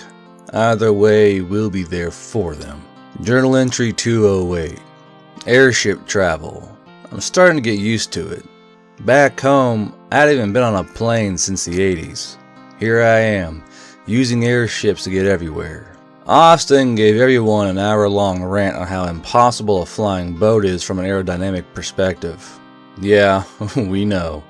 Now that they're not scared out of their minds, we went over our adventures again with them. I let them read the journal. They were pretty shocked at what we've done, especially Max. I think they understand though. The biggest question in their minds, however, was how we are doing magic. We're from a non-magic world. Even I'm not sure how to explain it. Each of us does it differently. I figure it's because it's the world or dimension or whatever. and not genetics since we're just regular humans. That isn't a suitable explanation though. Psionics isn't something anyone can learn, and neither is sorcery. Anyways, we watched Strange Days. It's still new to those three. Journal entry 209. Welcome to Mandan. Not so much a city as a village, and just a pass-through on the trade circuit. Legends say that this is the first organized settlement of mankind, hence Mandan. Currently it's an elven city. Why? Some old territory war 100 years ago. The city is half wood A-frame houses and the other half is stone building, more common with dwarven construction. It borders on a forest from one side and a few miles from the other seems to start turning into a desert. Beyond the sandy waste is apparently another civilization that rarely makes contact, but is where the recurve bow comes from. Interesting. Anyways, we're on a layover until sunrise, and then head out to Nespadax. Took a walk around town with Ian. He's particularly depressed, especially upon hearing how we've had no success in trying to figure out how to get back home, and have more or less given up. Well, I found out the reason. He's recently married, and his wife was pregnant when he left. The child would have been born by now. That is fucking depressing. So why did he come? Well, the same reason I did. We weren't entirely in control. Some kind of hypnotic pull. He may well have ended up bringing his wife with him if she was home at the time. I wonder who else left someone behind when we came here. No one's been particularly talkative about their life back home, because we're reminded, and it starts to hurt. Better to focus on the here and the now. Journal entry 210. Well, this sucks. We were on our way to Nespadax when the airship suffered some kind of engine or magic failure. We made a soft crash in the woods, and the ship's officer has been working his ass off while the rest of us are watching out for hungry monsters, curious animals, or bandits. The hull took some minor damage which the crew have been fixing, but we did get drafted into knocking down some trees to clear the landing space up. We're not getting a ticket discount for this either. I asked. All part of the adventure, the captain says, as long as it doesn't lead to another fucking barbarian hunt. The artificer says we'll be back in the air in 2 hours. He said that 4 hours ago. We're going to be stuck here for the night. Sucks. Journal entry 211. Something woke me up in the middle of the night. Strong aggression out in the wilds. Before I could alert the duty guards, we came under attack. Gnolls, a scout party of 5. They were feral. The alert was sent, and everyone come stumbling out from below decks and the fight for the airship began. We outnumbered them, but they were prepared. We managed to put them down with some minor injuries, and the artificer got his ass back to work. Max got an arrow through his hand, and Avery's working on that. She's having some trouble healing these wounds. The gnolls apparently smeared their weapons with something. The captain says it's feces. Fucking fantastic. We broke out the anti-disease necklace and are hoping that will help. Austin seems to have some actual medical training and has been cleaning out wounds with some of the crew's alcohol. It burns like a motherfucker. Journal entry 212. We managed to get back in the air and we're in Nespadax. Avery's been periodically checking on our wounds and make sure nothing goes bad. Max got use of his hand back, but it's a little puffy, even with the wound closed. So, Nespadax, one of the larger trade hubs on the circuit. This city is pretty racially mixed for an actual kingdom. The buildings are mostly wood and plaster with thatched roofing. Its main export is mineral wealth from a series of mines, which flows southeastward. Sebron's mineral exports flow southwest along the trade circuit. We're set up in the inn for the night. Unfortunately, there's no airship going to our next stop, Ainfield. We'll have to make do traveling with the trade caravan on foot. I hope Max, Ian, and Austin are up for the task. Journal entry 213. We kind of lucked out. We hooked up with a trade caravan hauling iron and copper, and we're getting paid to guard it. 3 of us lack weapons, so they're to stay with the caravan if we get attacked. Our trip should take 4 days through the plains. No known barbarian tribes out here, so that's a relief. Max keeps asking me for my gun, since I already have a sword. I'm not giving him my gun. He should have brought his own gun. So we're all chatting away while on our long walk, when suddenly it gets out that Marcus has been sleeping with non-humans. Ian flips his shit about it, calling it bestiality and all that. Won't go near him. Marcus gave him the any port in a storm response, and they've been arguing about it ever since. Like there's not enough to deal with already. Journal entry 214. We came upon a broken down caravan today. We had a short standoff until we could prove that we weren't hostile and they the same. Their caravan guards were tribal lizard people. Pretty unusual. Their axle brace or something snapped and were stranded.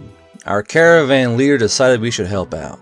None of us Terrans had a clue how to fix it, so we stood around and chatted with the other caravan guards, the lizards. They're a distrustful bunch, and after some poking around, I could see why. They aren't treated very well by the other civilized races, but most of the tribal groups aren't. This group has been doing the Nespedax to Ainfield run to bring in money for their tribe, and keep doing it because they're searching for someone, one of their own that ran off. They wouldn't say why they're after this one, but I sense that he was an important figure in the tribe, so it's not like an escaped criminal or exile. I noticed that while Max and Austin were initially distressed at dealing with big armed lizard people, they eventually warmed up to them. Ian stayed pretty cold towards them the whole time. Anyways, it took a good 5 hours to get the other cart fixed. They had to make a new one out of new wood, which meant cutting down a tree and cutting it down and all that. Pain in the ass. Journal entry 215. Welcome to Ainfield, one of the main distribution hubs on the circuit. No airship port, unfortunately. What they do have is 2 rivers that split off and head in different directions and are being used as trade routes. The city is an all-wood building with a wood stake all around it. Their main export used to be wood, but the area has been clear-cut. Now it's just a distribution hub that would probably cease to exist as second trade stopped.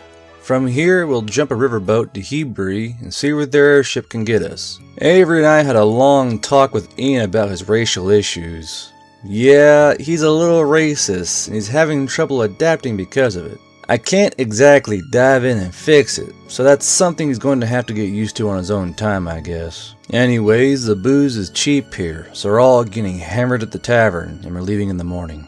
Journal entry 216. We had a minor emergency this morning.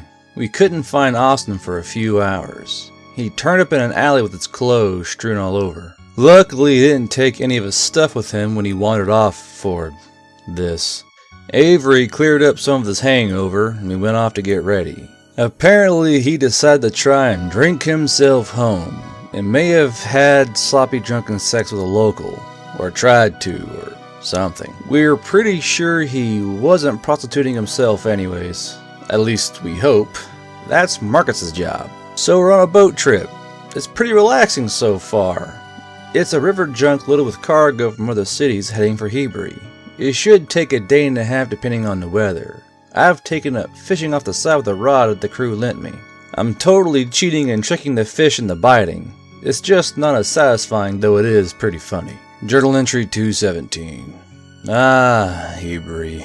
It's been a month or two since we've been here. The place has a kind of an old Italian Mediterranean feel to it. When we arrived, a fair was in full swing, so we joined in the festivities. Some town founding celebration. A cook-off, some booze testing, dancing, and games. Marcus got on stage and played some U2 for a bit. The locals didn't seem to mind, so whatever. We had fun. It seemed that our 3 newbies finally managed to unwind and have a good time. Picked up some gossip in town. There's been retreating tribals coming up from the trade road from Wolf Lake on a regular basis. First shifters, then wild elves, always in small groups. In response, Hebrew set up a border patrol and are building a manned guard fort, anticipating inbound undead eventually. They've been petitioning all churches trying to get more help in, but it takes a while for messages to get around. In other news, Winterfield has been sacked by the barbarians, and they've been cut off completely. Their new airship trader has been skipping over them and going directly to Brightly until things get under control. None of the other nations want to get involved since it was a problem that could have been dealt with but was ignored by the king until he was disposed of. Journal entry 218. Where to begin? While Marcus and Austin were out seeing about airship travel, I was sitting in the town square, watching them clean up after the festival and checking over some things in my journal, when some elf girl, young looking, early teens maybe. It's hard to tell with them. Anyways, she walks up and stops, then starts looking over my shoulder. She can fucking read English. Kind of. I grabbed her and made her start talking. Almost got the attention of the guards, and I scared the shit out of her. So several generations back, some human got mixed in her family tree, and they've been learning this mysterious language as tradition ever since, and have even deployed it as a secret code in family business, one of the wineries. All their recipes and anything else they don't want anyone else to read is done up in rudimentary English. She's off trying to set up a meeting with one of the older family members who may have been alive back then. I've gathered up everyone, and we're going to check in once we get word back. Oh yeah, airship news. The Hebrew airship isn't going anywhere right now since Wolf Lake is kind of out of the loop now. I'll see if I can convince them to hit Alien or Asheville later, after we're done with this more important stuff. Journal entry 219. We got our appointment and went to meet with his family. Well, one of them anyway. The sister of the woman who married the human. The actual wife had died a century ago due to some kind of magic plague running through the area at the time. So around 400 years ago, her sister falls for a human and they get married. Eric Lewis, a Druid. He claimed he was from a far-off land with strange ways and stranger magic. She didn't know much more about his past. She hadn't cared at the time, it was against the Union. He did introduce some new kind of fermentation method which they still employ. He settled down on the winery and worked, had kids, and eventually died of old age. Well, at least someone had their happily ever after. She didn't have much more to offer, aside from that. Journal entry 220. Alright, didn't get as much information as I would have liked out of that meeting, but it was something. It also means that there may not be a way back home if everyone's settled and lived their lives here. So Marcus and I paid a visit to the airship captain. We started some negotiations and managed to convince her about the possible profit of starting a trade run between Alien or Asheville and Hebree, since they've both been cut off since Wolf Lake's sudden undead isolation. She needs to talk it up with her crew, and then we'll see if we can hitch a ride. If not, we'll have to take the long way around, through the Wild Lake to Brightly route, or we could go on foot across undead-infested Wolf Lake to Kilnid. No, that's not going to happen. In other news, I think Ian is starting to adapt. I saw him holding a conversation with a half-orc girl. No agitation coming from either of them, so that's something. It was an expensive ticket, but we're on the way to Asheville. From there, we can get to Alien. Hopefully Alex is still there and hasn't run off. So we put all this planning into getting there, but what are we gonna do once we do? I doubt the university is gonna let us live on campus, not for the long term anyways. We've got a few days to think it through though. Austin and Ian still wake up in a cold sweat, terrified from their experience. Max seems to be doing better from it. PTSD is a pretty bad thing. Even I still wake up occasionally thinking I'm back on the barbarian hunt. I'll get back at those fuckers one day. So Avery's got it in her head that she's going to march into Alien Sun Church and start making changes now that we're aware of what's going on and she knows we have her back. It will get messy. Fuck, there's so many ways that can go wrong. I don't know if I should try and convince her out of the plan though. Anyways, I wonder how the kobolds of New Chicago are doing. Journal entry 222. We made it to Asheville without incident for a change. God, the place smells from all the leather tanneries and lant processing and whatnot. We are in the process of switching over to another airship that will take us to Alien. We've been on this boat before. Crazy shifter captain that wants to be an adventurer but isn't allowed, and an insane navigator. We'll leave soon. I'd pop over to the tavern for lunch, but I don't think I could keep my food down in this air. It should be a 2-day trip. Austin's been asking the airship artificer everything he can about how airships work, and then spent some time sketching something on paper I gave him. Maybe he found his calling. An airship that doesn't break down constantly, or drop out of the fucking sky like a brick when it does. Marcus, in the meantime, has come to a startling realization. He's got an old girlfriend back in Alien and maybe more. Yeah, No sympathy here. You reap what you sow, and he's been sowing the fields across the continent. Journal entry 223. God fucking damn it. So we're out all on deck while Marcus is desperately trying to play a Muse song on his guitar when we see a light ahead of us. The navigator adjusts course and the light shifts over too. A few seconds later, we nearly have a mid-air collision with another airship. Seriously, there's like one airship per town or less, so they're pretty rare. Only a handful of non-merchant companies have one in the world. And we almost have a mid-air collision with one flying at night. Are we cursed or something? Does this happen often? How is this even possible? Where's the fucking fantasy FAA? Christ. Journal entry 224. We made landing in Aegon this morning. Guess who was waiting at the landing pad? A very pregnant elf. How did she know we'd be here today? She didn't. She's been coming here every single day the airship was scheduled to return since we left. Marcus was paler than Mike in winter when he went over to greet her.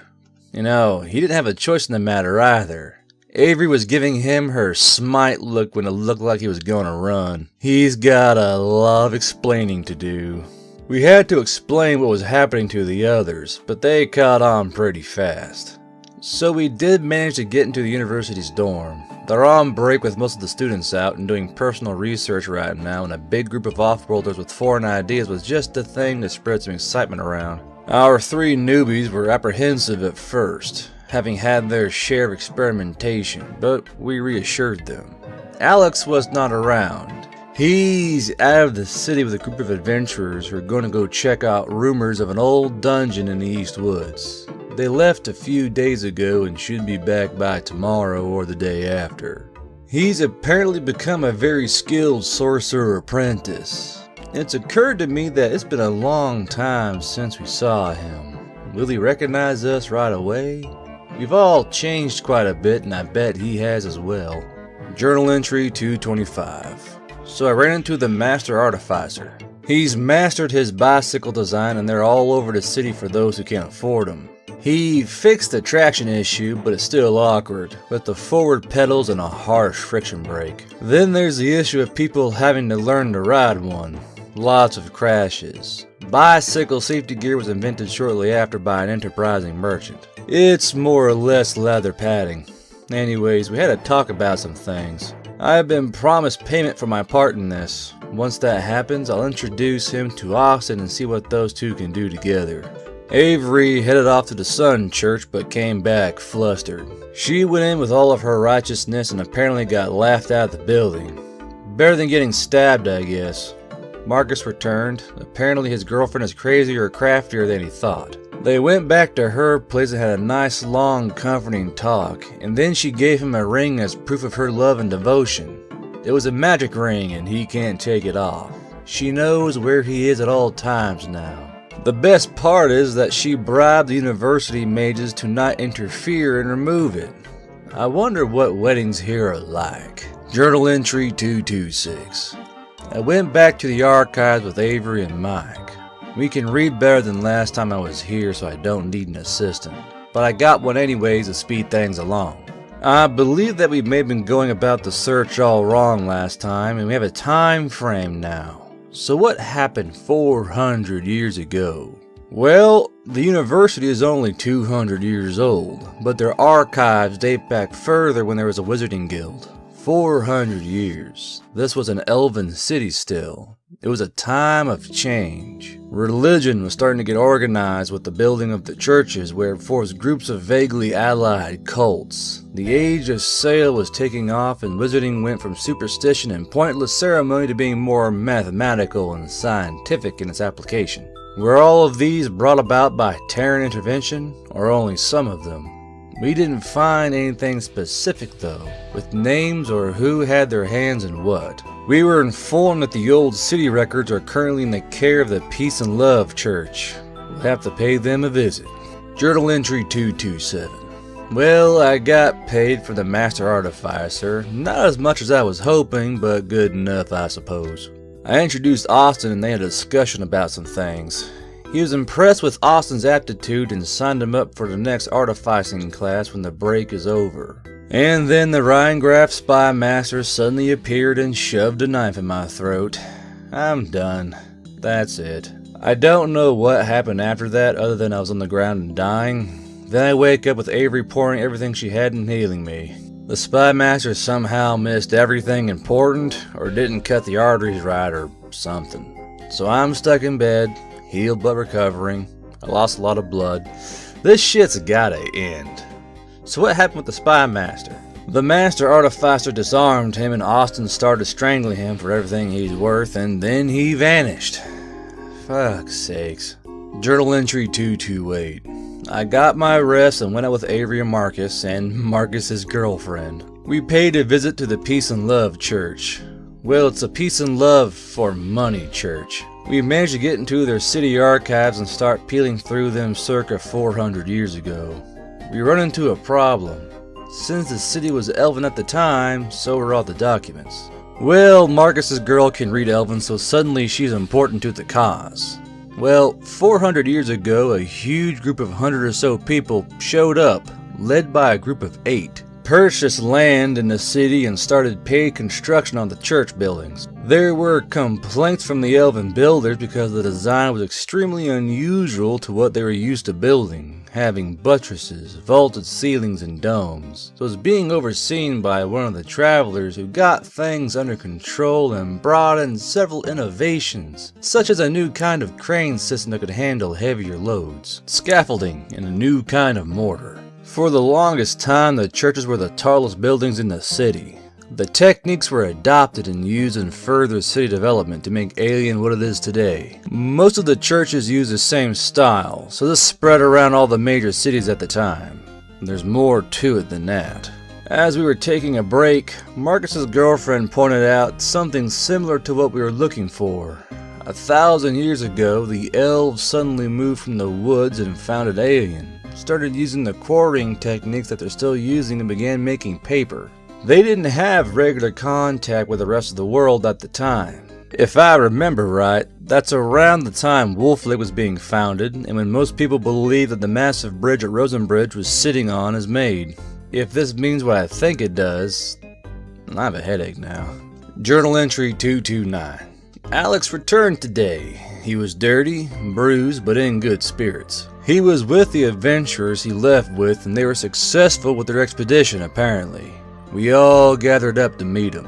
It takes him a few minutes and then he notices Mike holding a nook and suddenly it all clicks in. He runs over and suddenly a group hug initiated. We spent the rest of the day in the tavern getting all caught up.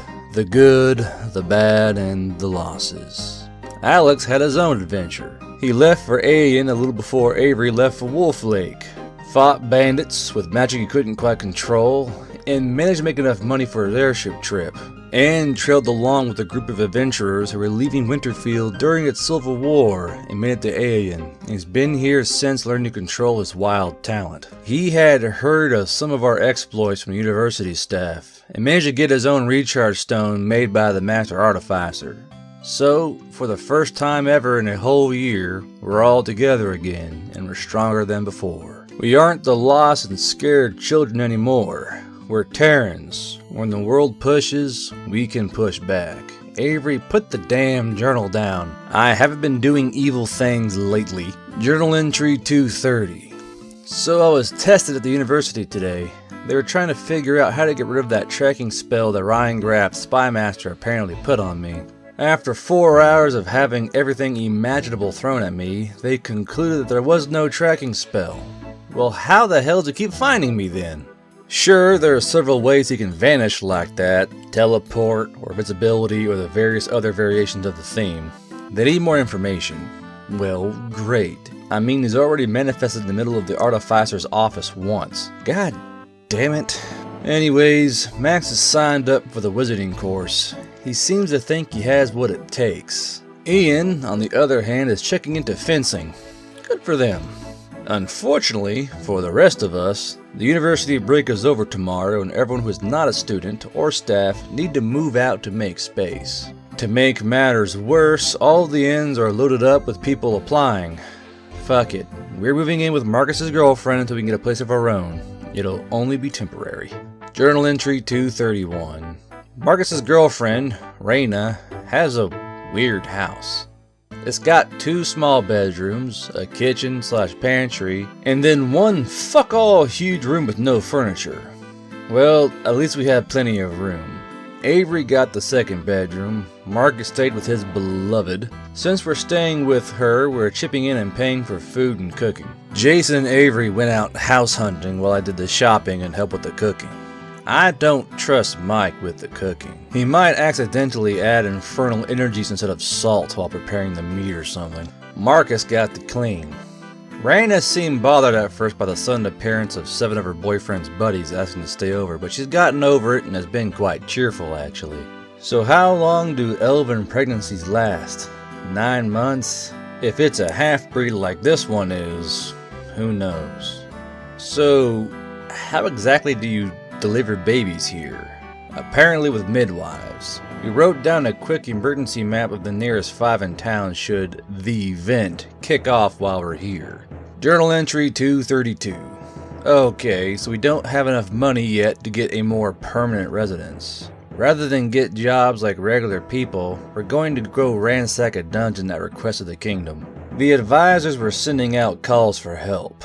Since most of the adventurers in town were at the university, we picked it up. It pays well. There have been reports of strange lights and noises, and they seem to think it's a cult or a feral race preparing to do something. Avery, Alex, and Jason are going with me. Marcus has to stay home with his girl, and Mike is assisting at the university with something. We have our MP3 players charged, some engineering gear, and emergency rations. Here we go. Journal entry 233. It took half a day to get there. We rented bikes. It was cheaper than horses and faster than walking. I'm sure we looked ridiculous. So we managed to find this dungeon. Sure enough, I'm picking up mines inside. We go in cautiously. Jason takes the lead doing his thing. Bugbears, holy shit. I've only seen 1 or 2 and at a distance. They're feral. There's about 20 or so inside, scattered all throughout the place. Jason takes out the front 2 sentries before they even know what's going on. After that, all hell breaks loose. One that Jason didn't see yells out an alarm. Alex starts throwing magic around like a madman. Lightning, fire, color sprays. The bugbears come running with bows and axes, blades, and the like. Avery decides that they're evil enough and lights up like a holy beacon and goes in swinging. I'm nearly blinded by what's going on, but I do my best at fucking up their archers' minds and making them shoot each other. Jason's apparently got no trouble seeing with that ruby eye of his, and he gets in there. They pull a retreat and we advance slowly, me pointing out their ambushes and Jason clearing out their traps. The whole place smells like wet dog fur and sulfur. After we're done, we start picking through the place. Some coinage, a few pieces of gear that's worth keeping, and in the back we find what looks like a big glowing vase sitting on an altar next to some tombs. Avery states that it's evil. Well, none of us are going to touch it. We start looking for something we can use as tongs, and then there's a sudden bang and one of the tombs slides open and a fucking lich walks out. He looks at us. He looks at the massacred bugbears. Looks at the vase thing. Then back to us. We're having a stare down. Not a word is said. He then quietly grabs his vase, steps back, and teleports out. Thank God. I didn't want to deal with a fucking lich, and I guess he didn't want to deal with us. Anyways, we made it back to town around nightfall, collected our reward, and went back to Raina's place and got some rest. Journal entry 234. I got called to the university for a while to assist the sign instructor with the demonstration. The usual mind rape. Just writing that makes me realize how used to this shit I've gotten. So what happens in the off chance I get home and I keep it? If I lose it? I don't think I could go home at this point. Maybe I should do what Marcus is doing and find a nice girl to settle down with. I guess that's what the previous group did. I don't even remember the faces of my old friends and family without having to look back at the old digital photos I have. That's messed up, but anyways, I went house shopping. Nothing yet. I'm sure if Avery wasn't looking over my shoulder, I could force inherit one. You know, on second thought, I don't want to settle down and live like these people, these peasants. We're better than that. We all are. I don't want to be a king or anything like that, but there must be something better than this. Besides, I'm not ready to settle down. There are still debts that need settled. For Amanda. Journal entry 235. So I was at the university again, checking on our 3 students. Austin's doing fine in his artificing courses. Ian's managed to keep up with his better trained peers in fencing through sheer determination. And Max. Max is doing better than fine. The instructor is apparently worried that his understanding of how wizarding works is spiraling out of control. Why? Max says it's mathematics. I guess it makes sense. The locals have a limited mathematics background while he doesn't. Because of this, he may very well bypass the instructor before the course is over. What's the problem with this? The instructor doesn't believe he'll have the wisdom or experience to throw around what he's capable of throwing around and may cause a catastrophe. He's pretty confident that he's under control, but if the guy that's been doing this all his life is worried, I'd fucking stop and listen. Anyways, aside from doing the normal stuff around the house and town, I've started looking into a trip back to Brightly and then seeing what's going on in Winterfield. I feel it's time to go back. I haven't told the others yet, not until I'm sure. It may very well be my end, or all of ours, but I feel it's something that must be done. I'll start poking around with the others, seeing their disposition towards this plan. As Avery is reading my journal right now, yes Avery, I know you are, I'm sure she'll come and tell me what she thinks. Journal entry 236. A consensus has been reached. Aside from our 3 students, the rest of us will go, Marcus included, but only after the baby's been born. That could be tomorrow or in a few months. Well, I guess I have time to better plan out this little adventure. In the meantime, Mike is going to write a book for the university archive titled Earth. Written in English and will contain just about everything, which isn't much, that we know about the situation should a group come sometime after us. The way things look from our research, there will most definitely be another group, and who knows what they'll introduce to this world. We're certainly not done bringing change. The question still remains, who is doing this? I think I understand the why. With magic and gods, this world doesn't have any problems with stagnating. So someone brings us in to kick the world in the pants and force evolution. Just as we must adapt to this world to survive, so the world must adapt to us, I guess. We've pretty much have already made the Wolf Lake Orcs one of the most powerful militaries in the world, should they manage to take advantage of what we've given them. So will history remember us bringing the Age of Orcs and gunpowder? Fuck, that reminds me. Who was behind giving the Wolf Lake Sun Church the materials to build a cannon? We're all here. None of us did. It can't be a natural development, can it? Or maybe it's just a coincidence. I just don't know anymore. Journal entry 237. After thinking it through, I've decided that maybe the orcs being the only ones who have stirrups isn't the best idea. So we are going to give the tech to Alien, and through that it'll spread through the adventurers of other cities and nations at a slower pace, and maybe we can make a profit off it on the side. I took Marcus and Jason out with me, and we sold the idea to several of the right people. The guard will be putting them to use right away, and they love the idea. Then there is Black Powder. To be honest, I'm still shaky with the idea of just handing out something like that, but it seems I already have. So we disclosed the formula with the University Master Alchemist and made sure he understood how dangerous it was. We don't need him blowing himself up while unlocking the mysteries of it, and I gave him a quick demonstration of its possibilities with my gun. I have this feeling of dread now that I've unleashed something horrible onto the world. Is this how Alfred Noble felt when he unleashed dynamite onto the world? Well, I'm no Alfred Noble. Far from it. Journal entry 238. We had an incident today. The Sun Church decided that Avery wasn't spending enough time devoting herself to them and showed up at the house to take her back. I wasn't picking up anything resembling good intentions, just self-interest and greed. They want her badly because of what she knows, what she is, and there's a jealousy over her power. I don't know why there's jealousy, she's just a cleric. Anyways, Avery fought back and we had her back, even Reyna. The pregnant elf apparently knows a little magic and threw up some distraction spells. When all was said and done, we sent those church priests back with their tails between their legs, but we've just opened ourselves up to their divine reprisal. I'm not sure what they're capable of in this city, so we've set up some fortifications for Reyna and have Jason watching the temple for activity.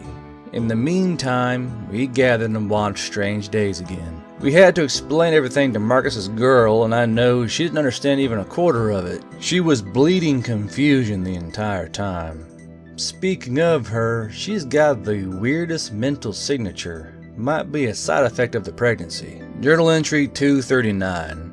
Marcus was in some kind of frenzy all day today and blasting fear and panic across the room hard enough that it almost penetrated my passive defenses. He won't talk about it though.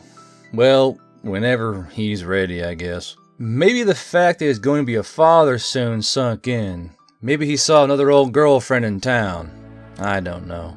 We have Mike watching the church today. He's idly reading the Dune series on the Nook and set up in one of the street cafes near the church. Avery spent most of the day in prayer. I don't know if that's going to help in any way, but that left me, Jason, and Alex. So we went out and did some sightseeing and hit a few taverns along the way before stopping off at the university. Something was bothering me. When our trio of students were in captivity, some wizard friend of the Archmage kept taking biological samples from them for some experiments. I mean, why? They're human just like everyone else, right? The university's looking into it. They think it has to do with the fact that we're off-worlders, and thus some people might think we're different because of that. So the same reason Avery was getting harassed in the church. Then again, we have taken extremely well to magic considering we're from a no-magic world. Even psionics and sorcery, which aren't something that just anyone can do. I don't know what to think, and I await their results. Anyways, I think we're gonna drag Marcus out the tavern and get him blitzed. He's been suffering enough lately. Journal entry 240. Alex came running in today shouting. The church was on the move. Sure enough, paladins showed up at our door, 10 of them. We had already left by then. We had moved Reyna and Marcus to an inn and snuck around town and seized control of their church and took the remaining clerics and priests hostage. Then, one by one, I erased any knowledge of Avery or us from their minds and sent them on their way. I found out why they're jealous of Avery. It's because the sun god talks to her, and he doesn't talk to them anymore. They can still wield his power, just without as much force. Anyways, I implanted a small nugget in their minds. Jealousy of the paladins. We made it out of there before the paladins returned and made for the inn. We'll see how this plays out. Journal entry 241. It's been quiet at the Sun Church, but we're keeping watch on it. We've moved back into Reyna's house and things have more or less calmed down for now. Austin stopped by to show off his first artificer project. He's building magic speakers and is planning on using them with his MP3 player. Well, okay, I guess. I don't think the locals are ready for our kind of music in all its glory. The last thing I want is to get chased out of town because Austin decided to play death metal or J-pop. Anyways, a festival is starting up tomorrow. Some old fertility festival that dates back to when Alien was an elven city and some of us, me included, have been drafted to help set up. It's money and I don't have anything else to do today. I do enjoy the fairs here. Simple, but with everything important. Good food, good booze, good music, and women. Journal entry 242. It's been a total clusterfuck.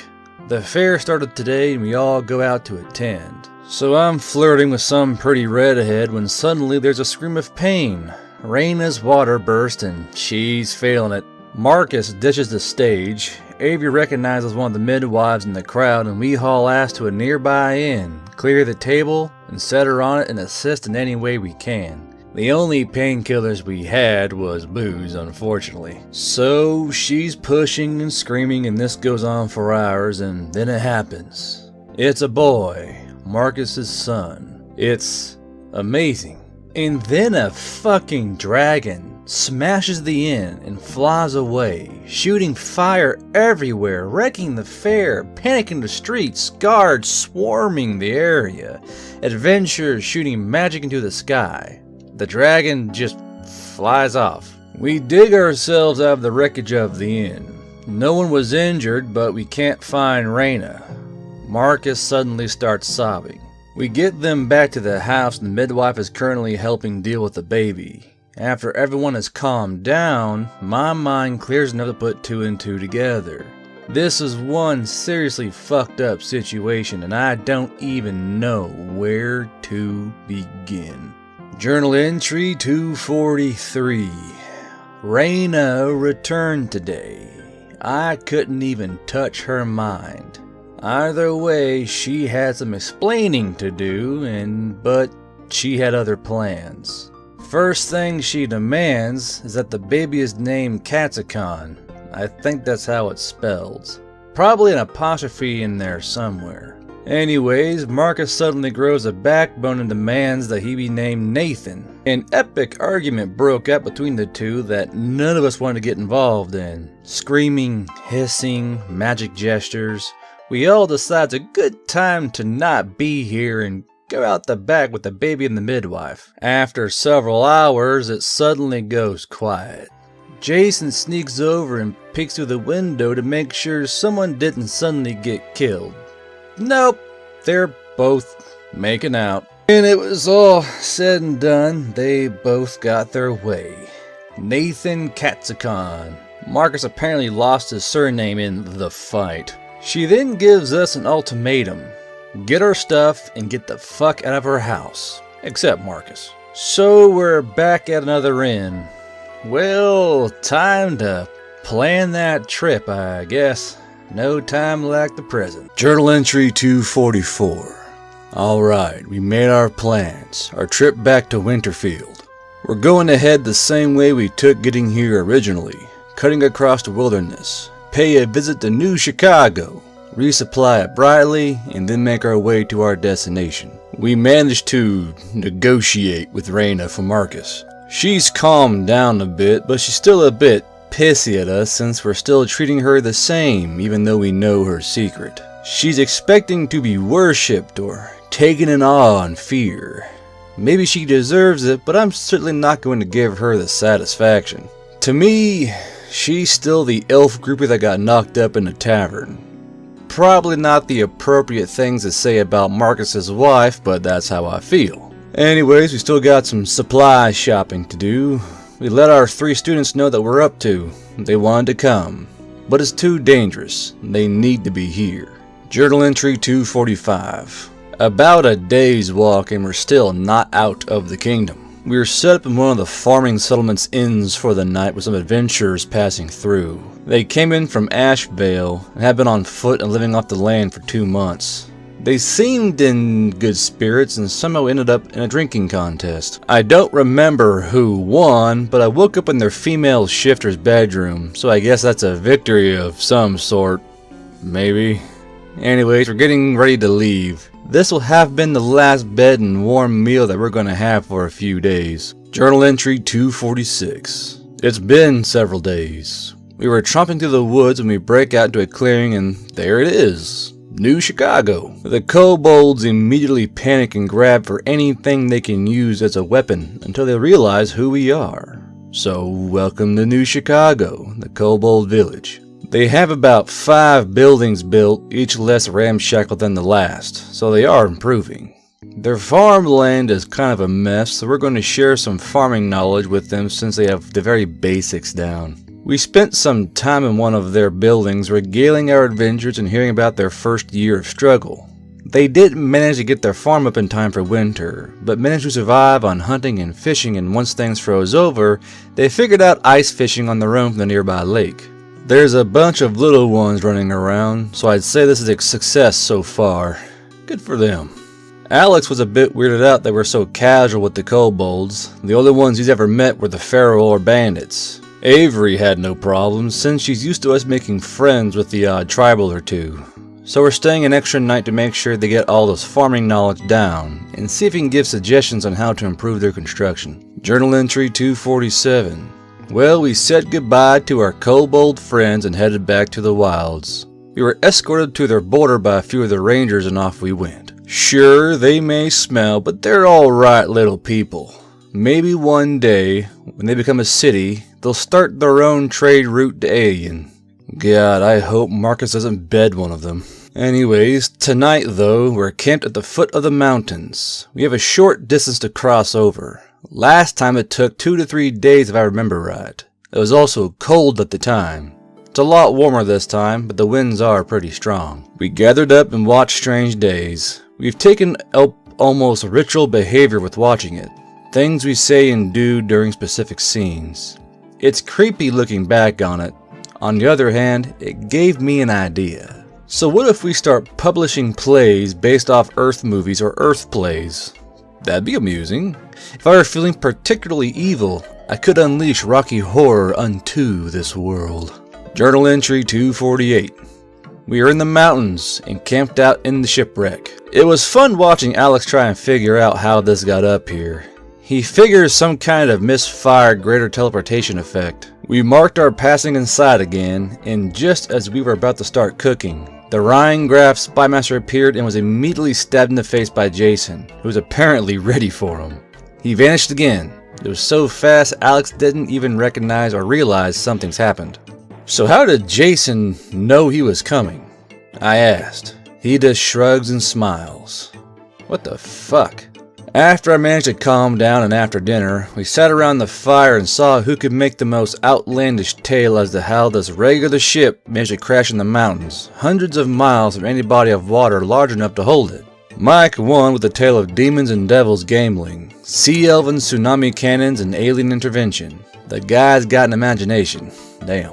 Journal entry 249. Still in the mountains. It's too windy for an open fire, so we've got no warmth outside our camp blankets and using flashlights and our tablets for light entertainment and no way to cook our food. The camp morale is low and everyone is worn out from climbing up and down, struggling to keep balance and dealing with the occasional wild animal. We had a big bear incident, one of the dire types. I managed to convince it to not attack, but every time I made it go away, it would come back an hour later. It was hungry and angry that something was in its territory.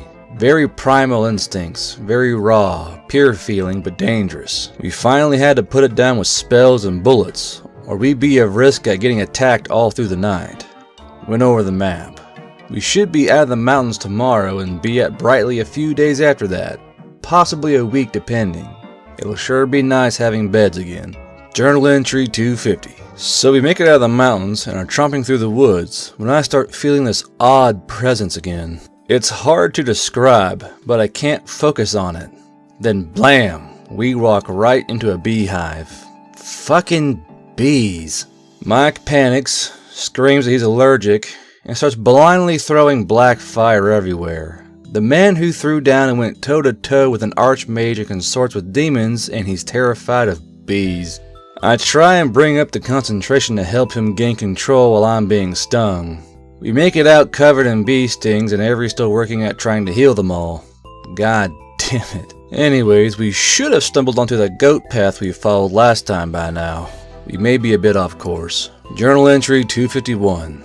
We've been walking for 2 days now, and just when I'm convinced that we're lost, we break out of the woods and onto the trade road. We were just east of it. We make it to Brightly before nightfall. The place has quieted down for the night except the tavern, filled with loud dragonborn lumberjacks. Marcus got to playing and got them all singing along to Durin Durin stuff. There's another group of humans in town, a trade caravan from Winterfield that's been staying here until they hear back from the city. They've been here nearly a year and are afraid to return since the barbarians' sacking of the town. We invited them along, but they declined. Come morning, we're going to resupply and head out. It'll be nice to sleep in a bed tonight and get a warm meal. This trail ration shit gets tiresome. Journal entry 252. The Brightly to Wild Lake airship was coming in for a landing while we were on our way out. It's only been a few months since they started this route, shifting over from the Wild Lake to Winterfield Run when the Civil War started. Already the city's expanded in signs of new prosperity. The people are wearing newer clothes, using better and newer tools, and so on. Anyways, we should have been a few days on this road before we hit the plains, then Winterfield. I'm not sure what we'll encounter when we get there, and no one seems to know the condition of Winterfield. Maybe the whole city will be destroyed, or under barbarian occupation, or maybe they eventually won the conflict. That's what we're here to find out. That and vengeance. Hopefully we won't have bandit issues. Journal entry 253. We came across an abandoned caravan-style wagon in the middle of the road. One of its wheels were broken, and there was signs of old blood, but no bodies. I didn't detect anyone, so if anyone survived, or the ones who caused it may have been long gone. Nothing worth scavenging. A few hours further down the road, we came across long dead horses along the side of the road. If it was bandits, I'm not picking them up nearby. We'll see, I guess. We're doing double guards for the night because of our encounters. I've got first shift with Mike. Whatever was been prowling around the road may have left long ago. Anyways, Mike and I have been discussing a few things. Our theory is that we're here to change the world, presumably for the better. So aside from bikes and ballpoint pens, we've introduced implements of war. Is this what we're going to be known for? We're ushering in the age of war? Who had the right to give us this kind of responsibility? Were we picked for this or a random sample? I've long given up on the idea of going home, but I would still like to know. Journal entry 254. We have exited the Brightly Woods and have crossed the Winterfield border onto the plains. It should be a few days to the city itself. I'm not sure about where the barbarian tribe would have migrated by now, or if they're even still migrating. I guess we'll find out. We've all been holding up well considering the distances we've been traveling. The campfire discussion for the day is the large variety of races and their similarities to fictional work back home. Of course, every race has their own creation myths, but are they just myths? Did evolution occur here, or was this a case of divine intervention? That's not exactly something Avery can pray to the sun god for an answer to. So is all this just made? How about the similarities? More and more questions. Journal entry 255. We are camped out on a ridge several miles from Winterfield. It gives us an elevated view and makes it difficult to see us. Unfortunately, that may mean that we can't use a campfire at night. The illumination would give us away. During the day, the smoke. Well, the city is still standing, but it's under prolonged siege by the barbarians. The camp looks far larger than I remember it. Its size reminds me of the Orc war camp in Wolf Lake. Their encampment circle is the front side of the city, just out of range or bow or spell, and mounted patrols are regularly being sent out. I wish I had some binoculars with me. The best thing we have is the zoom function on one of the MP3 player's cameras, and it's not really made for this. We're looking around for a better place to set up. Hopefully something with cover, as it looks like it's about to rain, with rain clouds coming our way. Journal entry 256. We had our first encounter today. We were scouting ahead the area when a barbarian scout party of 5 rides up. Spears and swords, and demands that we surrender or we're all dead. They were more of a mind to just kill us and loot our corpses. I can just see like Mike's face. So anyway, I started blasting. Mike didn't even let them finish before he was blasting the shit out of them with his magics. I leap in and dominate one of the younger barbarians and force him into spearing the guy next to him. Between us all, we destroyed them before they could even fall out of their saddles. Unfortunately for the horses, they were caught up in the blasts and didn't make it. We checked them for anything of use and then kept looking. It felt good. Somewhere in the back of my mind, the fear from those days, the hunt, was still haunting me, and some of it left with the slaughter of this scout team. Anyways, before nightfall, we came across an old crypt, and I've taken residence inside. The dead residing here aren't of the moving variety, and Avery went around ensuring that they never will be. Not without a lot of work, anyways. It's hidden away in a hill and only a few-hour walk from the city. It didn't have anything worth looting, and the place has already been ransacked, more than once from the look of it. Journal entry 257. We've begun a campaign of guerrilla warfare against the barbarians. We've figured out where the supplies have been coming from. Several roaming camps have been looting the outlying farmsteads and hunting parties. They resupply at the main supply camp where the women and children are, and then that gets sent to the war parties sieging the city after they treat it. If only we had the cover of a forest to work with. The plains make our maneuvering much more difficult. We move at night. Our first target was one of the hunting parties, camping out in the foothills. We caught sight of them entering the area, and then the illumination of the campfire. We snuck in.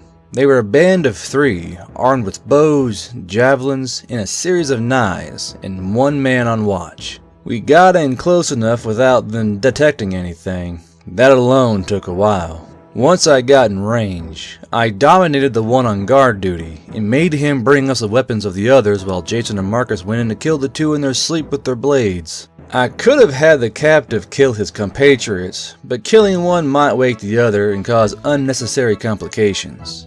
I tore through my captive's mind, looking for tactical information, and for a reason as to why they become violent like this. I was half expecting to see reasons similar to the orcs of Wolf Lake, but no. Their warrior culture started breeding contempt for anyone that wasn't them until it was perfectly fine and preferred in their culture to kill any non-tribe members. Hence, they aren't tribals, they're barbarians. I purged the captive. We looted them for anything we could use and headed back to our hideout. They were on foot, unfortunately, so no horses to steal. Journal entry 258. We caught another horse-mounted patrol. We saw them in the distance and decided to set up a trap. Avery got to be the damsel in distress and managed to attract the group over while we lay in wait around some waist-high grass. Just as they get in close, I make the horses flip the fuck out and dump their riders. Then we pounced. We captured 2 of the 4 alive. We're not exactly here to take prisoners, and Avery won't let us just execute them. So we sent them loose after making sure they would be a drain on resources. Jason removed their thumbs and Avery healed the wound closed.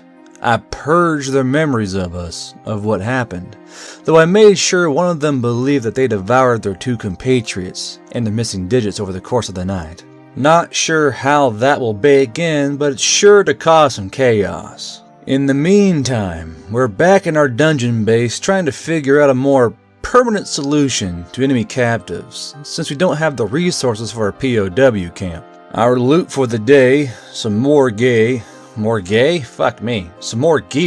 namely more arrows, spears, and javelins. We would have taken the horses, but we can't really house or feed them, which is a shame. It's also a shame that none of us are any good with bows. Even when Marcus tried taking up one, he could never hit a damn thing with it. Well, we have lots of arrows to practice with. Maybe we'll set up a firing range deeper in the crypt. Journal entry 259. We managed to intercept one of the supply wagons heading for the war camp. Loads of salted and smoked meat and a barrel of mead. They had 3 people, women, and 1 male guard. We disposed of the male guard and I wiped the memories of the women. As for the wagon and its cargo, it was more than we could use, so we moved it to a valley, got what we could, and Mike burned the rest. So now we have some alcohol. Best not to abuse it in this situation, but Jason wants to try something a bit more daring with our next raid. He wants to infiltrate the supply camp. I won't tell him no, but that's really fucking dangerous. I hope it's not the mead planning this for him. Journal entry 260. Well, we made sure we had clear heads and made a plan, and Jason went in. I lent him my gun for this one, just in case. So we waited for nightfall, and then for things to calm down at the camp for the night. Jason slipped off, and we waited. After what felt like hours, a fire erupted across the camp. Lots of yelling, and the whole camp woke up to try and put it out. Jason showed up shortly after, and gave us the rundown. He managed to cripple their pinned horses, and while checking out some of the unoccupied tents, found a load of water skins, a map, and a barrel of lamp oil. So we have a new map, and the barbarian women and children have a burning camp. We went back to our hideout before sunup and celebrated. Jason returned my pistol, and we checked over the new map.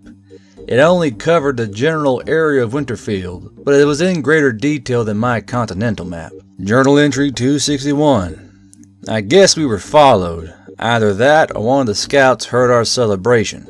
A group of 30 or so barbarians set up outside of our crypt base, archers holding the door. The first few swordsmen they sent in died fast. Anytime we peered around a corner, their archers would try and hit us, so we had a standoff. So things go quiet and we start wondering what they're doing. Alice sticks his iPod around the corner and snaps a picture. They're building a bonfire at the entrance. I don't think this place has vents, and certainly no other exit. Then they start to fire. With the bonfire blocking the entrance, the archers can't draw a good bead on us. Alex pops around the corner and hits the bonfire with some ice magic and puts it out. They try again, and Alex puts it out. This goes on for an hour. Finally, they clear out the now mostly frozen wood and decide to do a charge. The crypt isn't really that wide. They can get in 2 at a time. Mike and Alex step out and unleash everything. Marcus starts playing some empowerment song, Avery throws around some defensive blessings, and I do my best to fuck up the minds of those that aren't caught up in the blasts. We put down about half of them before they decide to retreat and get more people. Our fight filled the crypt up with smoke, and we're having trouble breathing, so we pack up and leave as well. We're camped out in the foothills now. I guess we got their attention. Journal entry 262. So I'm getting a nice sleep in when Mike raises the alarm. Barbarians on horses riding towards us. We grab everything and make a run for a more defensible location. We head down between the foothills with a plan to get up on the higher ground when Jason suddenly stops us. He says there's a shitload of traps in the grass. Then groups of barbarian archers spring up along the hilltop and start firing down at us. We got played good. They have no interest in taking prisoners, so we do what we're good at. We fight back. Avery starts throwing out defenses and heals. Our spellcasters throwing around their widest area attacks and their own defenses, and I open fire between mind rape. In the end, we turned the tide and got them on the run, but suffered a lot of injuries.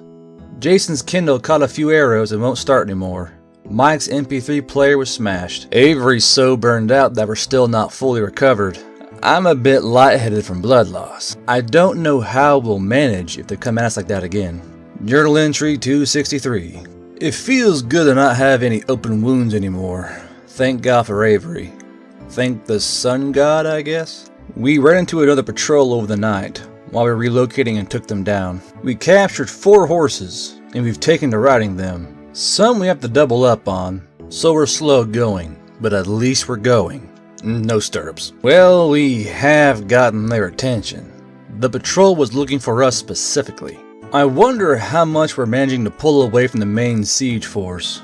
Anyways, we're set up in the high ground this time, with the horses tied up below on the side facing away from the direction we'd expect patrols to come from, namely the siege camp. Mike's pretty depressed about his MP3 player, but Alex got it in his head that maybe Austin can fix it back in Alien from what he learns with artificing. A partially magic MP3 player. How does that even work? Journal entry 264. We surprised another hunting party today. No horses. We managed to capture them all this time. They've been dethumbed and sent back with new memories. I tried something new, making them believe that this is all a dream that they can wake up from if they try hard enough. I wonder how the tribe deals with crazy people. Probably with murder. So Avery's been troubled. I had a talk with her. All of this may be too much for her. She has her faith and believes that what we're doing is okay as long as we don't step over the line and needlessly start executing them. It's the stress. We've been at this for a while, so we decided that we'll see about capturing a few more horses and then head to Brightly for a few days, catch our breaths, and get some decent rest for a change. A nice hot meal. Journal entry 265. We destroyed a scout patrol and managed to capture enough horses. We looted them and sent back the dethumbed survivor believing that he's secretly a dragon and wants to eat everybody. We immediately headed for the road to Brightly. With horses, we should be able to get there by tomorrow. Maybe we can get some stirrups made there. We're camped out on the trade road. We shouldn't have any problems. I don't imagine the barbarians run this far out of their territory, but we have guard rotations anyway just in case. Journal entry 266. We're back in Brightly. Jason and Mike are trying to get us a few stirrups made between the blacksmith and the leather works. The rest of us are hanging out in the tavern. We're the only humans here again, so the Dragonborn are giving us special attention. We got our good night's rest and decided to stick around for a few days. Maybe the barbarians will forget about us long enough that we can start surprising them again when we return. In the meantime, Marcus is keeping everyone entertained, though Avery keeps reminding him about what's waiting for him back in Alien should he decide to bed one of the locals. Poor guy. Journal entry 267. We got our stirrups. They took a few tries, but the leather worker finally got the idea. They were free. In exchange, he gets to produce more, just as long as the barbarians don't get their hands on them. They are detachable from the barbarian saddles our horses came with, so if we have to leave, we can take them with us. They're held on with some hooks and a buckle. Quick break for the story, that actually is how it works. Stirrups are held on by a little fucking hook. And a lot of times, if you don't put them on right, you'll be riding along, your stirrups will fucking come right the fuck off because they weren't hooked on correctly. So, the only thing holding stirrups in place is friction and a hook. Back to the story. We gave them some test runs and they seemed sturdy enough. We then got the horses properly shoed because they apparently weren't. Avery has named hers Matilda. I'm not going to bother naming mine until I'm sure I'm going to have it longer than a week. Hell, I didn't bother naming the last one either, and I had that one for a while. Anyway, speaking of Avery, she's broadcasting loneliness pretty hard. I'm going to go over and try and help make her feel better. Journal entry 268. Well, I'm not sure what to say. Apparently, I was pretty lonely too. The next thing I know, we're in my room. Hey James, put here the eagle going, and then they fucked, like right here. That was tied all together, I think. Stuff happened. I'm not sure what to make of it afterwards. Our relationship hasn't really been more than familial than this, and some of her holy spells going off like that were, I don't know. I don't think the others know, aside from Marcus anyways. His bard senses apparently automatically let him know who is sleeping with whom. He's been smug all day and vaguely hinting about it in conversation. I swear to God I'm going to wreck his ass if he keeps this up. Anyways, Avery and I have decided that maybe it wasn't a good idea, and we're not going to talk about it any further. Also, just because we've been intimate doesn't mean you can read my journal, Avery. What makes you think I'm reading your journal? Maybe you're just paranoid. Journal entry 269. Nice. We decided that we're heading out tomorrow. We got freshened up, had a little rest, and it was time to get back out in the field. So we're all sitting in the tavern with the map planning over our next move when Jason suddenly gives off one of the camp warning signs.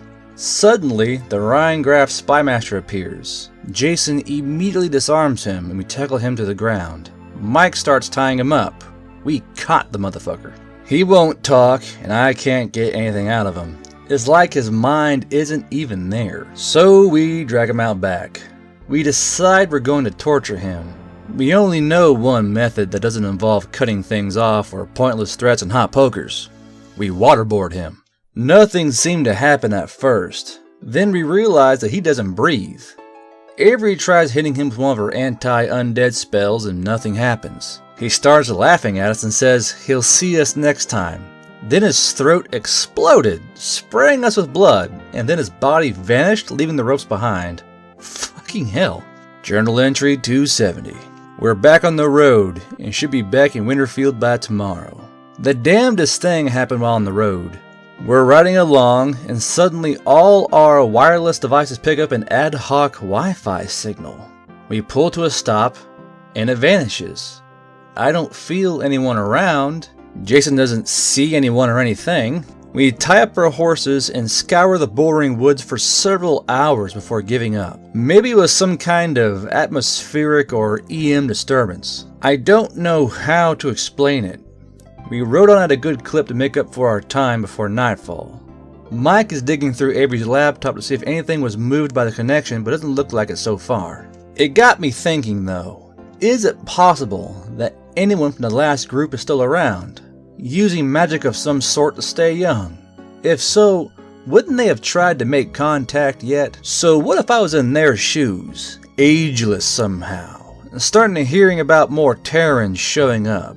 Yeah, I'd try and find them as soon as possible and give them as much help as I could. I brought it up at our campfire discussion, and we all agreed we would do the same. Those first weeks were terrifying. No one should have to go through that alone and without guidance. Journal entry 271. We made it to the plains and got close enough to observe the situation. The barbarian war camp was in shambles. Panic everywhere. It looked like they were recovering from artillery, though they were out of spell and catapult range. It was total chaos. Then we found the cause. There was a loud bang, audible from even here, and a second later, an explosion erupted in the middle of the barbarian ranks. It was artillery. Jason confirmed that was fired from Winterfield. Mortars. A few minutes later, another one fired. After several shellings, barbarians finally pulled into a retreat, heading in the direction of their supply camp. We held our position on the hill. An hour later, the front gates of Winterfield opened and their militia stepped out. It looked like they were scavenging the barbarian camp for supplies. People started coming out to join them. Some were fighting over what food they could get. We decided to pull back and moved into our old crypt base for the time being. We'll let them recover a bit before they decide to steal everything of ours because they're starving. This begs the question though, who introduced mortars to Winterfield? The same person who was sending cannon materials to Wolf Lake? More and more questions just seem to crop up. Journal entry 272. We let things set for a few days and then we rode out to the city. The gates were opened and there was a large watch out front. A group of civilians were digging a mass grave to hold a large mound of corpses nearby. Other than that grisly sight, things were looking less desperate. Upon approach, the guard out front drew their weapons. We stopped and explained ourselves. That we were adventurers and what we had been doing out here against the barbarians. We were given clearance to enter but warned that food was on short supply. Doesn't look like we'll get our hot meal. They also mentioned that the provisional government is hiring mercenaries to bolster their armed forces for their upcoming actions against the barbarians. We noticed, upon entering, a brand new mortar sitting within the walls. Only one. It was surrounded by some guards and what looked like an alchemist. We tied up our horses and went over to talk to them about it. They wouldn't let us near the thing, stating state secret. I did get a quick glimpse into their minds, nothing that would point them out as Terrans. I would need a longer session to find out where the gunpowder came from. It can't be from the Wolf Lake orcs. Only a handful of them knew the recipe, and how would it have even gotten here? We're going to check into this better tonight if we can. Jason paid a visit to his guild. We met him later at the graveyard. We paid our respects to Amanda's grave. Avery said a prayer for her. Then we checked into an inn and paid with a loaf of bread, which is worth more than gold right now. Journal entry 273. The city has seized our horses and sent them to be processed for meat. Just like that. They did pay us, but it was a pittance. At least they had the decency to give us the saddles back. Avery was ranting about it all day.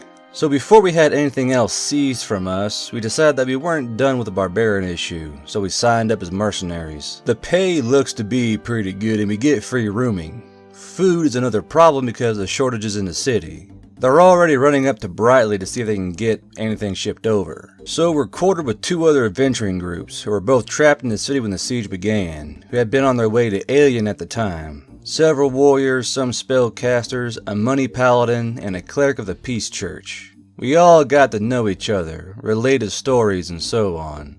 I don't trust a paladin. He doesn't seem untrustworthy, but I haven't had the best experiences around them. Journal entry 274. We finally got a chance to pay a visit to that alchemist. I went along with Jason. We slipped inside once I could confirm that he was alone. We took him by surprise and I mind stunned him. Set him down and dug in while Jason kept watch. I did get some worthwhile information from him. One of the Sun Church priests approached him one night and delivered a note with the chemicals and a process for making the explosives, along with diagrams explaining how to build the mortar and shells for a blacksmith or bell maker. The Sun Church again. They don't even have a branch here. The alchemist had to swear an oath of loyalty to the church for the plans, a magically binding one. He did so anyway to break the siege. The priest hadn't been seen since. I cleared his mind of the incident and made him think that he slipped. We're going to have to start keeping an eye out for this priest. Journal entry 275. We scoured the city looking for any word of a sun priest staying. A few innkeepers recalled such a man a few months ago, but he seems to have disappeared as mysteriously as he appeared there. He showed up at the inn after the siege had started, when the innkeeper wasn't expecting any new visitors. But there he was, and then he checked out well before it had broken. Chances are that he isn't in the city anymore. So why would he come here to do this? Why? How is the Sun Church involved in this? What else do they know? Are they holding old literature from the last group of Terrans? Anyways, I picked up some new clothes on the market. My current set had just reached a point where they were being held together by the good graces of decency. So us mercenaries are being sent into the field tomorrow to do some scouting work. If I still had my damn horse, this would be a cinch. Journal entry 276. We were broken into groups of 3, patrolling specific routes and set up to meet at one location, near the barbarian supply camp, and then head back after gathering what information we can. A 2 or 3 day trip. I was with Alex and one of the other adventurers, a tiefling guy. What the hell is wrong with their chins? Says he's a ranger of some kind, so we're set to visit one of the abandoned farmsteads along our route. We get out there around nightfall, poke around. I don't detect anyone. All the farm animals are gone or dead. It looks like some of the fields are still harvestable. So we go inside the house and check around for anything we can use. They got a barrel of booze in their kitchen, but it smells funny. There is some kind of preserved fruit and some salted meat, so we have some of that. Then sit around the fireplace and tell stories. Alex and I decide to completely befuddle the guy. So after he tells us about his adventure fighting one Ithalid and some drow in a cave system, I tell him the story of Morrowind. He doesn't get what the fuck I'm going on about.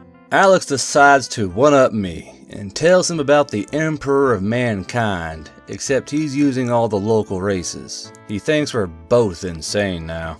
Journal entry 277. So we continue on our patrol route and finally reach our meeting point. An old compass marker in the fields. Over the course of the next few hours, everyone starts arriving. Avery's group ran into some hunters and managed to put them down with some effort. Jason and Mike's team got lost because of their team leader.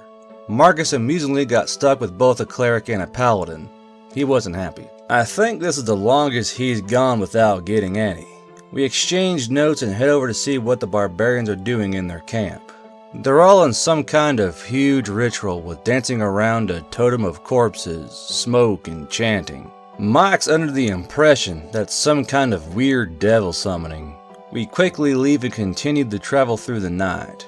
We made it to the city a little after midnight to inform the guard of what we saw, and then headed to our quarters to get some rest. Journal entry 278. We were prepared to leave in the morning with the main militia force and start our attack on the barbarian horde. All us mercenaries are hanging out in the tavern. Mike finds out one of the girls is also a warlock, the two have an instant connection. They spent several hours in a corner excitedly talking and throwing emotions all over the place before running off for one of their rooms. Good for him. I don't think Mike's gotten any since we've been here. Unless they're running off to perform some infernal ritual. Fucking warlocks. Anyways, I paid another visit to Amanda's grave. We threw in some money to get her a proper headstone made, written in English. I wonder what she would have become if she made it. I could almost feel her presence again. I'll get those barbarians for you, Amanda. You just rest. If I could change history, I would have never have gone down into the hold. I would have never reached out with my mind and tried to figure out what was in that crate. Maybe the monster wouldn't have awoken and made the airship burn. Maybe you'd still be alive. Journal entry 279. We were out in the field, marching with the rest of the militia. We're wheeling along the mortar as well while more are being made for the city. It's only a matter of time before they figure out how to make a regular cannon from it. That's the one thing that big gunpowder weapons have an advantage in: range. They'll outrange a regular mage by a great deal. The commander of this force plans on setting up his force in a phalanx when the battle begins, while us mercs will act as skirmishers and try to assist the formations in any way possible. Again, this would be easier if we still had our fucking horses still. We're not sure what to expect from that barbarian ritual. Maybe it failed, maybe it wasn't real, maybe it summoned an entire fucking army. In the meantime, it looks like they got the airship route re-established as one was arriving while we were out. It'll take weeks or months of food deliveries before the city will fully recover, possibly years of farming to rebuild their stores. Journal entry 280. They did, indeed, summon an army. A devil army. I don't know what deals were struck for this. I don't want to know. Our forces nearly panicked and ran, but between the commander's words and the malicious bars throwing around inspiration and bravery, we managed to hold cohesion. There were many strange shapes and forms out there, and we could make out their leader, standing in front of the rabble with a flaming spear. Mike said it was an Irenaeus, and wanted to list all the others present. Then they just came for us. The phalanx formed. Avery and another cleric lit up like a holy beacon. I noticed that none of the others did. The barbarians came in from the back, using the devils as their shock troops. Several of the phalanx formations were immediately destroyed while others pressed forward. Our group did its best to harass the enemy. I was picking up the weirdest mental traffic from them. They were avoiding us, the Terrans. An order of some kind? When one of us would attack, they'd pull back and try to avoid or engage someone else. Even trying to use this to our advantage, the battle was going bad. Then the mortar started firing. The enemy line was completely thrown in disarray. Unfortunately, we only got 5 shots off before the mortar exploded, killing its fire team. We certainly decimated the barbarian horde, but the devil army was a bit more difficult. The commander finally ordered a retreat and everyone made a run for the city. All of us mercs decided that we didn't want to get caught up in another siege and split off. We've taken refuge inside our old crypt base. Avery, the other cleric, and the paladin are going around trying to holy up the place some. Maybe keep the infernals away over the night. Journal entry 281.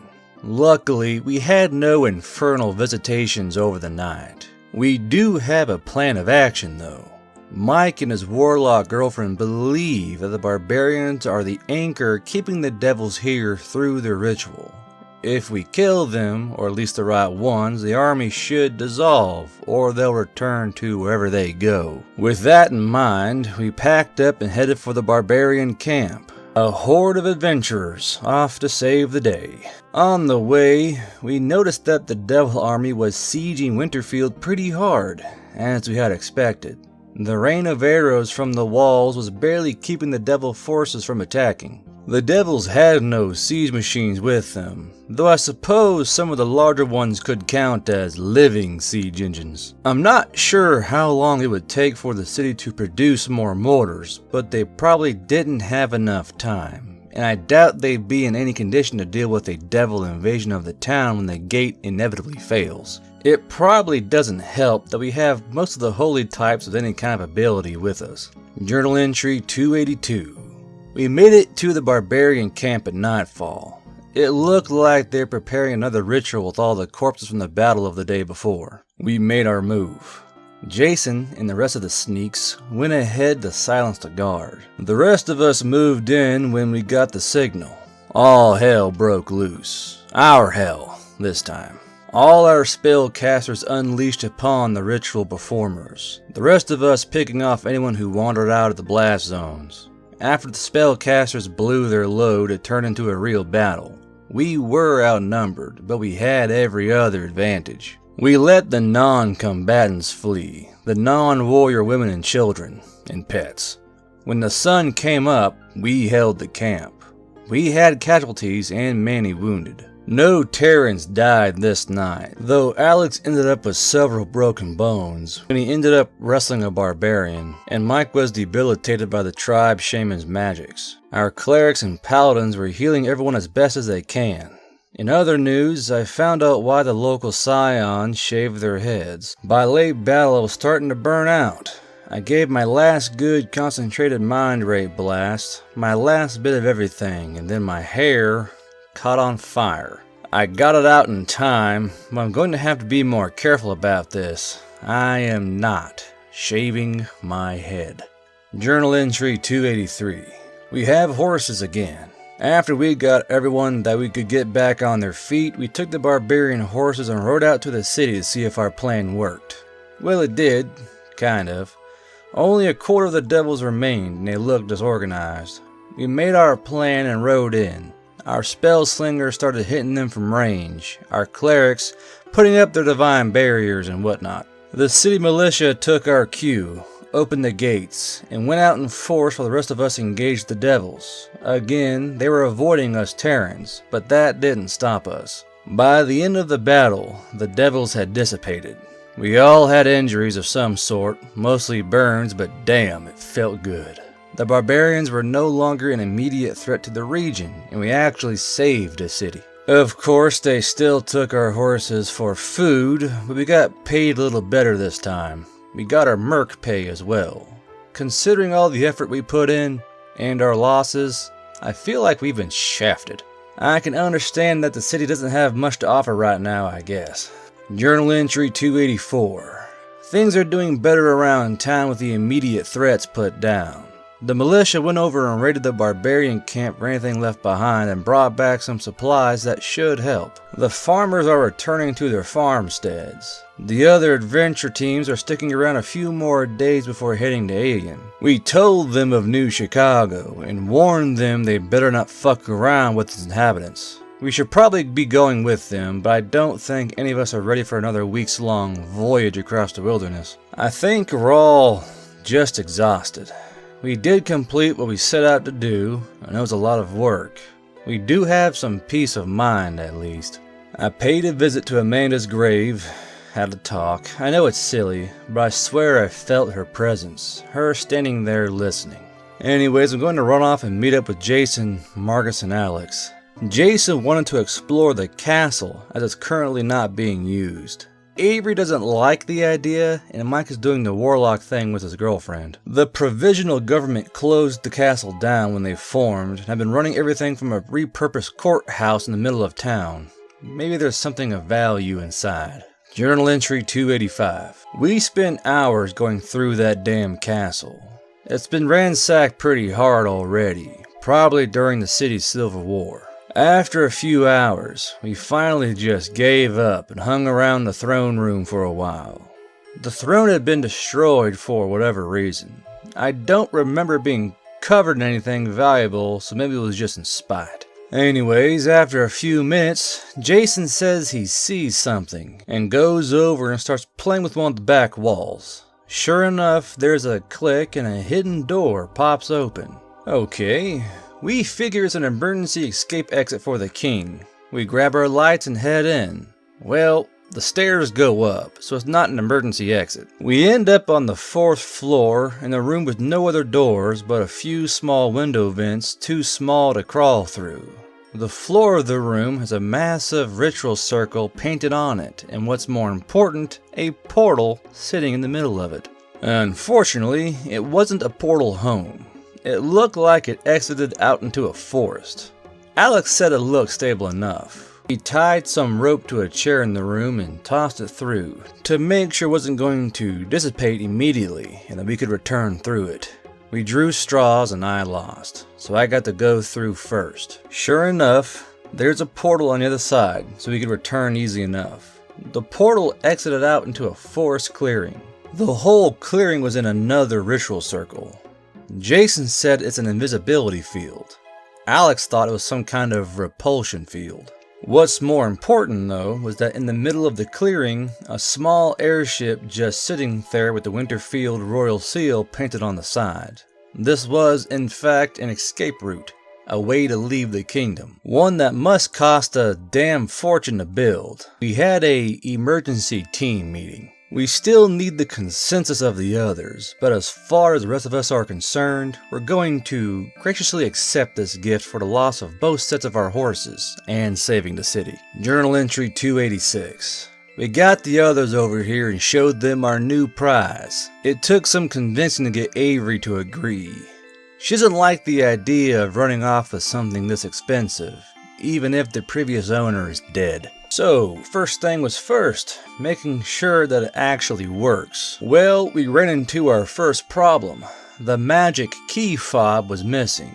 Everything else seemed to be in working order, but we can't get it to budge without the key. From what we've seen on other airships, the key fobs were usually a glowing sphere around the size of a baseball, and they sit in a slot in the middle of the wheel. We went back through the portal and scoured the castle looking for it. It wasn't hidden in the throne room, it wasn't in the king's chamber, it wasn't in the armory. If it had been in any of those places, it was long since gone. We closed the secret door, snuck out of the castle, and looked around town. We checked with merchants, casually asking if they had any magic spheres. Nope. This could be a problem. None of us know how to hotwire an airship. Journal entry 287. Our next targets were the heads of the provisional government, which is made up of the old military general, several of the advisors, and one of the nobles, all of which were fighting against each other during the Civil War, but joined forces when the barbarian attack began. We had Jason figure out their schedules. Marcus intercepted them when we were ready, and I mind read them while Marcus kept them distracted.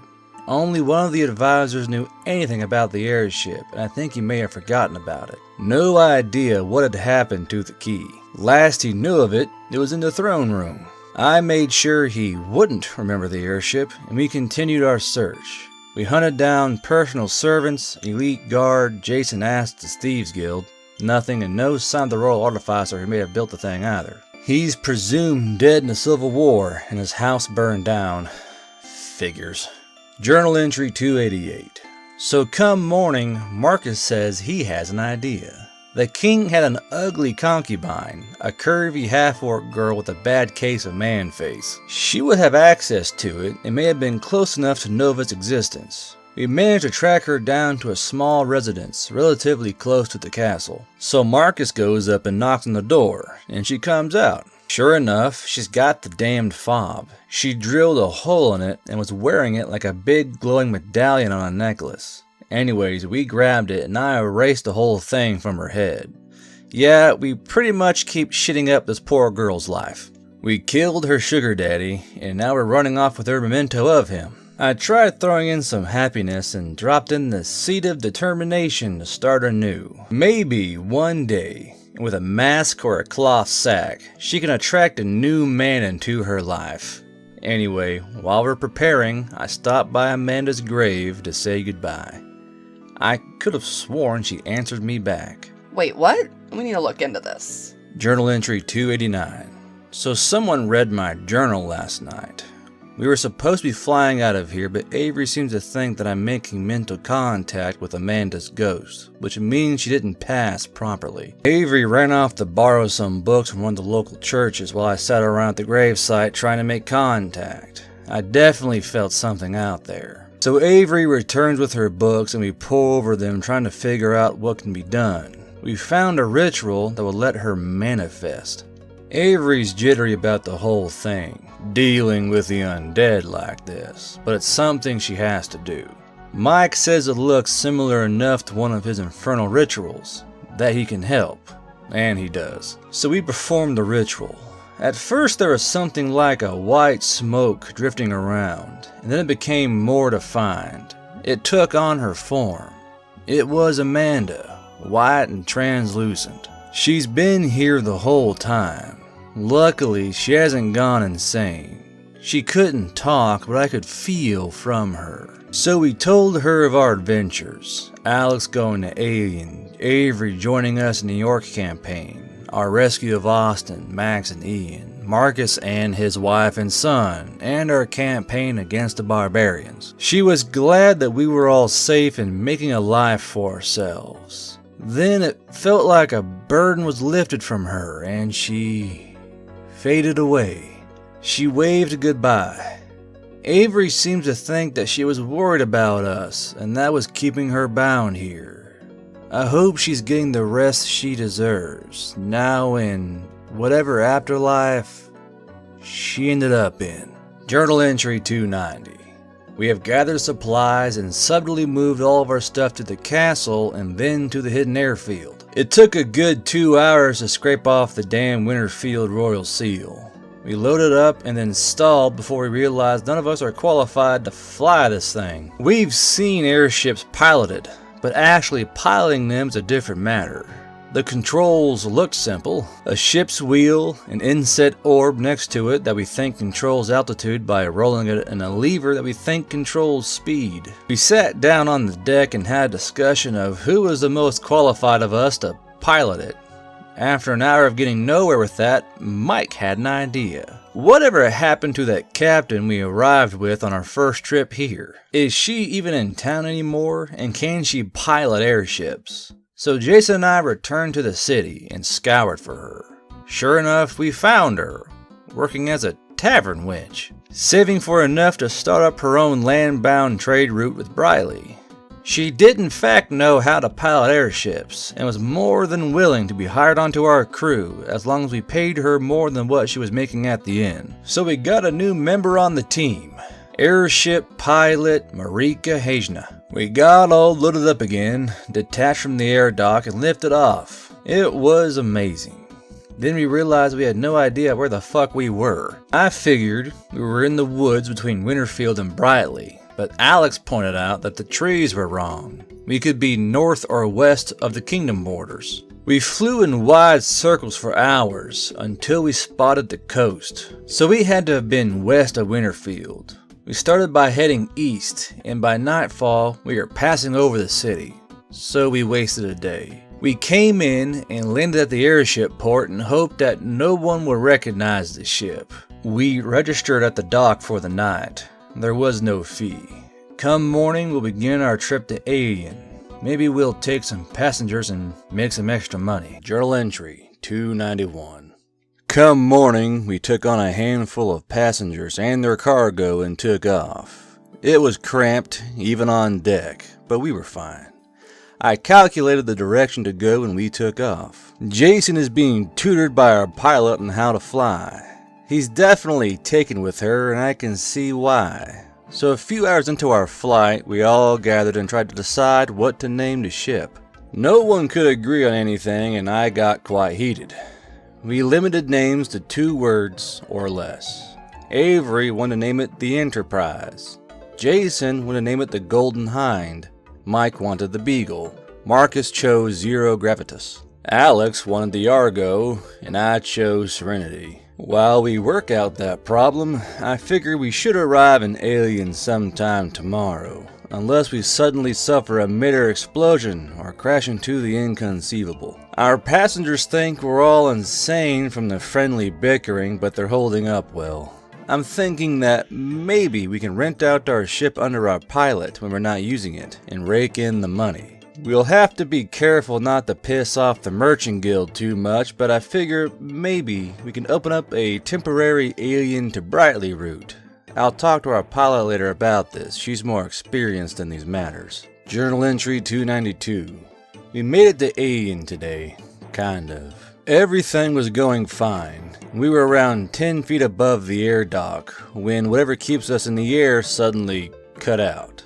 No one was seriously injured, but the hull is damaged. Luckily, we know some artificers. Speaking of that, we headed to the university first thing and paid our 3 students a visit.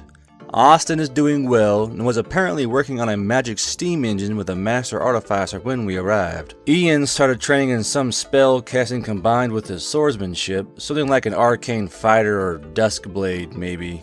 Max has caused some problems. His class went out to some field to practice, and he tossed out a spell he had learned on his own that he apparently shouldn't have been able to cast, and immediately lost control of it. People were injured, but luckily no one was killed. It hasn't slowed him down any, but he's being more cautious about it. We all gathered up in the local tavern and told them of the war, the Devil Army, and our victories, and our new slightly broken toy. Austin got all excited about the airship and who knows what he's going to do with it, but he got permission to repair it. Raina showed up with the baby and joined our little celebration, and made some overt threats that we'd have been dinner if Marcus had bid it out there. I'm starting to like her less and less. Journal entry 293. Since we can't hang out at Raina's place, we're all set up at the inn. If this city is going to be our home base, we best get a home here. The inns are nice, but still an inn. Anyways, paid a visit to the university to see about some side project, namely what to do about the Rheingraf spymaster. They think they can bind him to a location, an anchor, and produce an enchanted pin. Put it on him, and if it works like they think it does, he should be stuck. I'm going to give it to Jason. He seems to know when he's going to show up before he actually does, or at least has light speed reflexes. Maybe Spymaster related precog, or more likely that ruby eye letting him see something. In other news, Austin has checked out the airship wreck, did some research, and presented me a design. He wants to build what looks like a tilt rotor wing on it. Sure, it looked neat, but that's not how airships work here. It won't fit in the air docks with the wings like that. He's gone back to the drawing board. He at least understands how flimsy these things are in the air though, and was planning redundancies out the ass. In the meantime, the hull is being repaired at cost, and should be back up in the air within the week. Jason has been keeping our pilot busy, showing her the more secluded parts of town. Avery, on the other hand, is talking about laying her own personal siege on the Sun Church. After what happened last time, I don't know if that's such a good idea, but I got her back either way. Journal entry 294. So between designing our airship changes, Austin finished his magic steam engine. Jason and I went over and we discussed what to do with it. It's a small prototype, simple expansion engine. Our first idea was a car. Unfortunately, we can't produce tires. As near as we can figure, worldwide rubber production is nil. Rubber trees may not even exist here. We could put it in an airship, but that won't make it any safer than the current ones. That leaves trains. Why would anyone use trains over airships? Well, they can haul much more cargo. That may be a problem though. It can potentially haul more than any city can currently export. The world might not be ready for this. Austin is going to put it on the back burner for now, but we'll produce a small-scale train for demonstration purposes once he's done with the airship. Maybe something to the main farmsteads and back, or maybe around town as public transportation for those who can't afford the expensive bicycles. In other news, the last of my Bic pens died. I am officially using one of the local ballpoints that have made their way here. It's not as smooth, but it works well enough. I donated my empties to the Master Artificer. Since there's no such thing as a patent office here, he could start producing his own brand. We can make a fortune off them and fuck the Merchants Guild. Journal entry 295. Avery decided it was time, grabbed her gear, grabbed most of us, and charged for the Sun Church. She said she had a vision. She was very clear. No casualties. Well, they were not happy to see us, that's for sure. We walk in, look over the place, in a room full of paladins, clerics, and priests. Avery walks right up to the pulpit, tosses out the head priest, knocks over the podium, lights up like a holy beacon, and declares that it's time for a change. That girl has some fucking balls. They aren't having any of this, and try firing off their holy lasers and smites. It's not happening.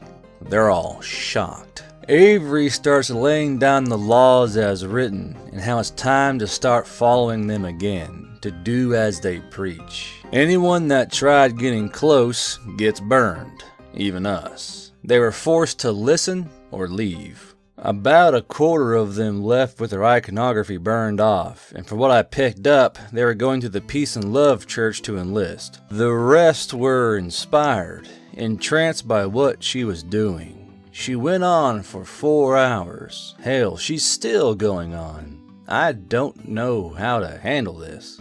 Yesterday, she was just Avery, a close friend, a sister who keeps reading my journal behind my back and who I have playful fights with when we're bored. Now suddenly it's like she's becoming some kind of divine figure.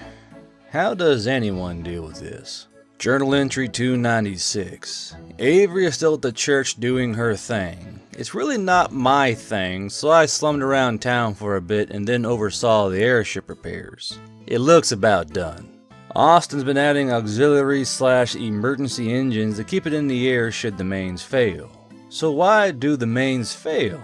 Well, sometimes it just does, apparently. It's a thing with artificing enchantments. There's a tiny % chance that's just going to fuck up at some point, and it increases with the wear and tear. The auxiliaries are there to keep us up until the mains can be repaired, which any artificer can do in under an hour in normal circumstances, apparently, or limp to the nearest port. So aside from that, he wants to add pontoons for water landings, and is still going on about adding wings. As long as they fit the air dock, I don't mind, I guess. Journal entry 297. Avery is still at the church. Still, she's got her hands full. I decided to keep myself busy and paid a visit to the university. I visited the Scion instructor first. We had a good mind rape session and he recommended that I start meditating and expanding my mind but without drugs and see where I end up. He demonstrated some techniques, I guess. Afterwards, I paid a visit to the Master Artificer to see if he could do anything with our broken electronics. He didn't have a clue how they work, but said he had some ideas. He took the MP3 player and kindled to his work counter and grabbed some tools and threw around some spells while poking at them. Maybe if I knew anything about artificing, I'd have an idea of what he was doing. But I don't. He said it would take a day or more, so I left him to his work. After that, I visited the summoners and had a talk as to why the devils have been treating us the way they have. It kind of baffled the summoners, and they summoned up one of them said it was a Brakina? He had me stand behind a wall. The devil showed up and starts doing its wheeling and dealing, and then I step out from behind the wall. It shuts right up and won't say a thing. I get up as close as I can to the summoning circle without crossing the line, and it doesn't move, just watching me. The summoners start asking questions, trying to make deals. Nothing. Apparently, when a warlock instructor tried doing this a year ago with us, it was thought of as a fluke. They continued bombarding it with questions until it finally said something. It asked, not demanded, to be sent back. They suggested we try summoning a demon tomorrow and see if we can get anything out of that. Journal entry 298. Had lunch with Avery today. She looks tired and she's a little afraid of what she's doing. What she's becoming, and there's still so much to do. All of this work is only going to affect this particular branch. She did check the church archives or anything pertaining to canons and found nothing of interest. It's a 300-year-old entry about reassigning new clerics and training to maintain the city canon. We haven't seen any sign of any canon in the city. The only place it would make sense to have one would be on the outer wall. Jason and Marcus are going to go check it out while I pay a visit to the university. First thing was first, the Artificer. He managed to fix the Kindle. It looks like new but has a metallic sheen to it. How the hell? The MP3 player, on the other hand, somehow it went wrong and it's become a small 6-inch tall golem of some sort that's escaped and was last heard blasting Madonna down the halls before it escaped the city. That one broke my brain for a while. And what was Mike doing with Madonna on his fucking MP3 player? I managed to make it to the summoning on schedule, however. They had me get behind a wall and then summoned up a succubus. It turned on the charm right away. They had me come out and she started laughing and turned up the charm even more. I asked her what she knew of Terrans and why the devil seize up when we're around. She told a tale, some of it real, some of it not. The real parts. Well, apparently 1500 years ago, demons and devils can come and go as they pleased. One of the first groups of Terrans arrived, and to make a long story short, one of them was a lawyer of some kind, and put the devils and demons into some kind of binding arbitration, effectively banning them from warring against each other on this plane, and keeping them from being able to manifest on their own here. She also seemed to suggest that he went on to become a top-ranking devil lord. From that point on, the devils were ordered never to make a deal with a Terran under any circumstance. Demons have no such order, and have made attempts at collecting Terran travelers for their own uses against devils with little success. Well, that answers some questions, I guess. Journal entry 299. The airship's hull is finally fixed. Aside from the auxiliary engines, Austin's changes have yet to be implemented. While he prepares that, I have set up a trade run for our pilot to Brightly and back. Marcus, Austin, and Alex are heading out with her. It should be a 24-hour run. Austin is hard at work getting his upgrades ready between his class. The other two, Ian and Max, are on their first adventurer trip out to one of the local dungeons with some more experienced adventurers. Best of luck to them. Hopefully Max won't accidentally nuke the region. After the airship left, I had a surprise visit from Raina, baby and everything. She wants to know why Marcus isn't getting a larger cut of the profit since he has a family to feed. She's trying to emotionally blackmail me. Fuck that noise. Even cuts for all. I made it very clear that I wasn't changing the group policy. What was she even going on about? She's a dragon. Doesn't she have a mountain of gold somewhere? Or is she living in Aegon because it's the equivalent of a dragon hobo? Hell, she originally wanted Marcus to run off and be a farmer. I don't get her at all. Anyways, I'm starting to worry about Avery. I'm seeing less and less of her lately because of her work at the church. Do you even read my journal anymore, Avery? Journal entry 300. A troop of worn-out, dirty adventurers arrived in town. Mike's warlock girlfriend among them. He's off to see her. Maybe he can tell her about the MP3 golem running around the market district blasting like a virgin and terrorizing the locals. Anyways, the airship arrived today carrying wood products from Brightly, and more importantly, profits. The wealth was distributed and another run is going to be lined up in a few days. Jason has finished scouring the city and found what he thinks was a cannon mount and one cannonball. So at some point, this city had a cannon. Hey all you cool cats and kittens, fuck me. We checked the city records in the Peace and Love Church, and with the translator, found that around the time the last Terrans were here, a cannon was made to defend it from an unexpected attack from a big war that was consuming the continent at the time. It was never used as Alien was too isolated to get involved. It was maintained for a while, then was melted down around 200 years ago for its metal content because no one knew what it was anymore. It was listed as a statue. What else has been lost? I see we're going to have to look into the dissemination of knowledge now as well. I'm going to have that Earth book duplicated and drop a copy to every city's archives that our airship visits. We also need to invent the printing press. I'm going to drop that one on the Artificer tomorrow. That leaves the issue that somewhere, one of the churches, or at least a few members, know things that they shouldn't, and they're keeping it for themselves. We'll just see about that.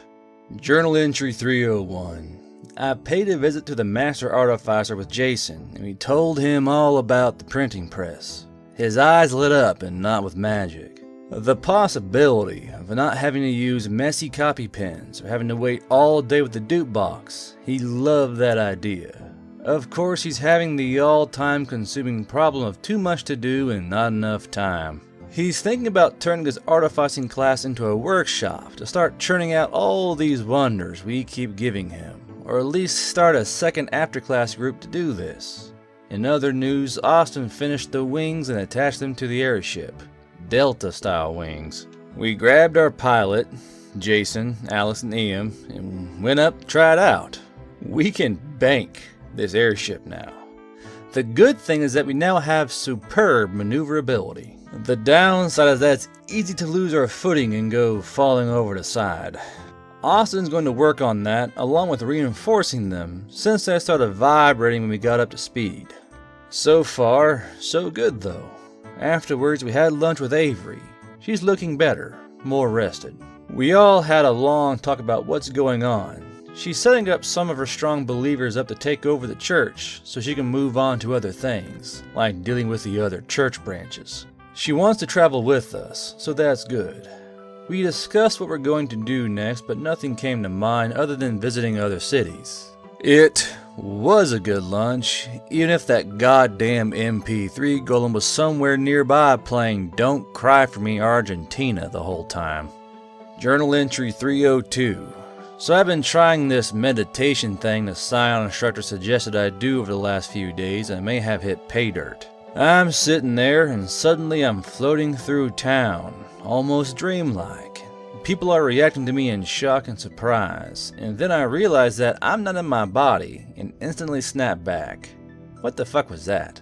I thought I had dozed off, but there's a word on the street of a ghost or a wraith running around when I went out. I paid a visit to the Scion instructor and he said I can apparently detach.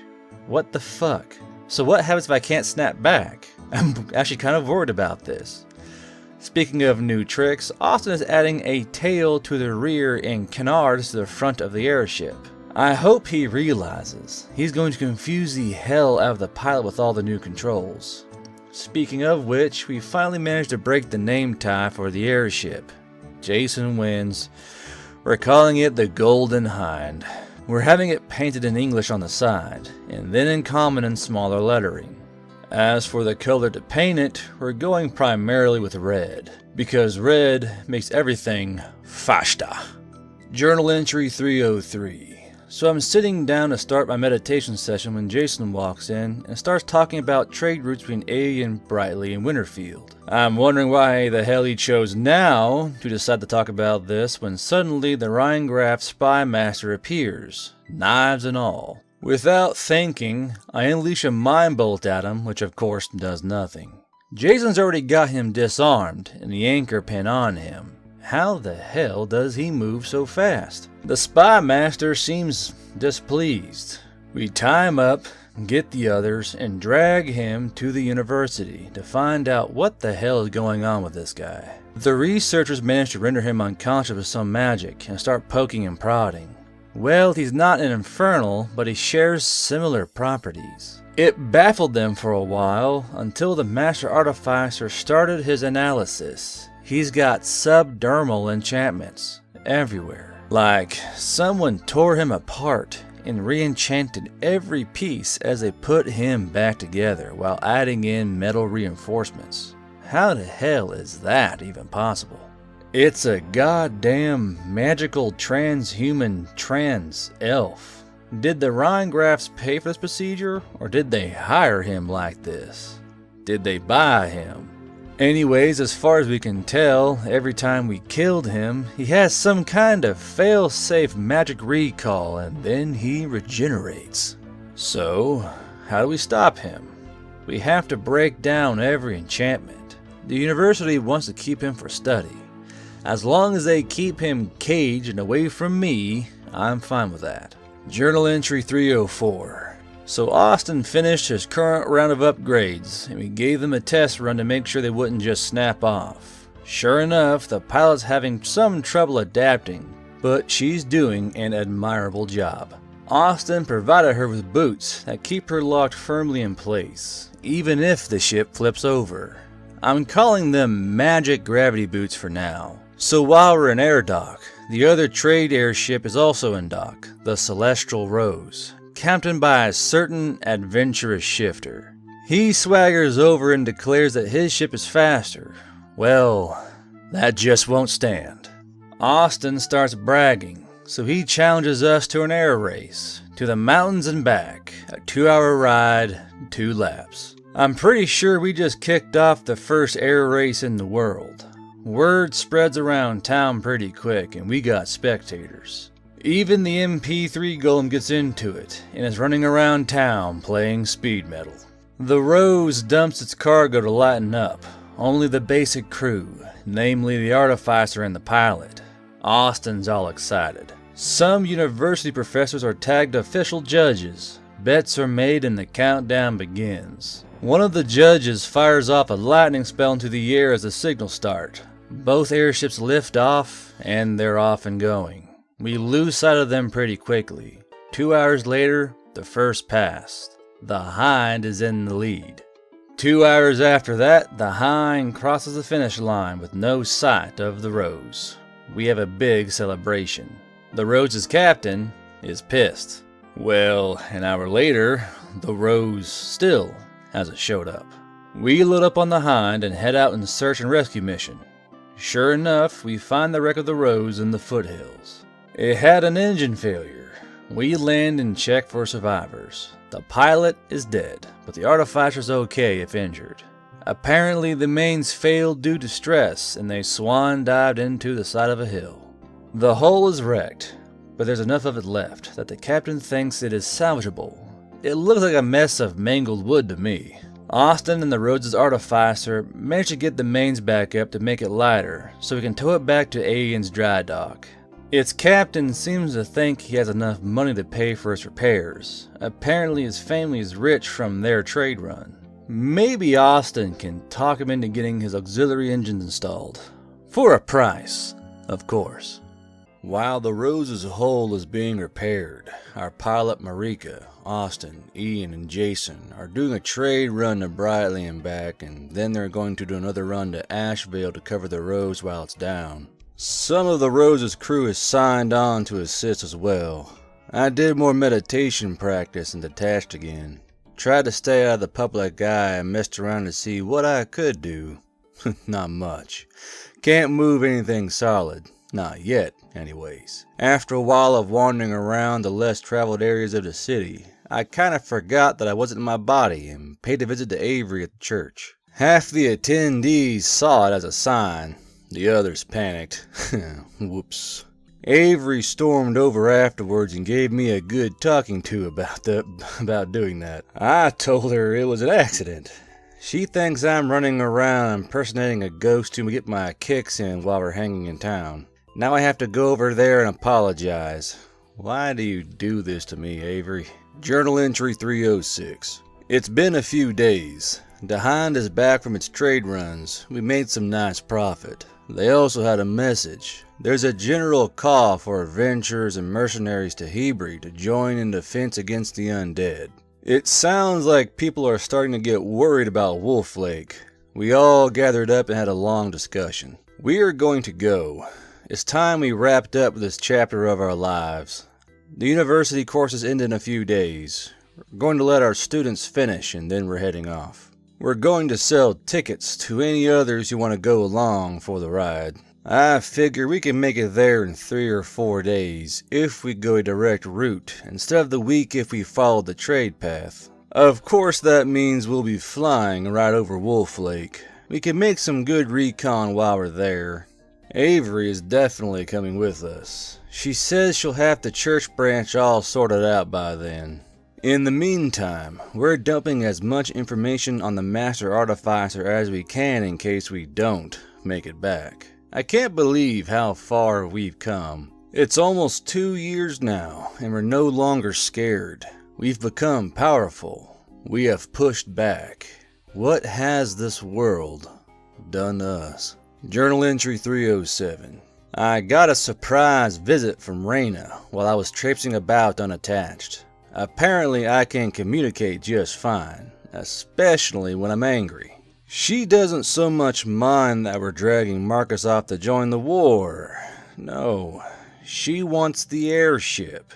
She wants us to have the pilot fly it back to Alien once we get there. Why does a dragon want an airship?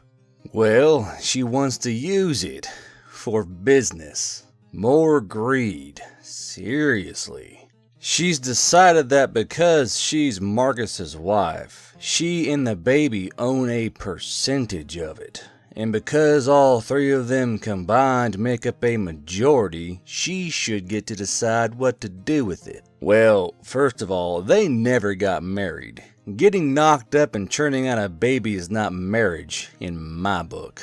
Fuck that noise. Oh, did she get pissed off? I think she was seconds from changing forms when Marcus showed up and diffused the whole situation, somehow. Whatever happened to the happy-go-lucky elf girl I remember?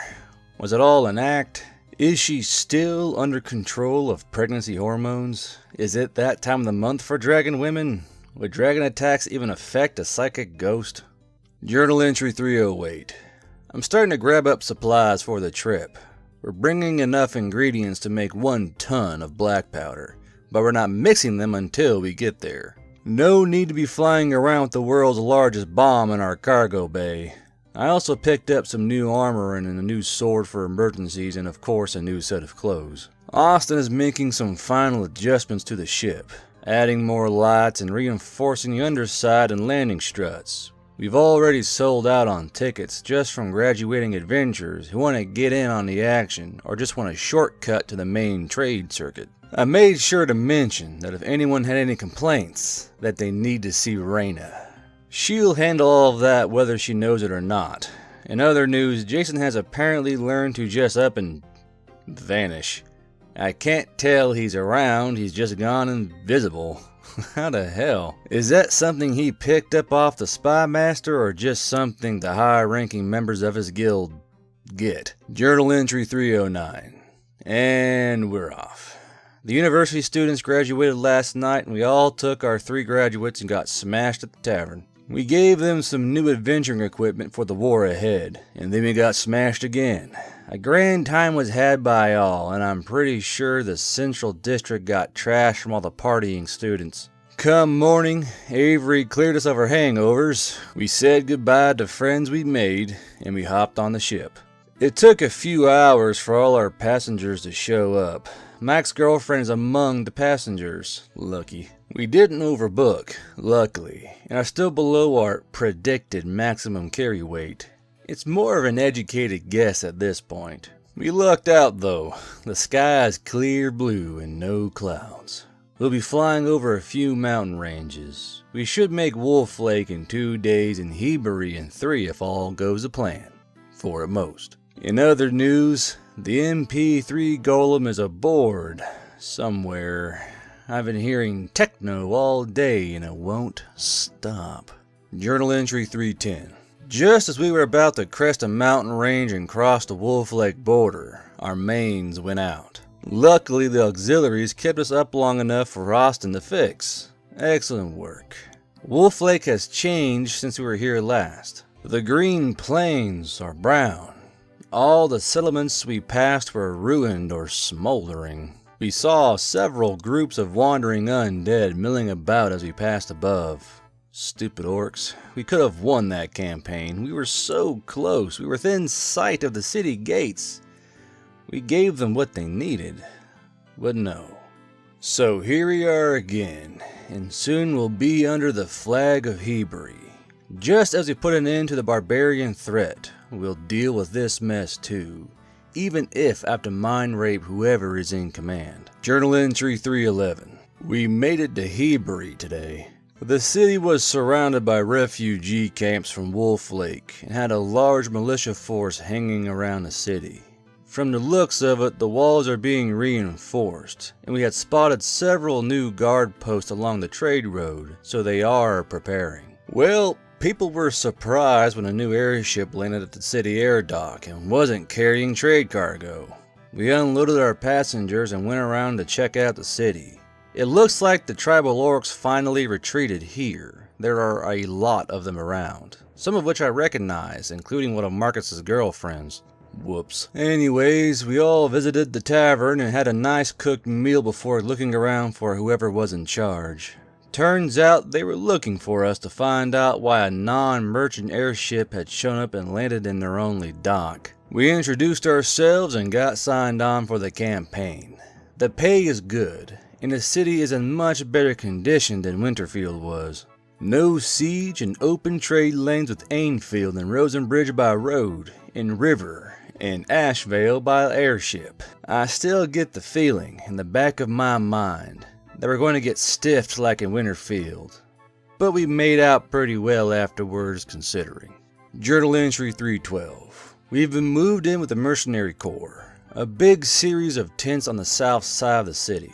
There's about 5,000 or so here, I believe, most of them Wolf Lake refugees. Quite a lot of orcs, goblins, wild elves, and some shifters mixed in with some random adventurers and sellswords. No standardized gear for us. We have to supply everything but tents, beds, and meals. I have noticed that even the guard are now using primitive stirrups on their horses. Looks like someone was quick to recognize their usefulness and copied them. I hung around with Ian and Jason and watched the militia training with them, using cavalry charges with long spears and horseback archers. I hope they realize that the arrows aren't going to stop the undead unless they're going to have all of them blessed. Speaking of that, Avery ran off to the local Sun Church branch and has been doing her thing. From what I've felt, they're not as bad as the Alien or Wolf Lake branch were apparently, but needed work according to her thoughts.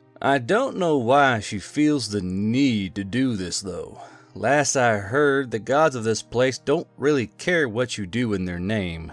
Maybe she's hoping to change that, or maybe she already has. Journal entry 313. Still no orders, so I took the day off and decided to look into the history of this town to see if it held any clues. We already know one Terran did settle down here eventually. I can see why. It's a nice place. Well, after some questioning from officials, the older records were stored in the Knowledge God's Church, in its library. I went with Marcus, Alex, and Jason, and with some skill talked our way in. Their library was a bit underwhelming. Mostly city documents, old legal proceedings and census data, some history. We donated a copy of our Earth book and spent the rest of the day researching what was here. From what we gathered 400 years ago, there were several big wars going on. Humans seized control of Wolf Lake from the orcs and dwarves. A kingdom that used to border Winterfield was destroyed, sending its refugees to Alien. The trade routes apparently didn't exist back then. Kingdoms were forced to be self-sufficient. Wars were happening all over. Then something changed. It started with sudden organization of religious cults into churches and the deployment of several superweapons by them. Alien wasn't the only city to have a cannon. Hebrew had one as well. According to the documents, it was later stolen and never seen again a century later. No one knew how to build another one, or even make the powder to make it work anyway, so no one bothered investigating. It looks like the last group did deploy weapons. They just kept the knowledge of how to reproduce them to themselves, unlike what we've been doing. Maybe it's time. Journal entry 314.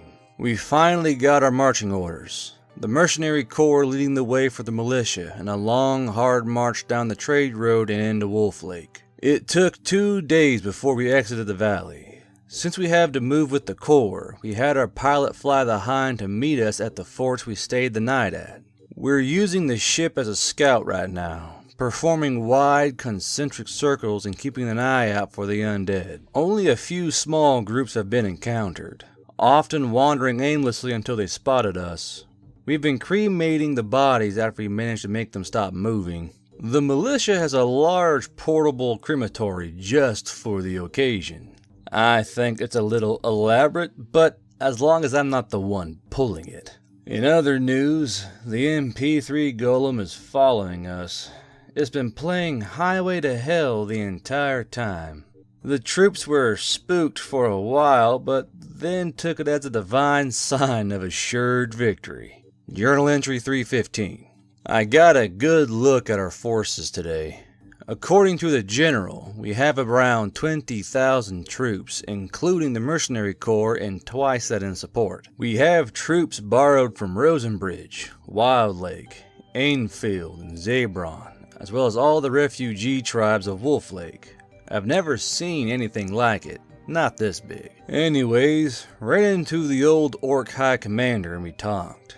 I told him of our time in Winterfield, and he told me what happened after they left. The undead kept out of the tribal territory for a month or so, then suddenly swarmed in overnight. Tribes on the borders were wiped out.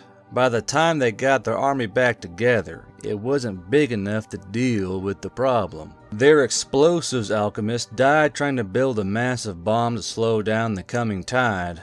Eventually, they were forced to leave the kingdom and moved into Hebrew, which took them in as long as they followed the laws and earned their food. When the call for mercenaries was sent, the remnants of the tribal army joined in to continue the fight. Unfortunately, they still don't see that we should have pushed the attack when we had the chance last year. Maybe I'm just bitter about it. Journal entry 316. Our airship has spotted a large undead force about a day away. Of course, they'll be marching through the night, so we're moving to a spot where we should be able to meet them come morning. The general wants to use a modified phalanx, with the front lines armed with chopping weapons while the back line tries to keep the undead pinned with spears. He's also throwing spell slingers into what amounts to small testudo formations. The rest of us that aren't cavalry are being thrown into skirmishing groups under their own control. I'm putting Alex, Mike, and Max into the airship, and they're going to strafe overhead with their area spells when they can. Once the battle gets too messy, they're going to come down and start laying down their smaller spells and defenses. We have whole teams of clerics, paladins, and battle priests who will be lending their assistance in any way possible. Avery is off with them, leading her own team. I wish her the best of luck. Journal entry 317. We got fucked. I should have seen it coming. So the undead arrive at first light. We're all ready for them too. The undead army had at least doubled in size since night fell. It looked like they were matching our numbers. It started well. The undead army looked to be mostly zombies and old beat-up Wolf Lake militia armor.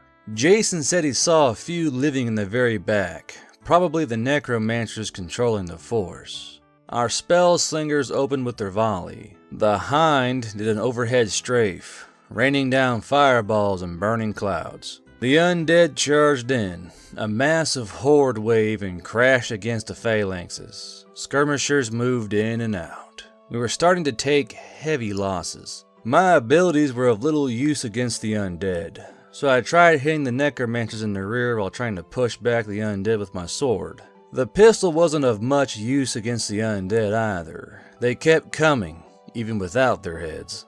20 minutes into the fight, Avery suddenly goes supernova in the middle of the battlefield. I'm not sure what happened, but she got pushed, so she pushed back with everything. The entire field ignited. Everything dead burst into holy flames while us living were blinded. That is where it went wrong. The entire battlefield fell into a sinkhole. A sinkhole full of skeletons at least 10 feet deep. I don't know how it happened.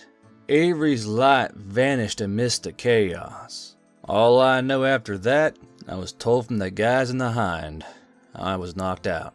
They saw her surrounded by necromancers amidst all the chaos, performing some kind of ritual.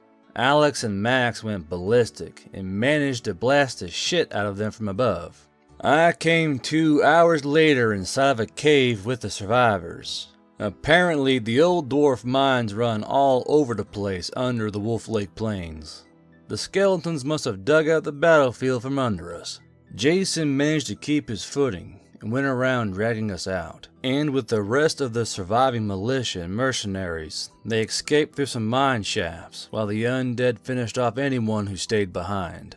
I think I suffered a concussion, but our surviving clerics dealt with it.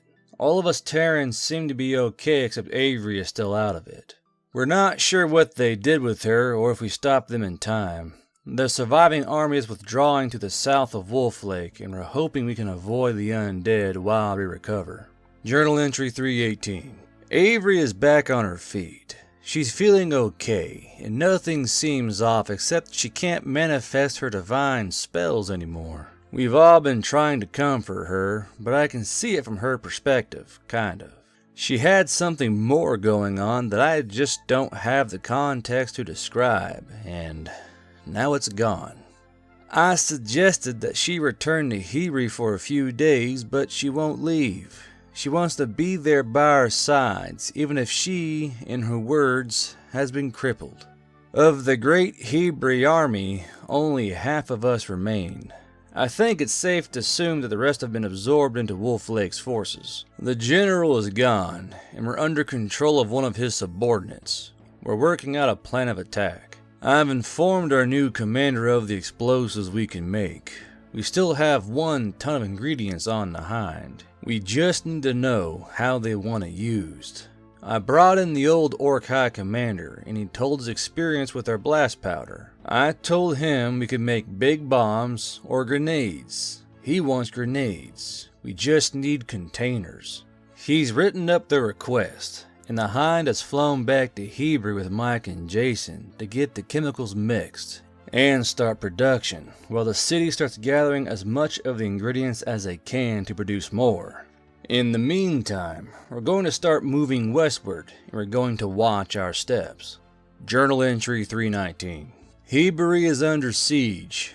The undead started pouring out of caves in the valley along the Hebrew-Wolf Lake trade road, often coming up behind the guard outposts that had been set up. If we had pulled a retreat after our first battle, we would have been cut off and finished. The news was delivered this morning from the hind. Our commander wants to push the fight now, deciding that the undead are distracted with the siege and wants to head straight for the capital and cut off the head of the serpent. We're on the march. We should arrive within sight in 2 days. I'm sending the hind to scout out ahead of us, report back, and then return to Hebrew. If production is stable, we should get our grenade shipment by tomorrow from the sounds of it. I've been spending more time with Avery. She needs the comfort. So far, she's squared her shoulders, has been acting like nothing's wrong, but she's emotionally distraught. Like part of her was cut away. I'll see if I can hold up that part for her until she can do it on her own again. Journal entry 320. While waiting for the hind to show, I was discussing the ship with the commander. He's none too thrilled that he doesn't have direct control over it, but won't outright say it. So he's asking me its carrying capacity and all of that, when suddenly the Rheingraf spy master, having apparently escaped the university, appears and stabs this guy standing next to me 3 times. Jason's on the hind, so he can't help. The commander's guards finally realize what's happening and tackle the guy to the ground and gut him. He vanishes. I look down at the guy he stabbed, wondering why him, when I realize that it's me. I had detached and was watching myself bleed to death on the ground. I didn't feel anything. One of the camp clerics made it in time and manages to heal the wounds and has me moved to one of the recovery tents because I'm not waking up. I realized that no one could see me, and that realization suddenly made me visible. Everyone panics, thinks a ghost is attacking. Marcus realizes what's happening and manages to calm everyone down. A few minutes later, after some effort, I reattach and wake up in my body feeling weak and sore. What the fuck? Anyways, we got our grenades from the hind, and we did a demonstration of how to use them and how dangerous they are. Journal entry 321. We're a day away from the capital. I ordered the hind to do a flyby of the city and report back. Well, they never managed to actually get over the city. They brought back photos. There's something standing in the middle of the city. We estimate that's at least 150 feet tall and human-shaped. It's also partially transparent. It has gray skin, and in every single photo, no matter the angle, its face was blurred out like a digital effect was used. They said it was standing stock still. We're going to hold position for 24 hours, or until we can figure out what we're up against, whichever comes first. I've never seen anything like it, and neither has anyone else in the camp.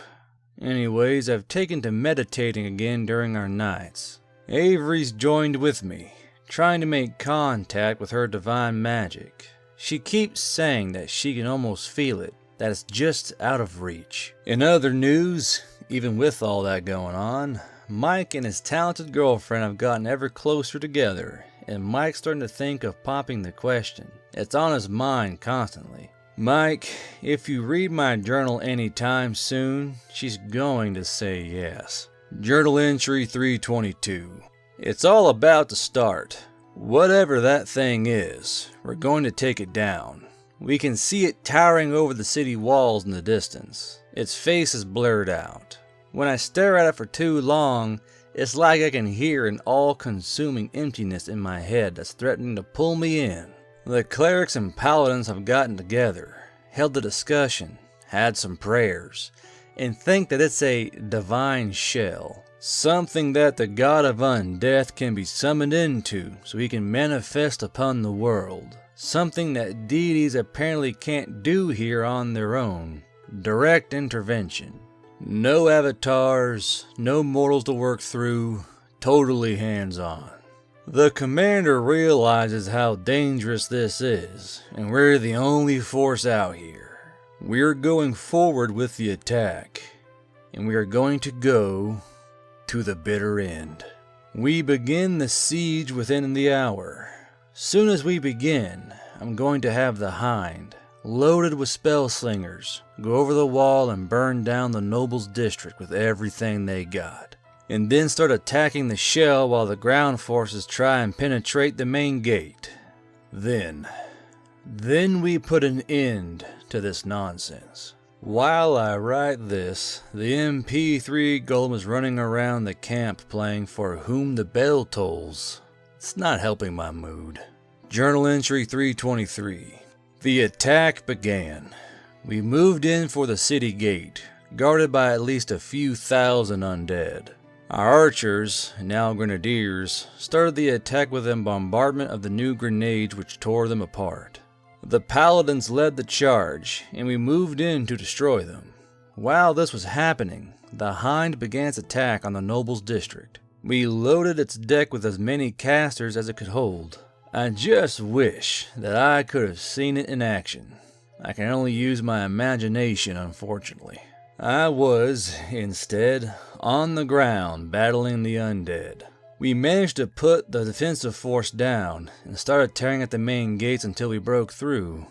The city beyond wasn't so much a city anymore. Everything was in ruin, and of course there were more undead to deal with. They came at us, tirelessly for hours, trying to push us out while we pushed back and repositioned.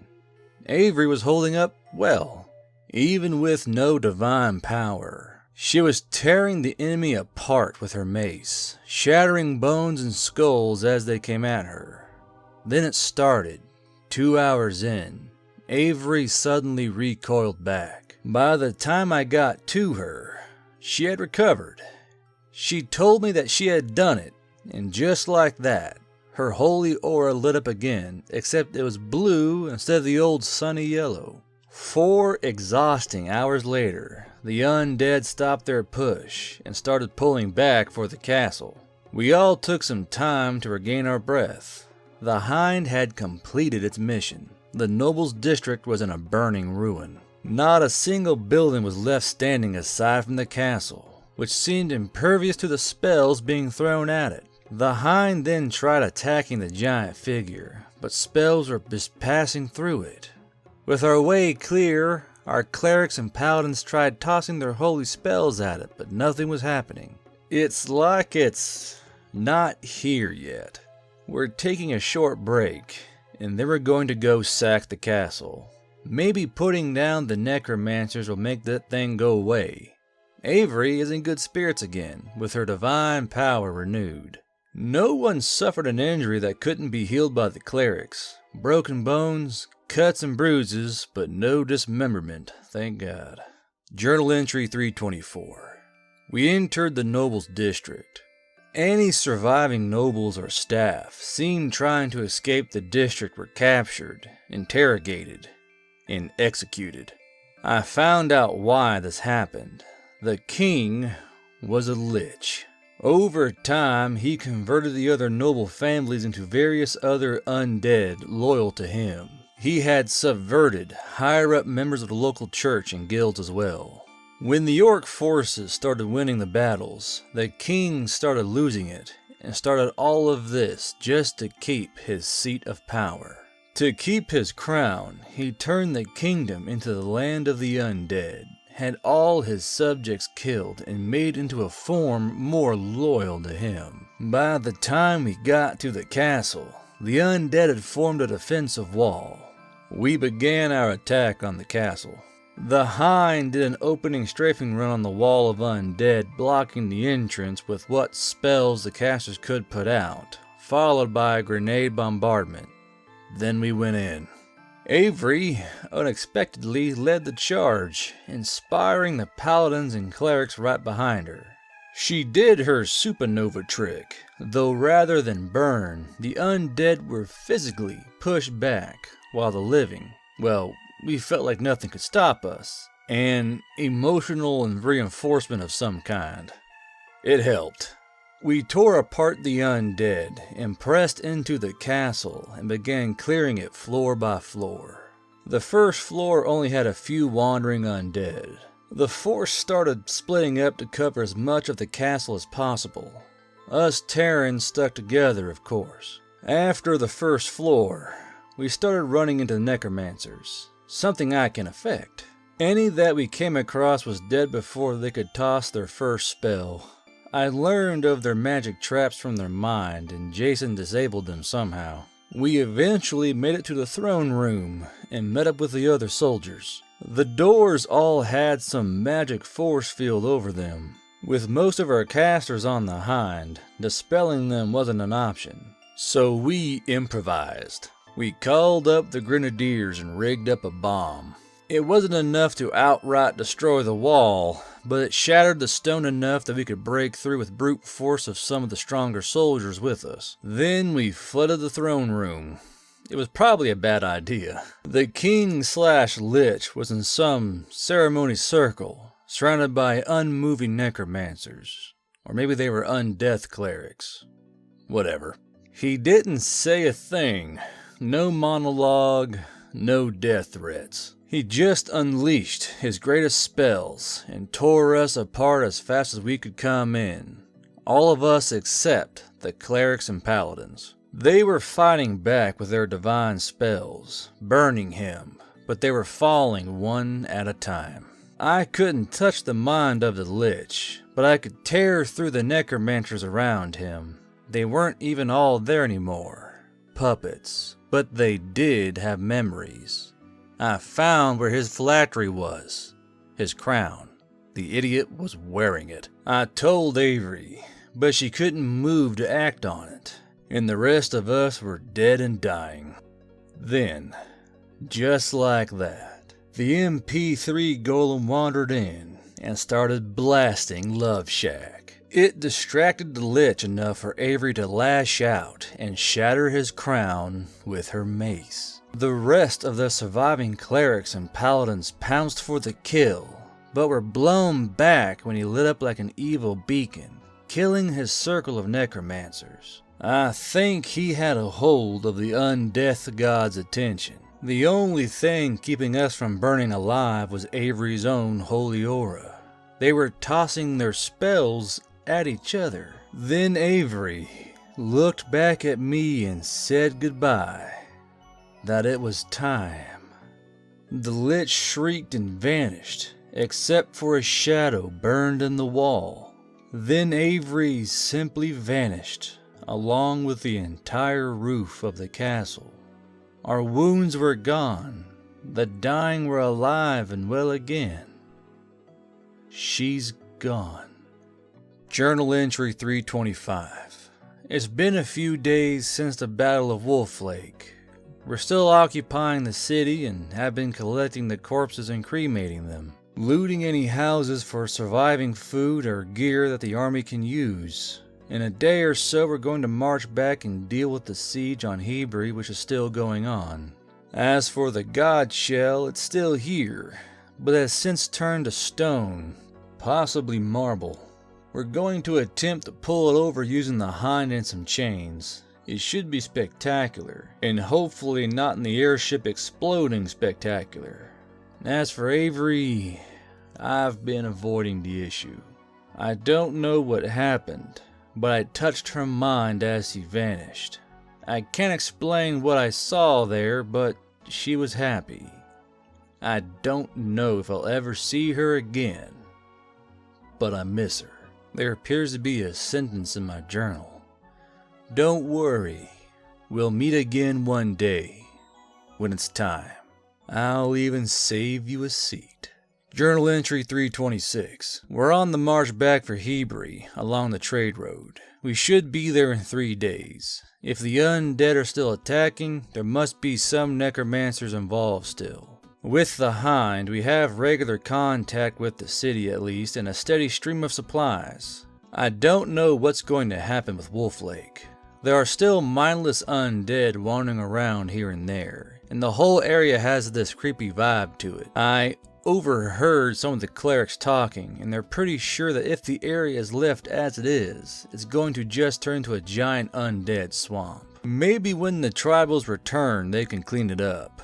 Knowing the region's past though, everyone is probably going to swarm in and more wars will follow. The whole place is fucking cursed. Everyone wants it, and there's nothing here worth holding on to. It's not even in a tactically viable location, and with the advent of cargo airships, land routes aren't as important. Well, whatever. It's land. I guess that's good enough. In other news, Marcus is working on an epic ballad with the Battle of Wolf Lake. If anything is going to make his name famous, it's that. I hope he doesn't botch it. Journal entry 327. We've set up camp in one of the guard outposts along the trade route for the night. With any luck, we should end this war tomorrow when we put down the remnants of the undead army sieging Hebrew. We've run out of grenades, but more are being made in the city. The Hinds should deliver a new batch in the morning before we leave. They work very well at blowing apart the undead, especially the ones that have been blessed. Mike's girlfriend has been trying to fill the gap that Avery left behind. It's not going to work out. Sure, she's a nice girl, as she tries, but she's no Terran. She doesn't understand most of what we're talking about. Also, what she does is the opposite of what Avery did. At least, she makes Mike happy. Journal entry 328. We made a hard march and came to the rear flank of the remaining undead force. We had the Hind do a low aerial spellcaster bombardment, followed by grenades from both our forces and those on the Hebrew wall. We then marched in to clean up the rest of the enemy. The fight was messy.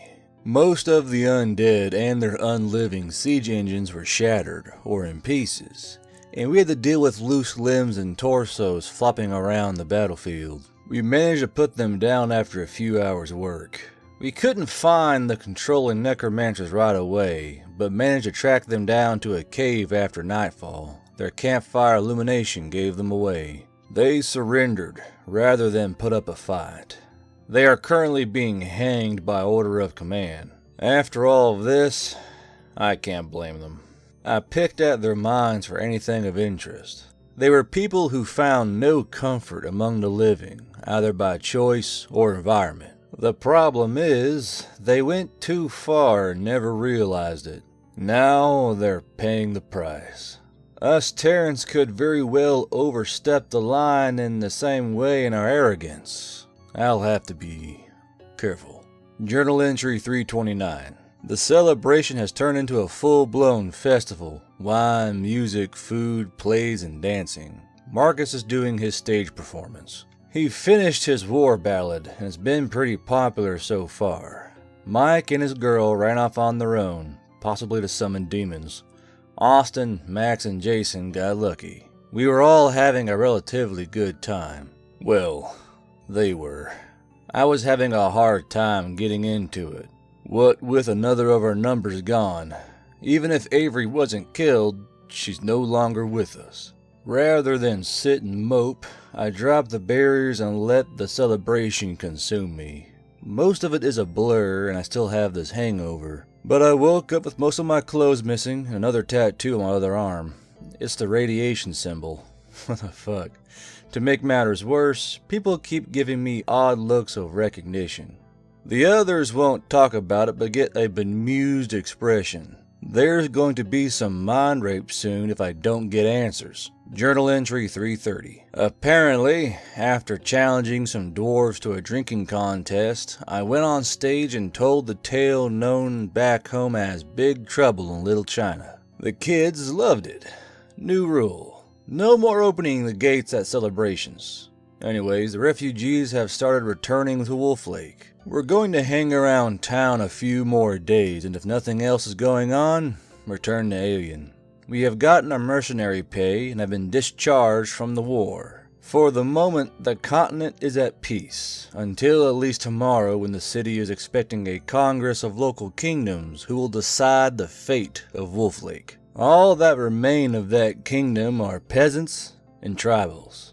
It'd be nice if they gave the area to the tribals, but I doubt that's going to happen. They like men in castles wearing crowns to be in control, not orcs in furs or wild elves wearing whatever they woke up laying in. It's a political situation that hasn't occurred in centuries. We may stick around just to see what goes on.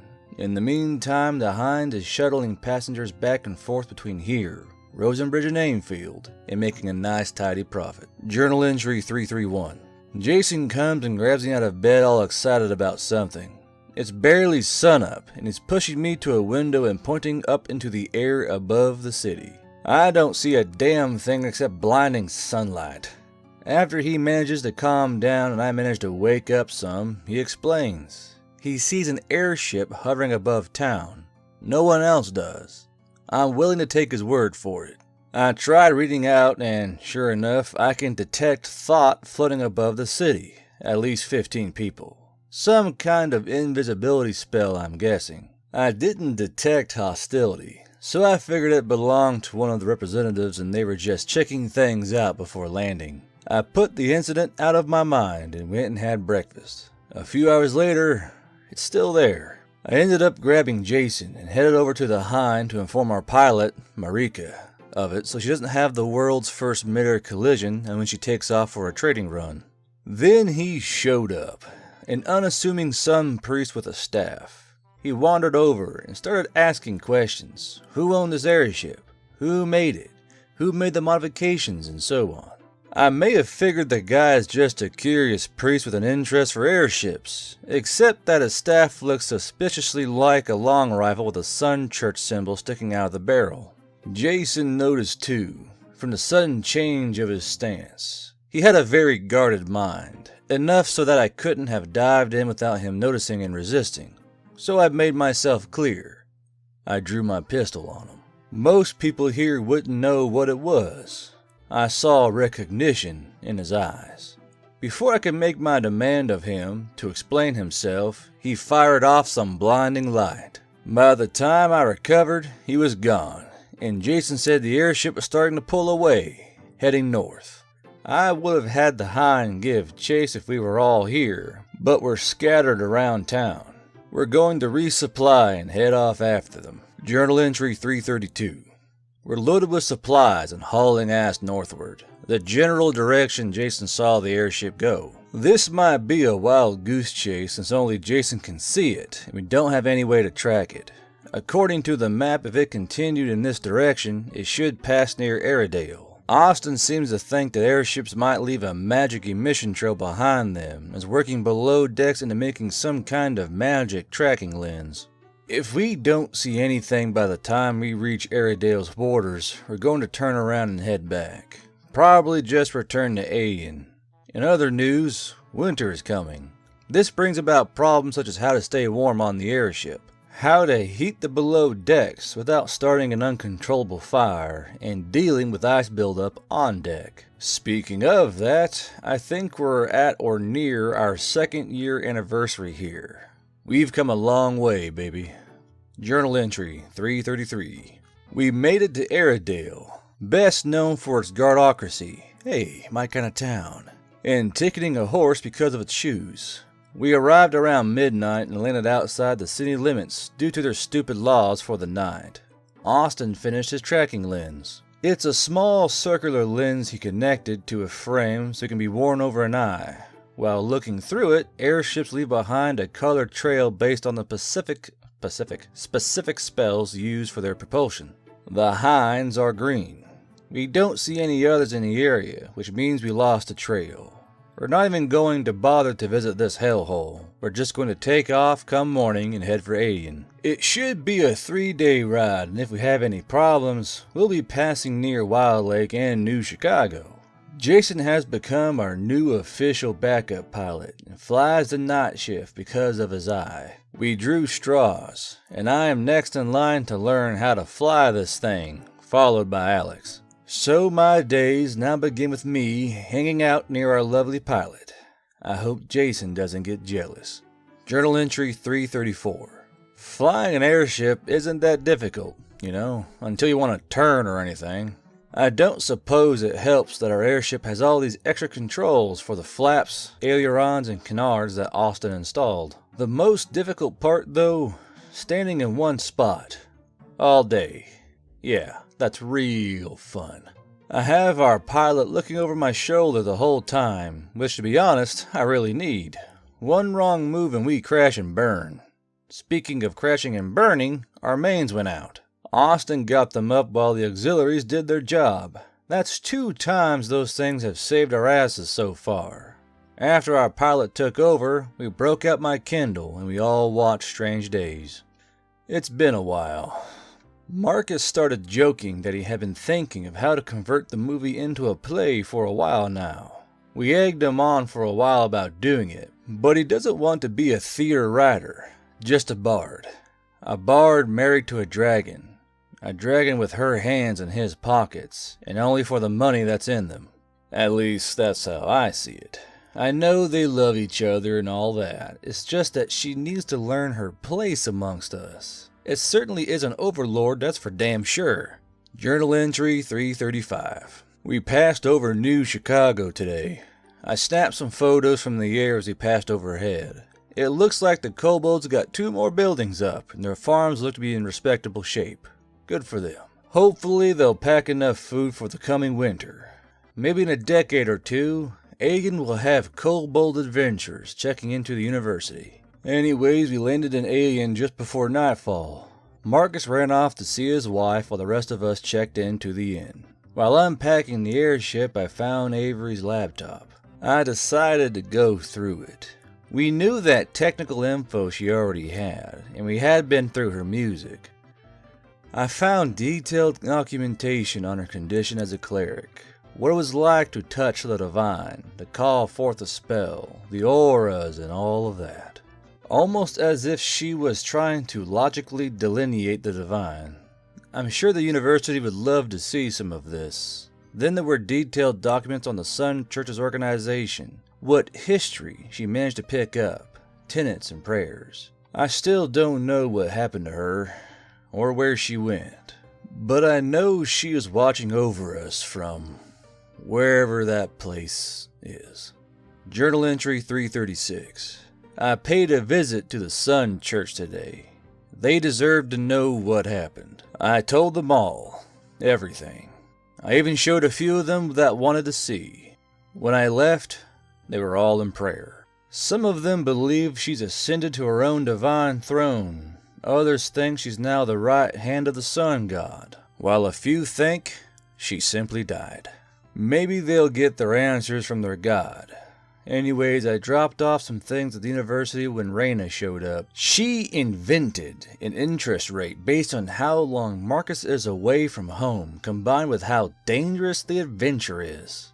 What does she even need all this fucking money for anyways? She's already living better than the average person in the city, which is already more advanced than most cities out there. They have bikes and sewers for fuck's sake. So, my options were clear. Erase my existence from her mind. Punch her, or we go somewhere nice and have a long talk. The first 2 options, would have been the most satisfying. Oh, so satisfying. Instead, we went and had a nice talk at the cafe with some coffee. There was some snarling involved. The dragon perspective is an odd one. They love their wealth, and wealth isn't always money or jewels. Once she had figured out what we were, she decided that us Terrans were part of her treasure hoard, and that lately, we weren't working hard enough to make her money pile even bigger. Her naive expectations were that we'd be throwing fistfuls of money at her, joyful to have a dragon in our midst because she's a dragon, while she protects us from the world with her dragonness. She didn't take my rebuke well. I'm probably going to get a visit from Marcus in an hour or so about it. Fucking dragons. Journal entry 337. We had a cold front come in today. I had to pay a visit to the market to buy some winter clothes to deal with it. Anyways, hung out at the university with Jason and Austin. The master artificer managed to build a miniature steam train that runs a ring around the campus. It looks like those kiddie rides you find at a big mall around Christmas, except it has a small chance of exploding, sending boiling hot water and steam everywhere. He assures us that's not likely to happen, but that's what they say about airship engines failing. Now that we have a working prototype, he's trying to sell the idea to the quarry owners in the new Department of Transportation in the city that was founded recently to deal with all the bikes. Aside from that, he also has 2 working printing presses with movable type.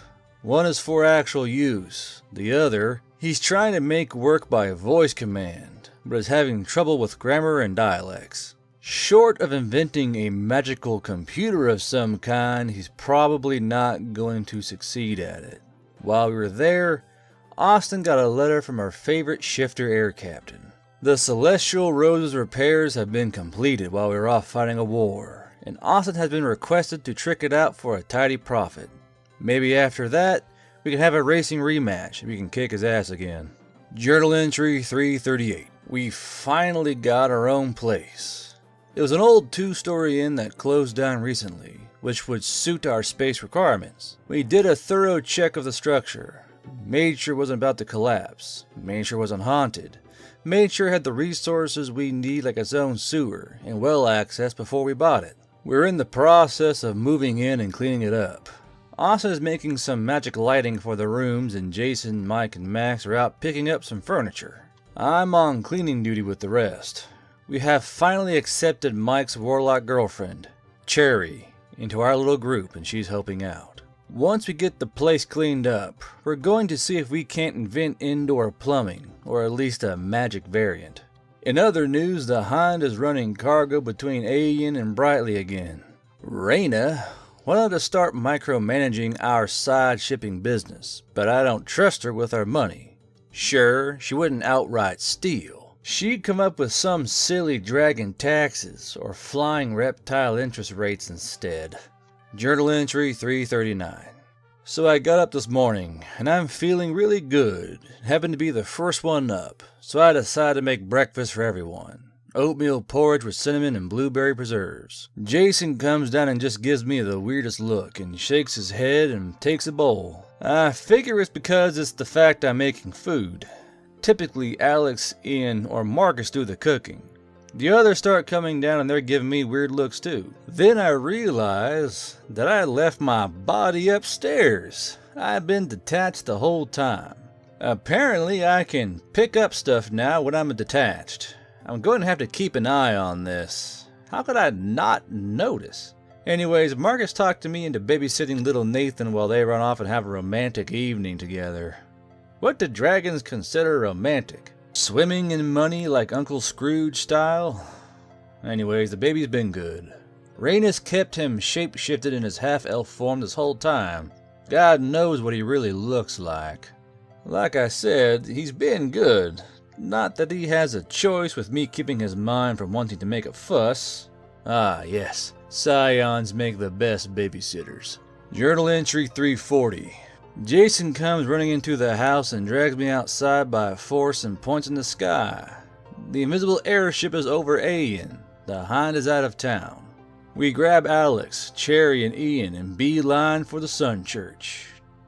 Nope, no strange priests here. So we make for the university. Sure enough, there's that asshole with the long rifle watching the steam train ring around the campus. I didn't even give him a chance. I mind-locked him soon as he was in range. He put up a fight, but fuck that noise. I hit him with enough juice that I lit my hair on fire. After putting out the flames, we dragged him inside for a nice little chat, without words. Well, he is in fact a priest of the Sun Church, but from a branch from a mostly isolated foreign city across the desert.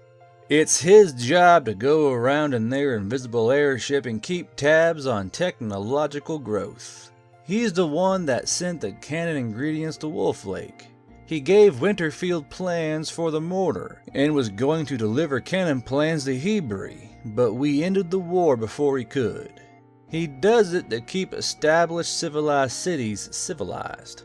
After the situation was resolved, he was going to return a few months later and erase that knowledge. He came here to look into sudden technological developments and limit their growth by force, if need be. He also knows what we are. Before I could get more out of him, he up and vanished, spy master style.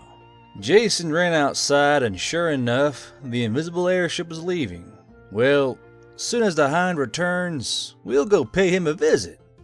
I know where he lives now. Journal entry 341. The Hind is back in town. We're picking up supplies and we're going to head out to Mandan and then the desert. We're making sure to pack plenty of water and we're bringing enough ingredients to make 1 ton of black powder and several containers to put it in. Raina has demanded to come along this time and she's bringing the baby. She doesn't care how dangerous this could be. She's tired of sitting at home while we go gallivanting around the continent. I bet she's just worried that we'll find mountains of gold in the desert and not tell her. Austin is bringing a load of artificing gear. He's planning on working on a ship cloak on the way. See how they like having an invisible airship hovering above their city. So what do we know about this desert city? Very little. It does little trade with the outside world, mainly due to the difficulty of getting there. It must be self-sufficient to manage this.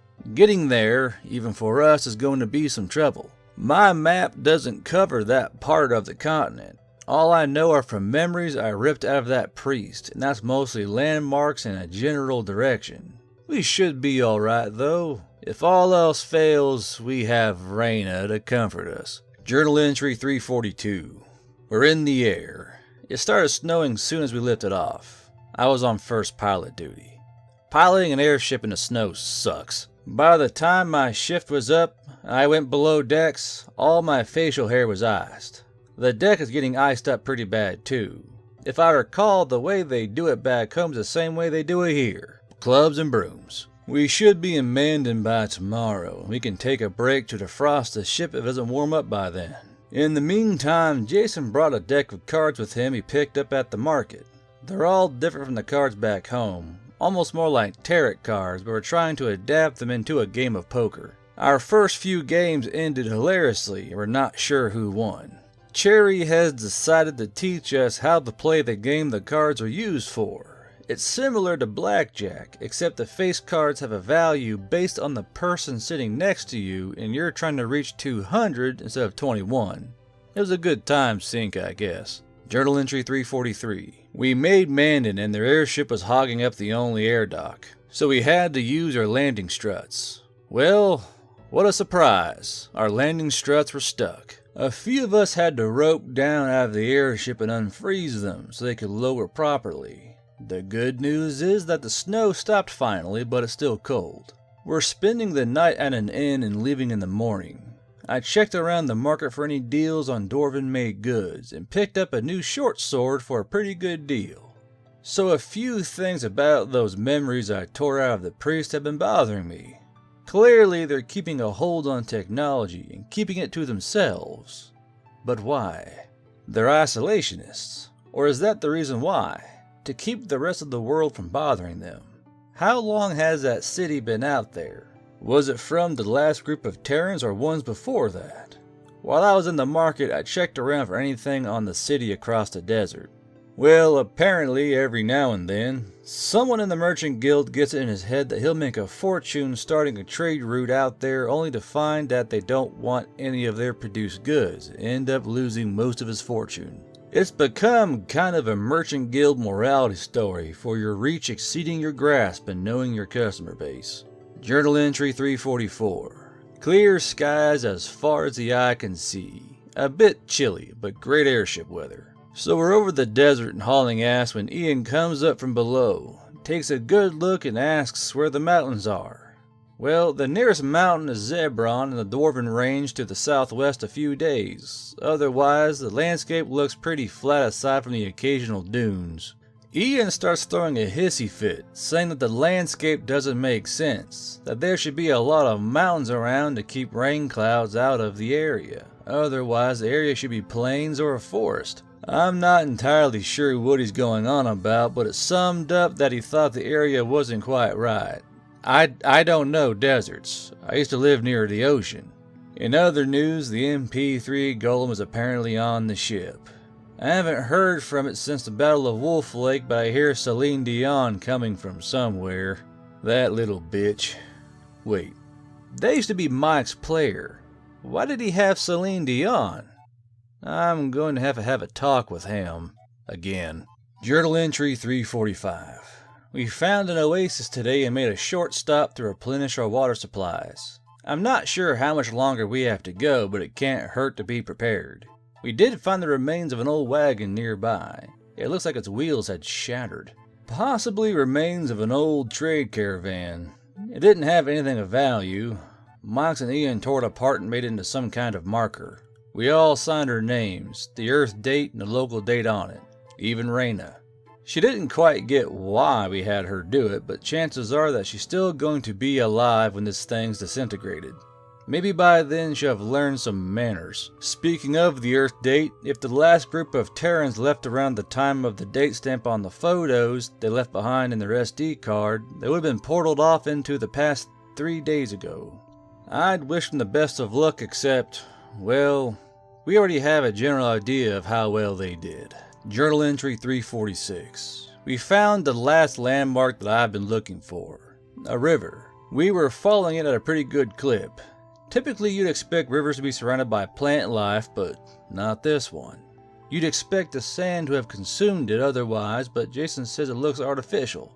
Its depth is too even. A few hours later, we spotted a city in the distance. We engage Austin's cloaking device and go up in altitude.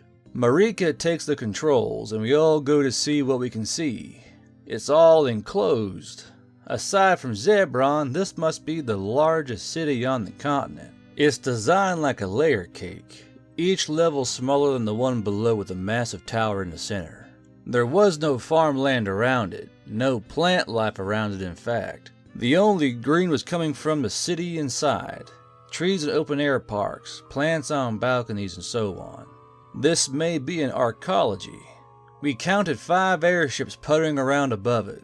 These airships weren't designed like flying boats. They're all enclosed except for a small upper balcony. We have done several passes over the city, trying to get a good look at it. So far, we haven't been detected.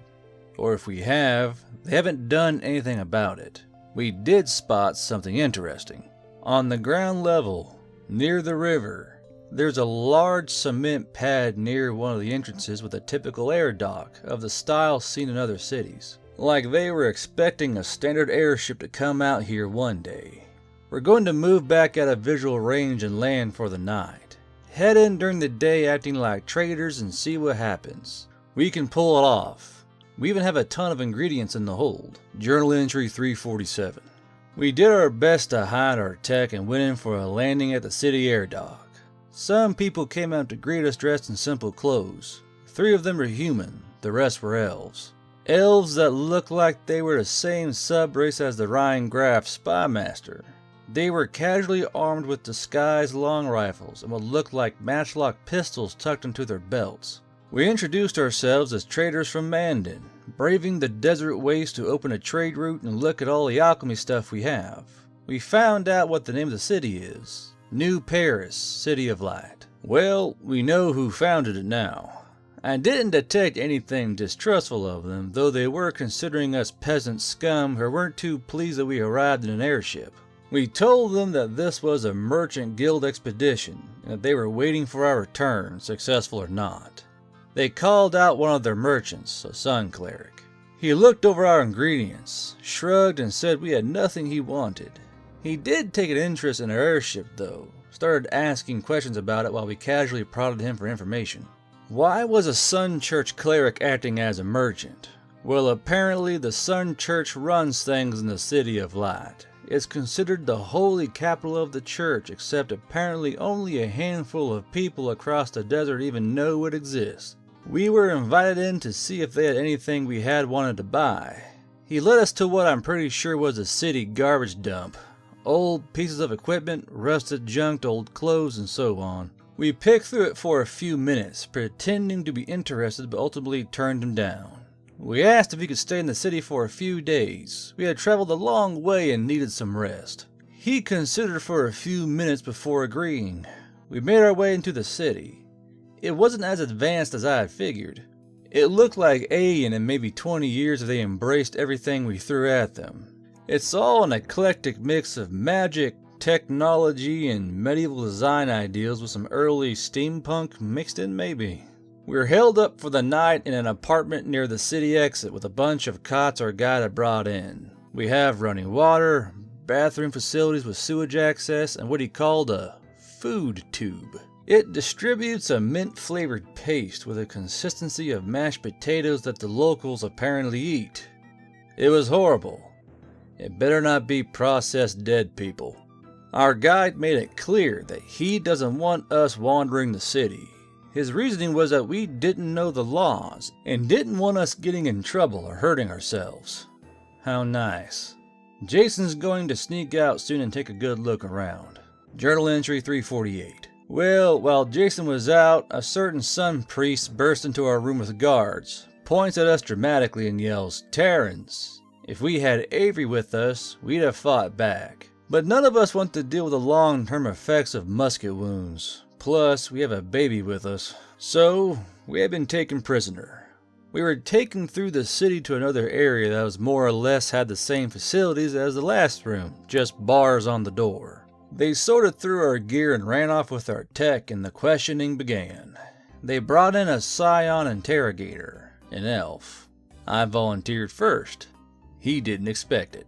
He was trained to go through memories, carefully, like pages of a book, while I was trained to mind rape and dominate. He started asking questions while starting his subtle mental penetration.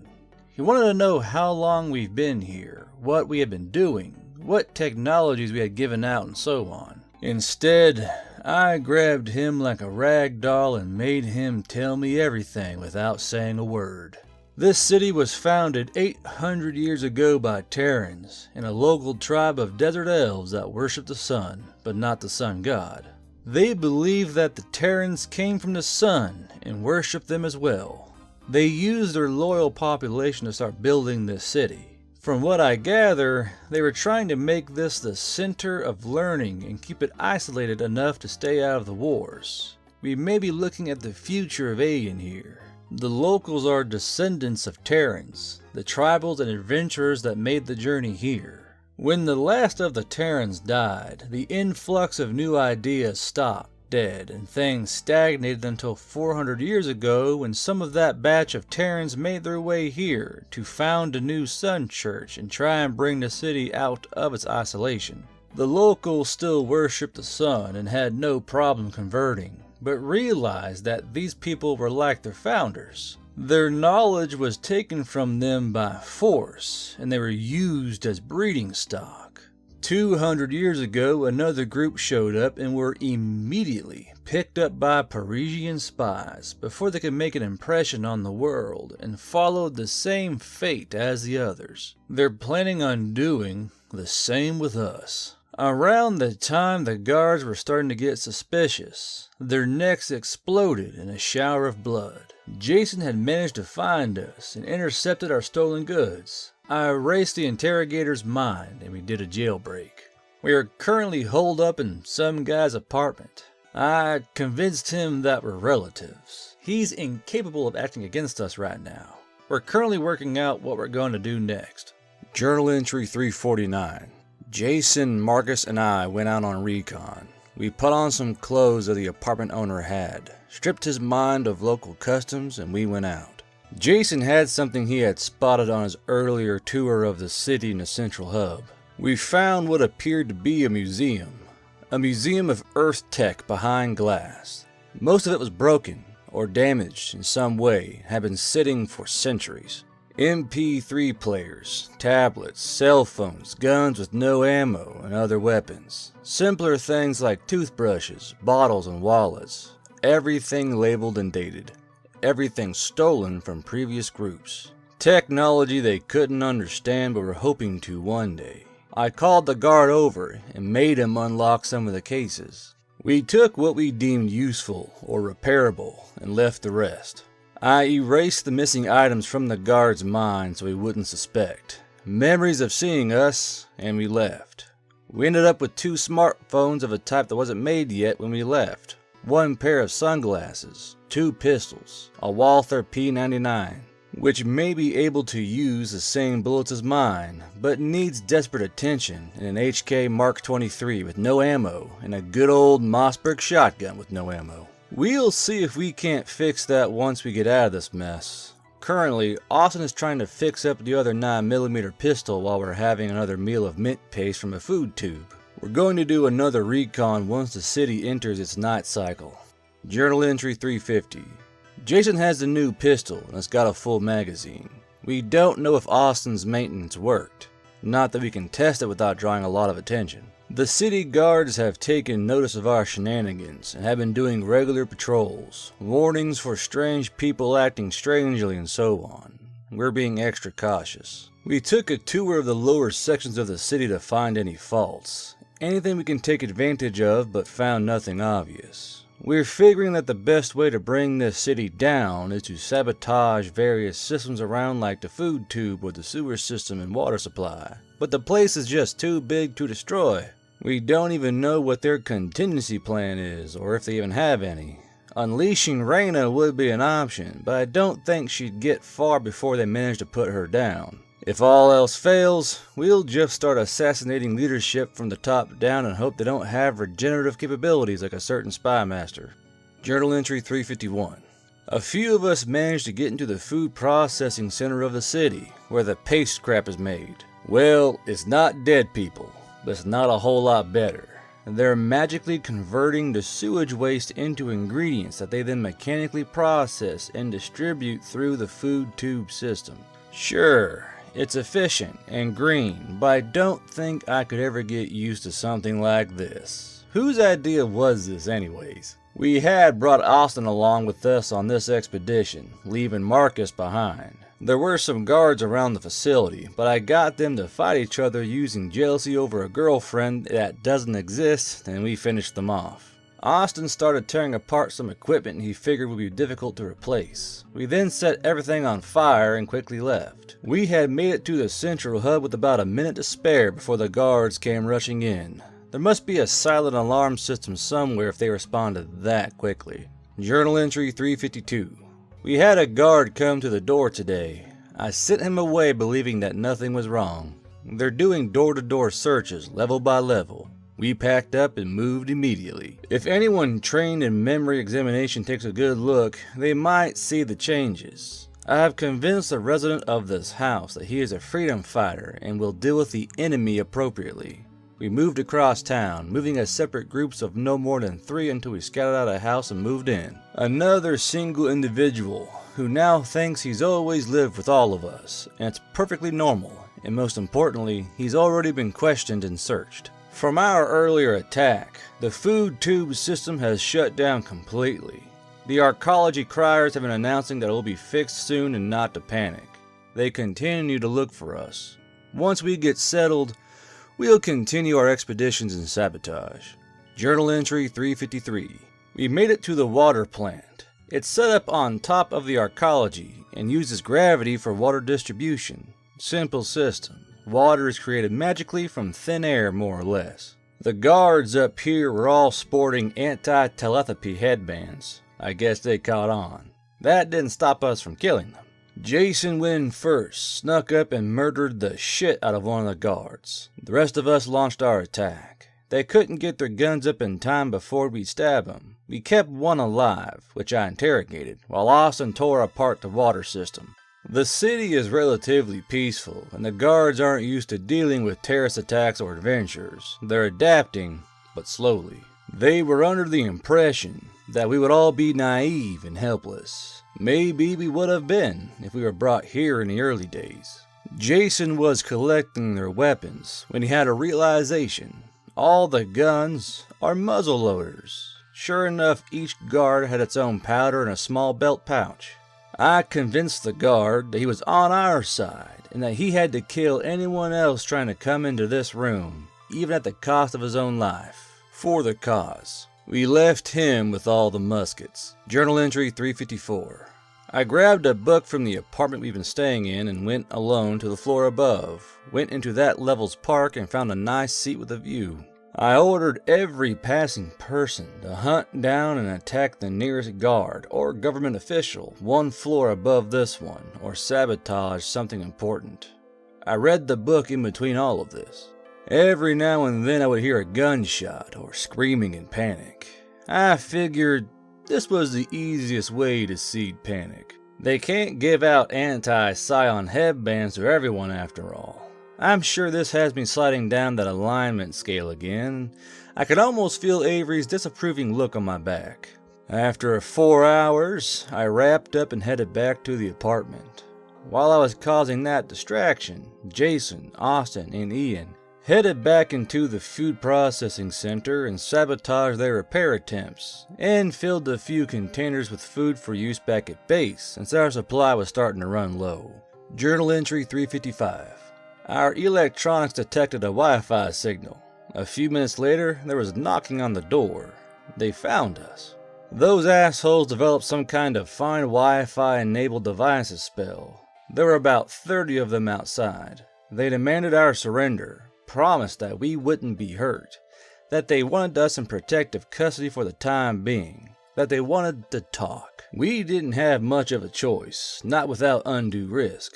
Jason shut off his iPod and hid it with both working pistols, while we took the house resident as one of us. We surrendered into their custody. We had our weapons taken from us, and were all taken to one of the higher levels, a large atrium with a dinner table set up. We were told to have a seat. The guards stayed but kept their weapons ready. After a few minutes, 3 people came out in fancy dresses, 2 elves, and 1 human. They were wearing those Scion headbands, of course. The elves stayed quiet, but the human spoke. He was the son of one of the founding Terrans. He was one of the firstborn in the city, and eventually became its immortal leader. We had a long talk over breakfast, real food for a change. His father and mother had been taken away in the summer of 2017 and thrust into a situation we were all familiar with. There were 6 Terrans total. They had similar experiences, similar adventures, and eventually made their way out here to deal with some great evil, the cause of the desert, the death of an evil avatar whose death blighted the region for hundreds of miles, turned it into a desert. They ran into the tribes and settled with them while they recovered and eventually were worshipped as gods. This group's ambition was to make each kingdom self-sufficient to end the wars. But no one was listening. Here, they would listen, so they built New Paris. It took centuries to get to this point, and it's still being built. From what I gather, the group never stepped down from their power, even after the population became civilized. They got used to the power they had. It's understandable. Then they started dying, one at a time, of old age. Lucas declared himself the king, being the only one of the first generation born here that was pure-blooded, and continued building the city in the vision of his parents and their companions. When he got old, he had a ritual performed. He's a lich of some kind. He has some kind of sustaining magic keeping his body alive, or at least alive-looking. So where did it go wrong? He didn't have the knowledge. The city was built from the plans left behind, and then no one knew what else to do. so they just lived here and developed an isolationist policy. A few centuries later, another group of Terrans, the church founders, arrived. They were welcomed, but when they didn't dump everything, they were taken prisoner and mind raped by scions for everything. Advancement began. New ideas and new directions to take things, but those ran dry fast enough. They had the church infrastructure to take advantage of now, though, and used it to try and nudge the rest of the continent into developing for them. After which, they'd jump on it and try and suppress it afterwards, so that they would always stay ahead of the game. The rest of the continent is their R&D lab, but their methods are screwing them over in the long run. Then they lucked out and caught the next group of Terrans a few days after they arrived. I already noted how that turned out. They weren't given a chance. So, because we've proven ourselves, we have been given the option. We could serve under Lucas and live to advance this place, or he'll take it from us by force. I reached out to everyone and got consensus. I leaned forward and told Lucas that Reyna was a dragon. After she finished killing all of the guard, Reyna had to withdraw from the fight through the atrium glass roof. She had been injured from the gunfire and spells being shut off. She took the baby and Marika with her. We were launching everything at Lucas, and he was fighting back hard. The entire section was starting to collapse. Jason showed up and shot the elven assistants from behind. They had been doing most of the shielding and counterspelling. We put Lucas down after that. We didn't know where his phylactery was, but it was time to go. We managed to escape into one of the lower levels, and have hidden in another apartment for now until we plan our next move. I'm not sure if Reyna got out okay with the baby and Marika, but she definitely earned her pay today. Journal entry 356. The city is in chaos right now. The atrium level has fully collapsed into the floor below it, cutting it off from the upper levels. The guards are on high alert and outright shooting anyone that they think even looks suspicious. We've just been taking it easy in the apartment. We don't know how long it will take Lucas to regenerate, but we need to find his phylactery and destroy it. Put an end to him or he'll just rebuild when we're gone and pick up right where he left off. After everyone's rested up, we're going to fight our way up and try and reach the upper levels. We have injuries from last night and the only thing we have on hand to deal with it are a few light cure potions we found in the apartment. They taste like cough syrup. We could have really used Avery for this. Journal entry 357. We have barricaded ourselves in the royal suite. It was a tough fight up here. Since most of the guards have their cyan headbands, I became the distraction. I'd detach and flying at them acting all ghost-like. They'd panic and fire. Then the rest of the team had a minute to kill them before they could reload. It's a big assumption that the phylactery is up here. It may be below the city, or outside the city. It could be in Rosenbridge for all we know. The suite is at the highest point in the city. It's well fortified, and only has one entrance outside of the balcony that rings it.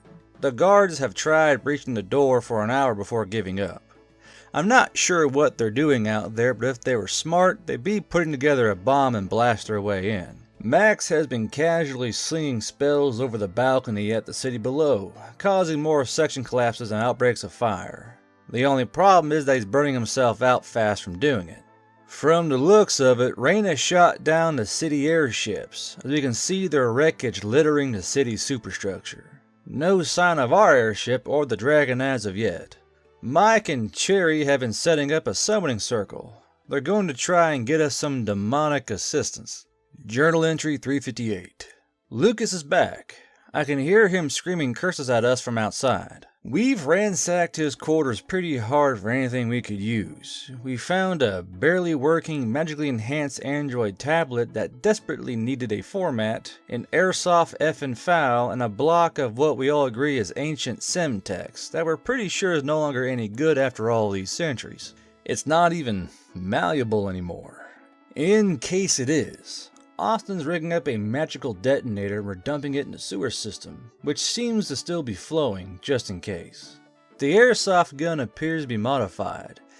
It can fire a magic missile about once a minute. As for our demon assistants, since we're not willing to sell souls or have a baby on hand to sacrifice, the best we can get is a messenger imp. We're sending it off to alert Marika, who presumably has our airship, as to where we are. Journal entry 359. Lucas breached our defenses. Well, he more went around them. He got outside and just flew around onto the balcony. He's been fluctuating between begging and threats all day, but currently he's in a begging mode. He just wants us to leave. He promised he'll never bother us again and keep his hands off the rest of the continent until we're dead of old age. We told him we'd consider it, and that's what we're doing right now. He's left and gone back downstairs while we figure this out. I figure that he's just going to stab us in the back the second he can. He's not entirely stable, especially since what we've done to his city. Even if he holds up the deal, the next group of Terrans is going to be fucked over, and the ones after that, and so on like the ones before us.